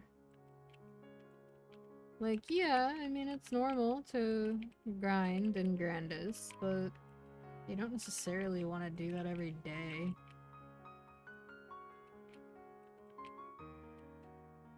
And it just feels like a bit of a slog compared to the symbol dailies. Because the symbol dailies, you get tangible power increases every time. Whereas with Hexa, it's only really when you are tearing it up. Because you'll look at the symbols and be like, okay, well I have fewer days left to max this out. But that's not quite how Hexa progress works, because you're also getting them as drops, whereas like as symbols, you do get them as drops occasionally, but those don't really make a dent.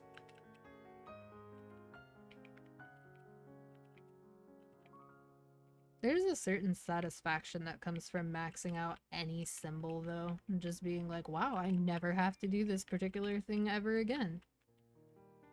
It's like finishing a part of the character. I'm sure some people feel that way after 22 starring their gear too, where they're like, well, I've finished my character. Now all that's left is to fish for real 3-line or double prime and all that.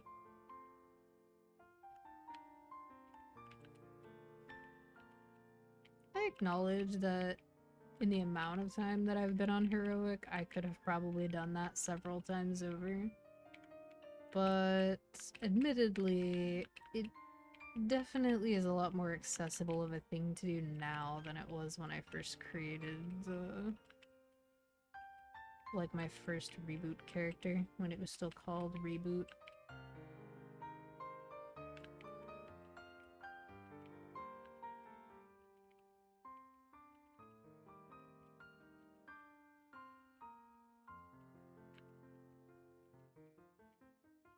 There are also just so many more ways to acquire damage now than there were before. I still wish that they would give us back our FD though, cause that was nerfed because of KMS. That wasn't really nerfed because of GMS reboot. And then immediately afterwards, KMS, or rather Changsup. This wasn't all of KMS, this was Changsup's words. He was like, oh, well, the reboot experiment failed because the players in reboot don't get to do any of the endgame content, which is the only thing we want to focus on right now. So we're going to delete reboot. And that was like, I think within 6 months of him nerfing the final damage. And it's like, okay, if you wanted Reboot and KMS to be able to kill Limbo, maybe, just maybe, you shouldn't have nerfed final damage right before you released it. What a novel concept. What a rogue thought. So avant-garde. But he made a bunch of decisions that just basically kneecapped Reboot, and then he went on to say that it was a failed experiment. And it's like, okay, bud. Admittedly, they did start improving reg servers in KMS not that long after they decided they were scrapping Reboot, but a lot of those changes could have existed alongside Reboot. They just didn't want to do that because from their perspective, the changes overlapped a bit. But I don't know. It's so clear that they just didn't want to do it anymore. And it was such a small portion of the KMS player base that was on KMS Reboot that it was just, it didn't matter.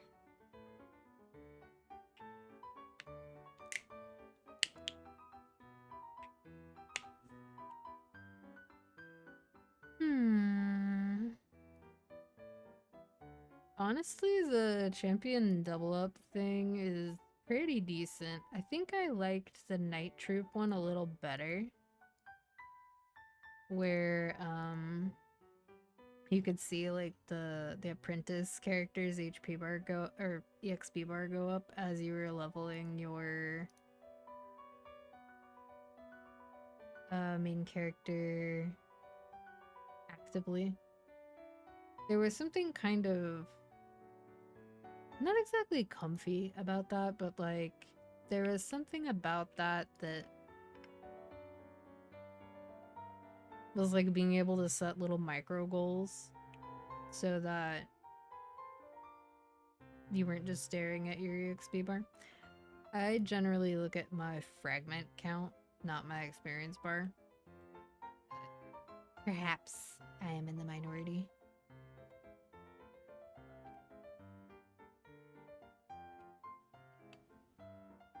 But I consider Hexa progress to be more interesting to me than gaining levels for the most part.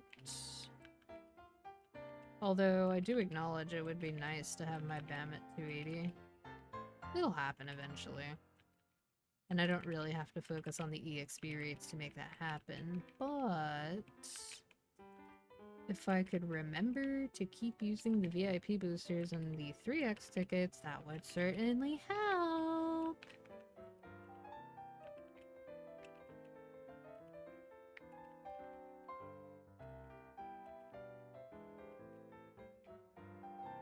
It's so easy to forget, but that's why that upcoming buff sequence might be helpful. Although admittedly, you would still have to remember to refresh buffs that are not on the same timer, so I guess you could have more than one. And if you can double click it in the actual menu and not have to hotkey it, that would also probably help. I'm a dummy, I didn't accept the dailies. Oopsie. My bad.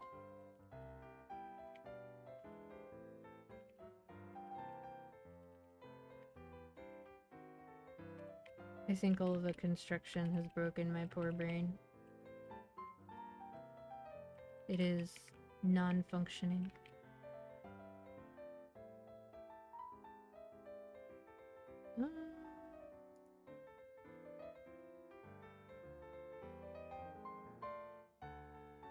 There we go.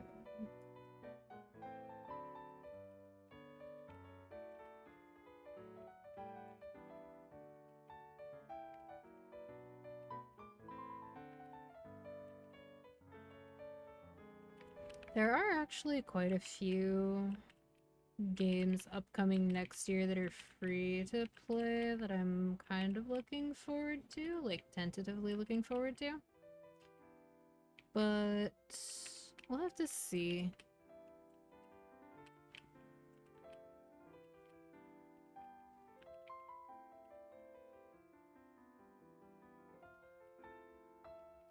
It would be nice to have more to occupy, like my desire to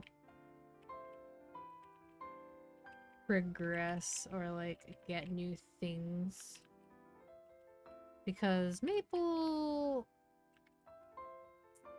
I'm sure most people are familiar with the pitched waiting room and waiting for events to be able to Star Force your gear and all that. It can be a little dull in the interim when it feels like you're not really progressing all that much because you're kind of done with all the external stuff you can do, like Legion and whatnot. Although I am about to get... Oh, I did. I forgot. I hit 40 there. So now I have a new thingy. I'll have to change the stats to that and level it. But, the next one doesn't happen until artifact level 50, which is gonna take a while, to be honest. So... I won't be making any progress that way anytime soon. My Legion is like 9.2k, which 9.5k isn't so bad, but 10k and 10.5k are pretty... They're not exactly unattainable, but they're basically gonna hinge on, like, hyper burning events, because... yeah.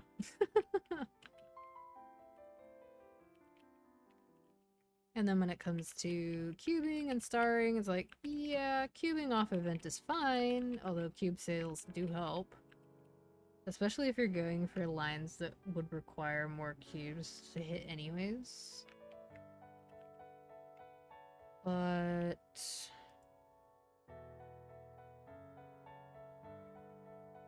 a lot of it is waiting, which doesn't bother me that much, but I like to have something to do in the meantime. And if I look at something like Woowa, I'm probably going to wait until Chisa, which is, I think, the phase 1 character of 2.8. I want to say that's like a month away, but that's like a month of not pulling anything, because I'm at like 70 out of 80 pity. And I already lost the 50-50, so if I pull, I will probably lose my guarantee. And while I was leaning towards pulling Galbrana, because I like her design, I'm looking at my currency and I'm being like, I don't think I can afford to do both this and Chisa, so then I'm gonna like sit on my currency, which is boring, I will admit. That's a boring thing to do, and also a big reason why I'm very against the idea of gambling with actual money. Because if I feel that way over not being able to do so for like a month, just having to stare at what's there, ooh boy, if I had like an IRL gambling addiction, my savings would be in danger constantly. I'm actually a pretty frugal person when it comes to actual money. But yeah. That would be a slippery slope, I feel like. I think a lot of people learned that lesson with Genshin when it first released. Because it feels almost like Hoyo's games literally don't want you to spend money on them, with how inconvenient it is and how not cost efficient it is to pull for basically anything using real money. But, eh.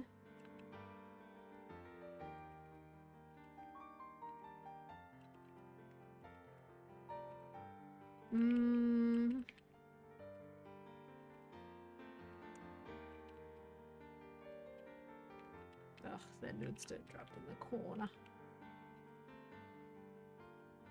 I'm still on the fence about whether I want my AB to be like a real boss mule, or if I just want it to be like a Lomian mule and then replace it later when I feel like building C10 mules. Technically, I do have a C10 mule because of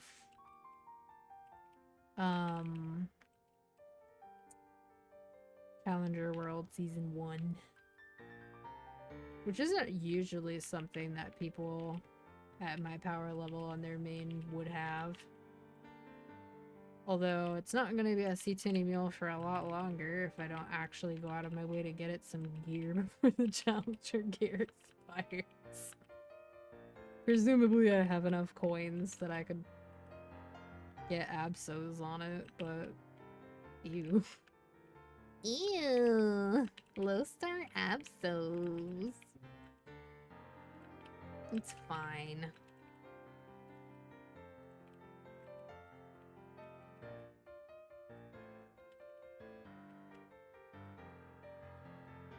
It's a shame I suck at Viahilla, because I would go kill Viahilla on it for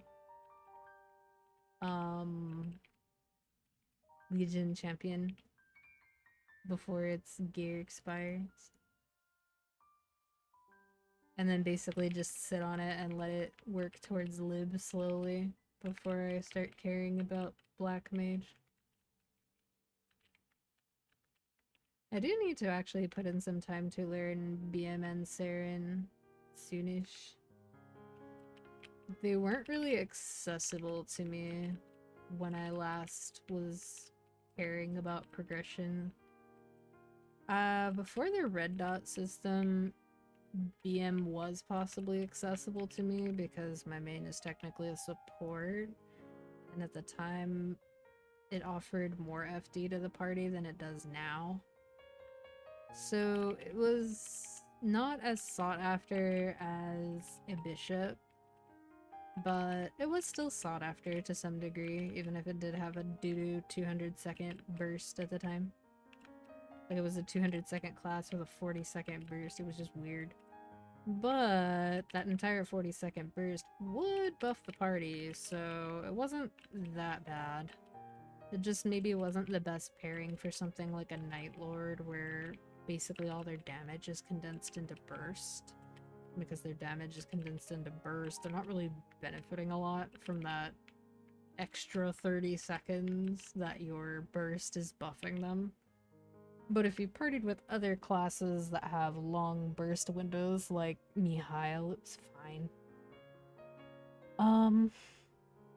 The weird thing is, Dawn Warrior after the rework was also a long burst class, 40 seconds, just like Battle Mage, and actually shares some qualities with Battle Mage burst, but their support doesn't stack.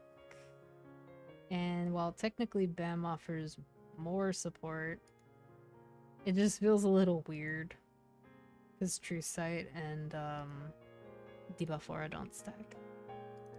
But there's more than just those, but at the same time, that's all anybody seemed to care about, is that those two things didn't stack. So, shrug.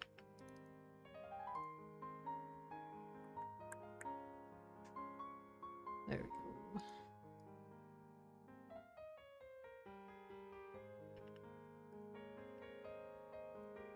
And go ahead and bank these as well. Oh, a Magpot.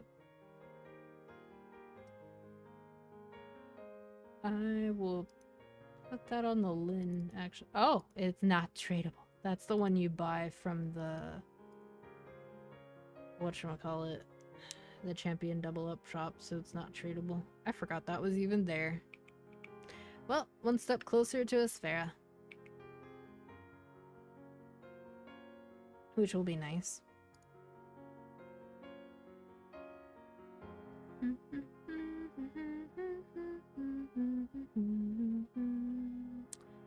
I guess I will use the double up points on the Shadower, because that event is ending, now that I'm thinking about it.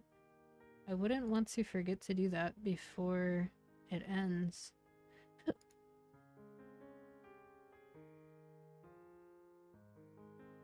Okay.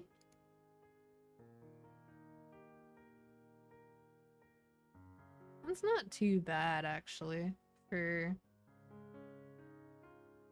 symbols. Of course, I'll want to max them eventually, but that's not a bad place for it to be. I clearly didn't neglect it that much, unlike Mihail. I neglected Mihail quite a bit.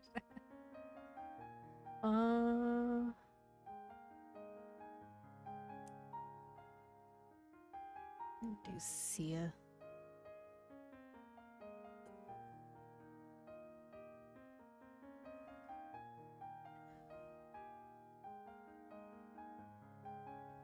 Ew, why did I... Oh, I know why. Because this character still has to kill Lucid for... the thing. Item burning. I say that, but there's a really good chance I don't bother. I should definitely remember to kill Lotus and Damien on this character, probably this week and next week. That will probably give me enough coins, and then I can take my time with the weeklies and just give it APSO whenever I want, and it'll be fine.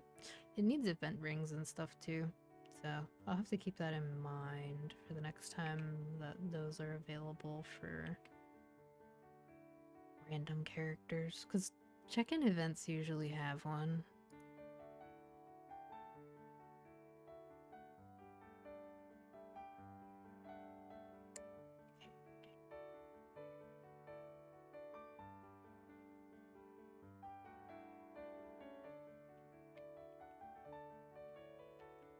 It feels kind of silly using the mobbing skill after getting Hexa Ray, because Hexa Ray has, at least visually, it looks like it has better range. But at the same time, you still want to have the lizard doing things. I don't know. I still think it's bogus that this class can't attack in the air. And I get it, mage classes are mage classes. I play several of them, but like, this class feels like it should have been able to attack in the air, based on the other stuff it can do. It was really jarring going back and forth between this and Ilium when I was leveling them. Because they can both float, but Ilium has way more privilege in terms of like different ways to attack and stuff.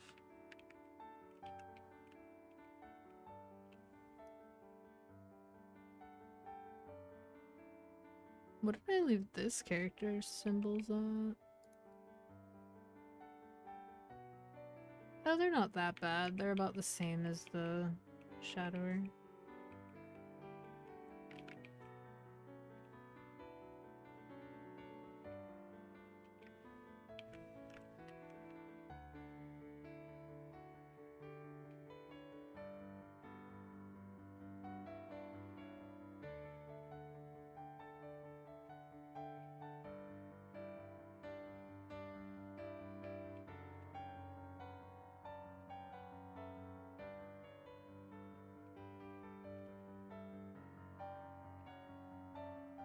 When they first added Sia, one of my most early observations about this class, and maybe it was because I had my skill effects set to mostly transparent at the time, but I felt like a lot of the skills didn't actually look that good. Some of them do, like the Inker looks really good, for example, but like the main attacking skills didn't look that good to me. Like pole, this, I didn't think this looked great. I didn't think that the main leveling skill looked great. And Ray, although I will say Hexa Ray does look better, but it looked very mobile gamey to me, which makes sense considering that it is a class from a mobile game originally, but I don't know.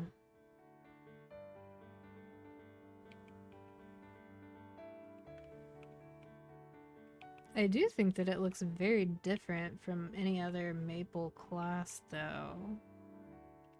And I guess that kind of feels like a good thing for when GMS does start doing more GMS exclusive content again.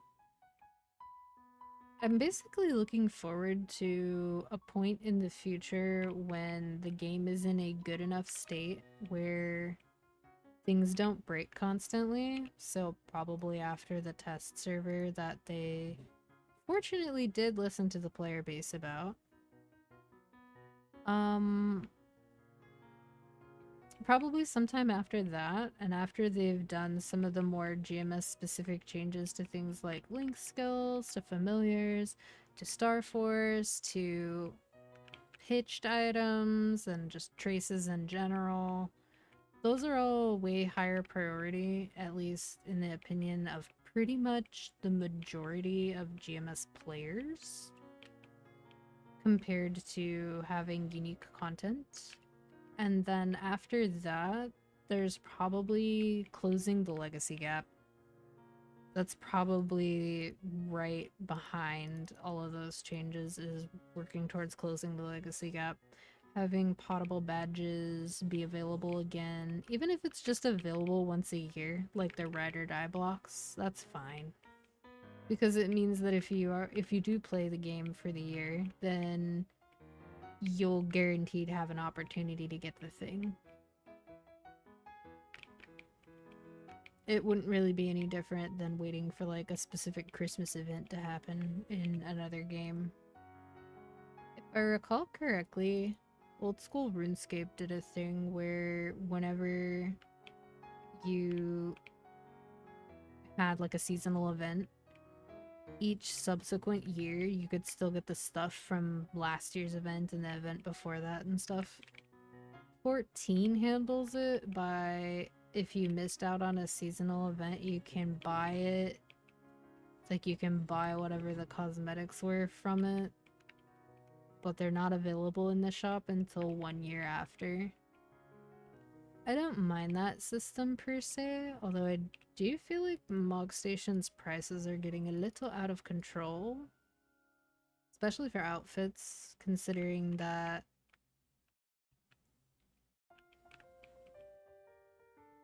it's not account-wide. Like, some people will justify the prices of mounts by saying, oh, well, it's account-wide, so that's why it's $40. And it's like, okay. I mean, it wasn't that long ago that games like Perfect World and WoW were trying to sell you $50+ mounts that were not account-wide. I guess that's fair. But paying like $20 for an outfit that's not account-wide feels kind of silly. It's still better than something like Ion, though, where you buy the outfit and then you can only use the reskin once. And if you wanted to use it again, you'd have to break whatever it was that you reskinned with that aesthetic onto another thing. So you wouldn't be able to keep that gear, which typically if you're gonna be reskinning something, you're probably gonna be putting it on like your actual gear at the time. But doing it that way means you wouldn't be able to do anything with it afterwards, which I hate it when games do that.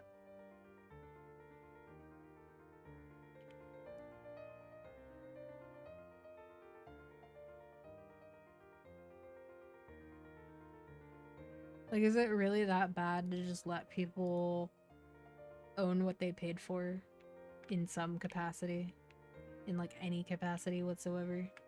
I feel like that's really not that big of an ask.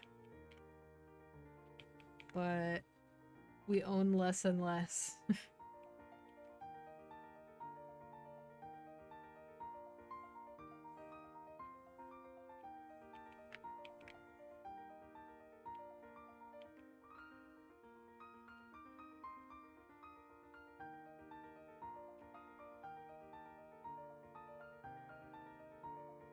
Oh, I'm almost to those 10k kills at least.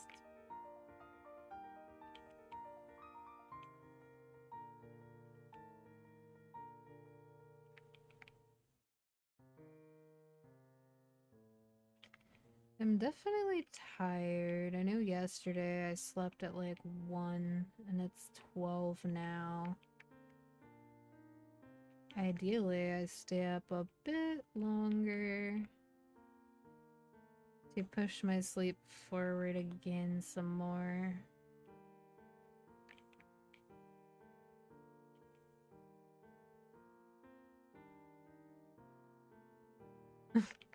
My cat is eating his food so loudly in my ear. Jeez, dude. I'm not gonna do the 3k Urda kills on really any other character besides my BAM. As far as like same server goes, it doesn't feel worth it to do that just for 600 soul Urda energy. I can see the value in it. It's just I cannot be arsed. Although, if there were another event where it's like, oh, kill X amount of mobs a week, I would consider maybe doing it. Just because I'm killing things on other characters to count towards it anyway.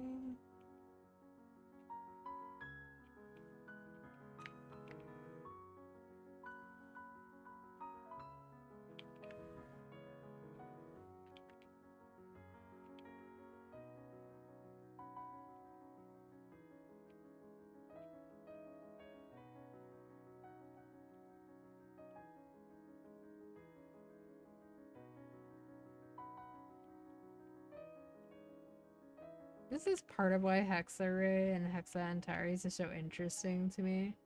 Because, like, you can intentionally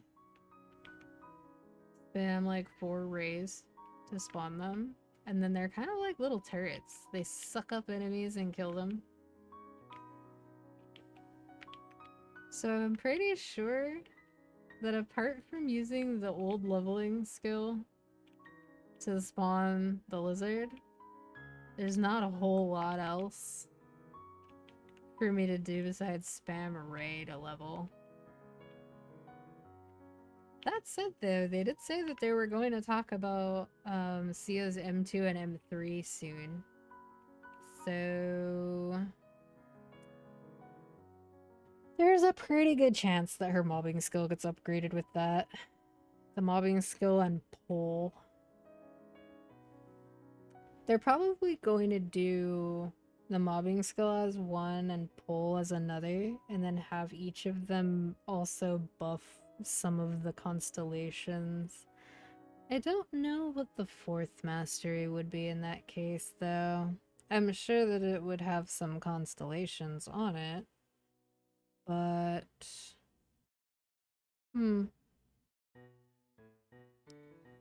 It's gonna be kind of interesting to see how the Urda Link system changes as a result, though.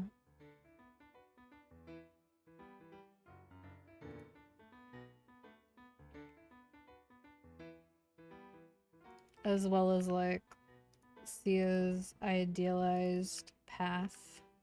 Although, some things are very unlikely to change, like getting Hexarray ASAP and getting it to level 9 is like a huge FD gain. So I really don't think that's gonna change. And then Urda Link has a slight advantage over the regular Hexa system when it comes to upgrading V skills, because you get 2 separate nodes that you can upgrade, and you can upgrade them at the same time.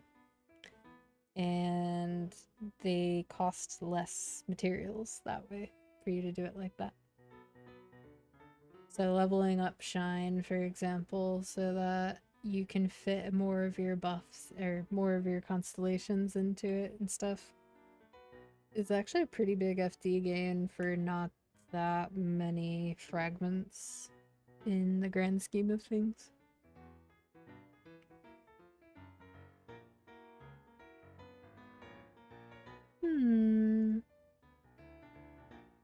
Pretty close to leveling the Arcana symbol. That's something.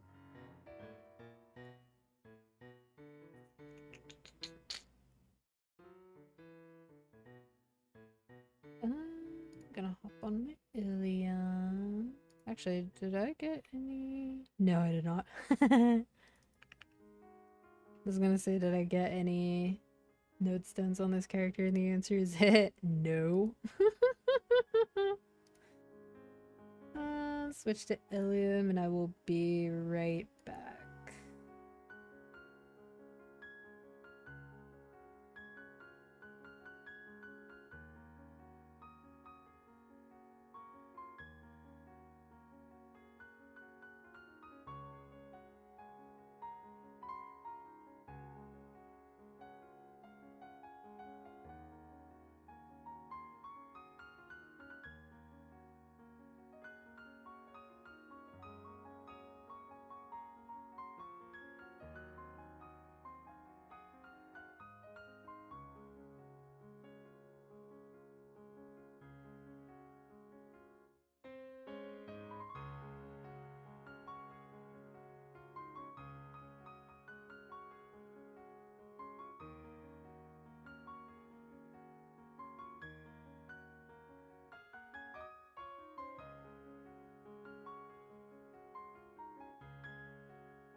Okie dokie. I am returned.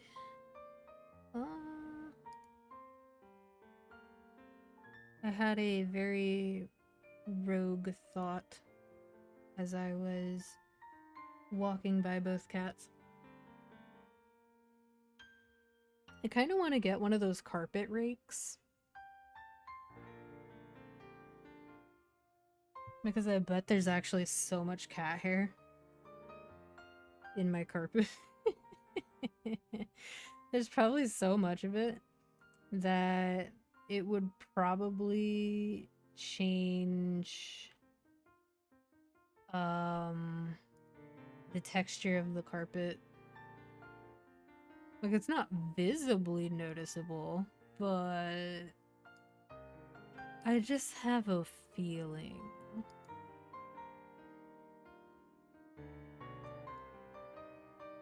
Because you know they shed, like, year-round.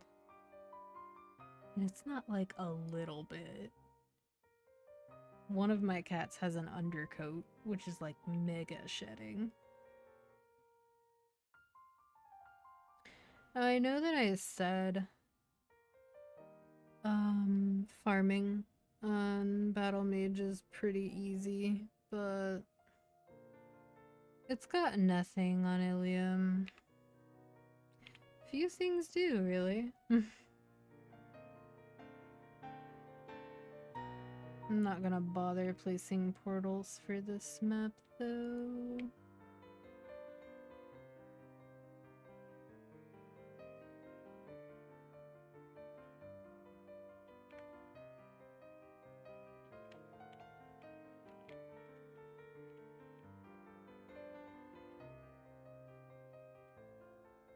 The portals really are what make it ridiculous, but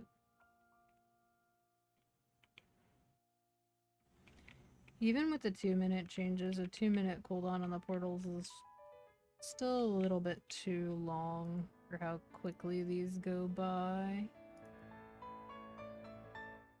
Oh my gosh. I don't have a teleport rock. I spend so dang much on teleport rocks because I'm so lazy.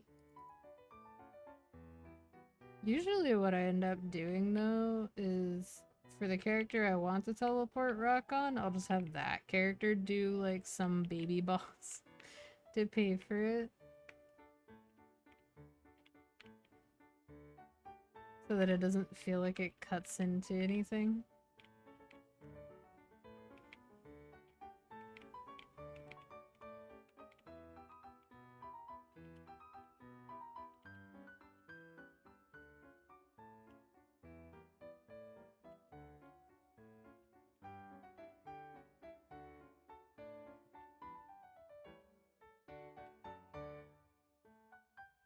I really wonder. So in Challenge World Season 1, I personally felt like leveling through basically daily story and event items was perfectly adequate up to about 275. And it wasn't until 275 that it started to feel slow. But for season 2, Monster Park will be giving like 3 times the experience that it did in season 1 at that level. So I wonder if 280 in CW2 is gonna feel more accessible.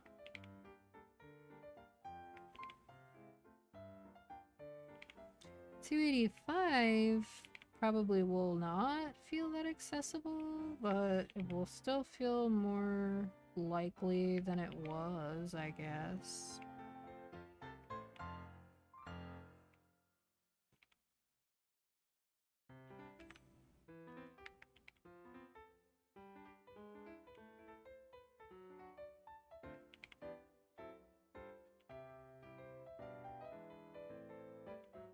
It's so easy to take for granted how easy portal farming is. In some ways, this is lazier than my BAM. The next map I'm gonna go to, though, for the last daily is gonna be... you'll see what I mean. It's a bit unfair how easy it is.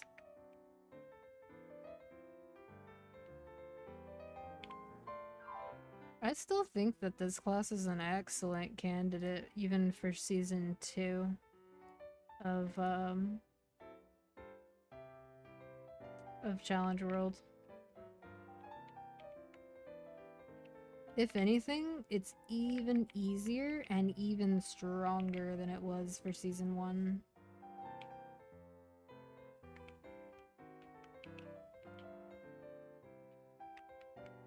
Okay, so this is all you do.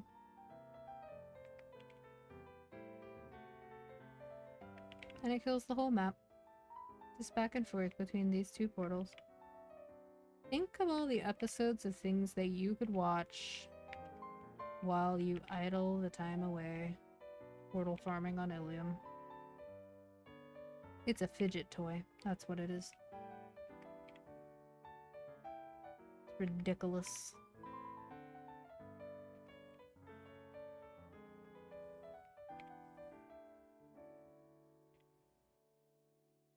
You don't even really necessarily have to one-shot either. That makes it even sillier to me. Because you can still outkill the spawn without one-shotting.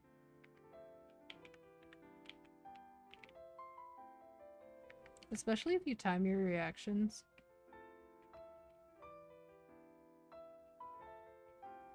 Which, after you play the class for a while, isn't too hard to do. You kind of get into a rhythm with the cooldown for the portals as well. And technically speaking, you could mash up and use the reaction and then move the ball to make doubly sure that you kill everything, but in my opinion, that's actually more effort.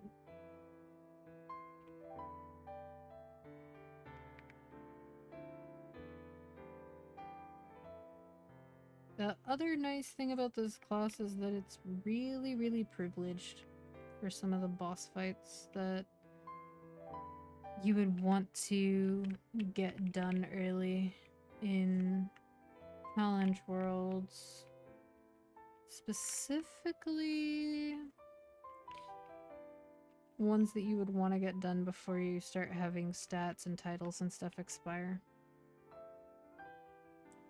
Very strong, it's very flexible, very unique movement, very easy to level, super easy to farm on. It's been a good class for a while, to be honest. People were sleeping on it, but I can't deny that the 2-minute changes would make it a lot more appealing to a lot of people. Mainly because you don't have to weave the same way that the class used to have to.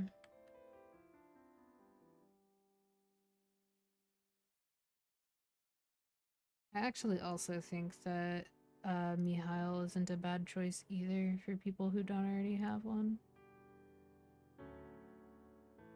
Like, you'll still have to build enough damage to be able to kill the bosses that you're trying to kill, and you'll also still have to learn how to use Royal Guard if you've never used it before. But honestly, it's really not that hard. They increased the window for being able to parry with it, and then on top of that, they made the parry client-sided at some point. So it's never been easier than it is now.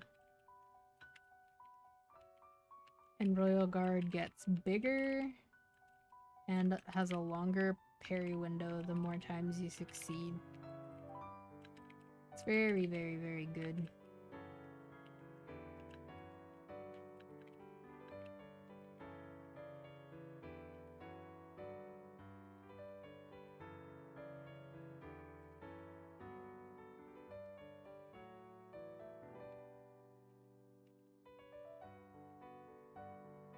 In general, I'm actually someone that used to have a really hard time watching like YouTube videos or getting through watching shows because I would feel like I had to give it my full attention. It wasn't until much later that I started being actually able to multitask on those specific things, and depending on the show, sometimes I still can't. But being able to treat a game, especially a game that has progression elements to it, so I've done this with 14 as well, and things like Vampire Survivors, where like there's a potential for me to feel like what am I doing with my time, basically.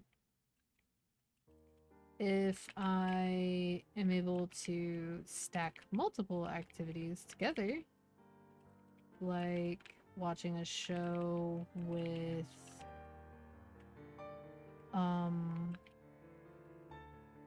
progressing in a game while also doing something like rendering a video or something like that at the same time, that feels more productive to me. Like, it doesn't bother me nearly as much in that context.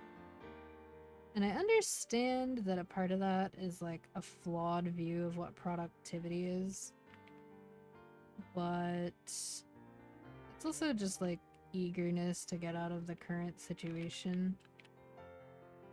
Even though all I can kind of do is put in the effort and then wait for the results over and over again until I land something that pays more.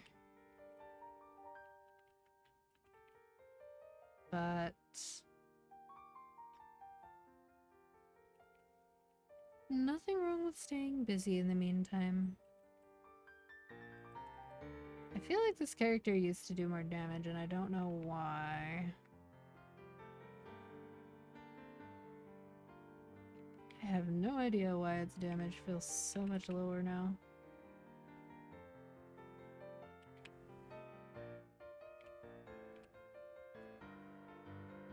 I guess it is missing one of its buffs. Yeah. For some reason that toggle wasn't staying. Oh yeah, that did it.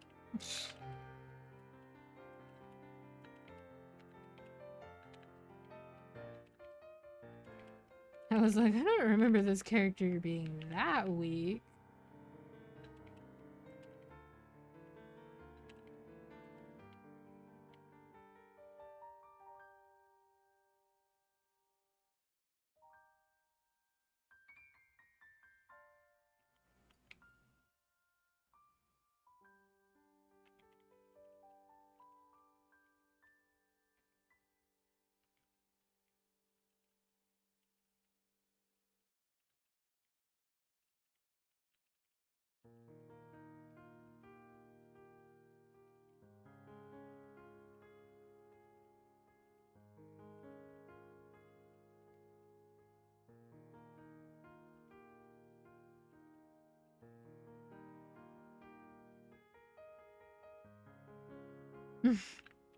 I wonder if they were having a hard time changing channels.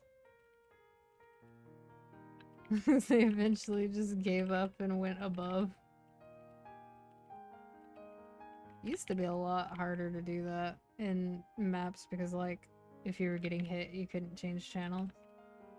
Now it's supposed to be if you are in combat, like panting from using abilities recently, you can't change channels.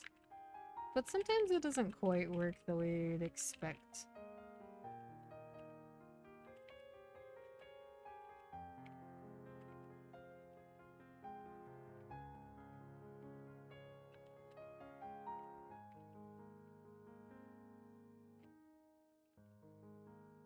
That felt like that took forever.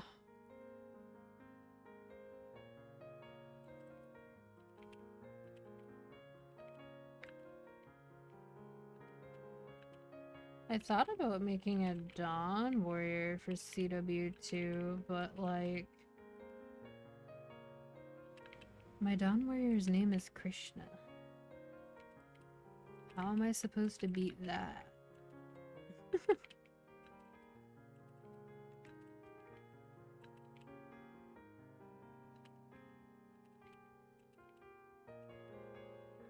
There is a specific myth about Krishna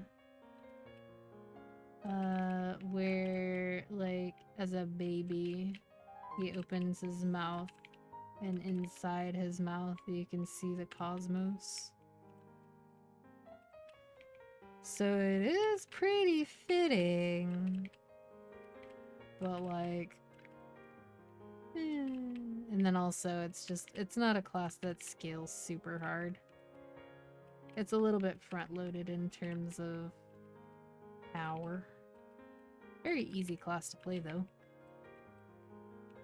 Which is why I'm contemplating turning it into a boss mule, but I'll have to see how I feel about it when it actually starts doing a bit more damage. And when I can start doing like Lumion and slime and stuff on it. Although I will admit, there is something about the Saluna slashes that feels a little not fluid to me. And some people say that they actually feel like the Hexa versions are less fluid. I don't know if I would feel that way. They are apparently the same speed, and it's just like a visual thing that causes people to feel that way, but I don't know. I don't know how I would feel about it. Either way, I'm probably going to get quite a few things to 250 in the process of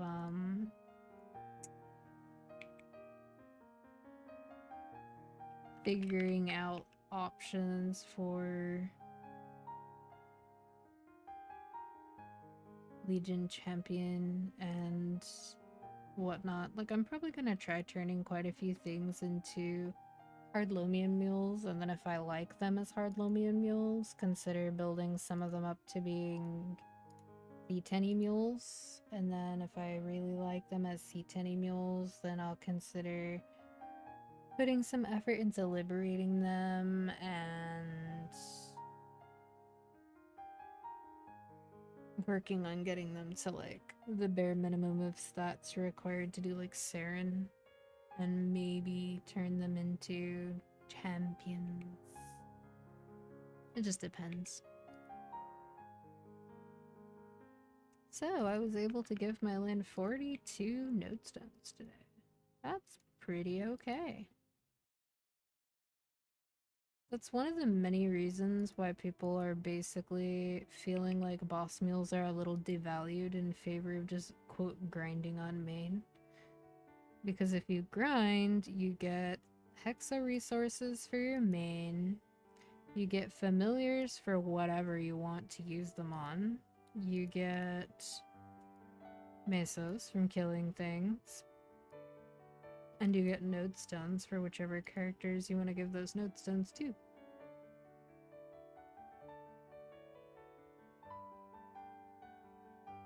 But in my opinion,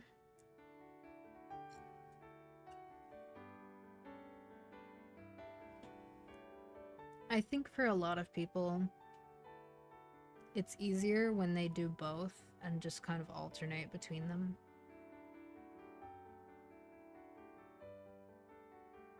Anyway,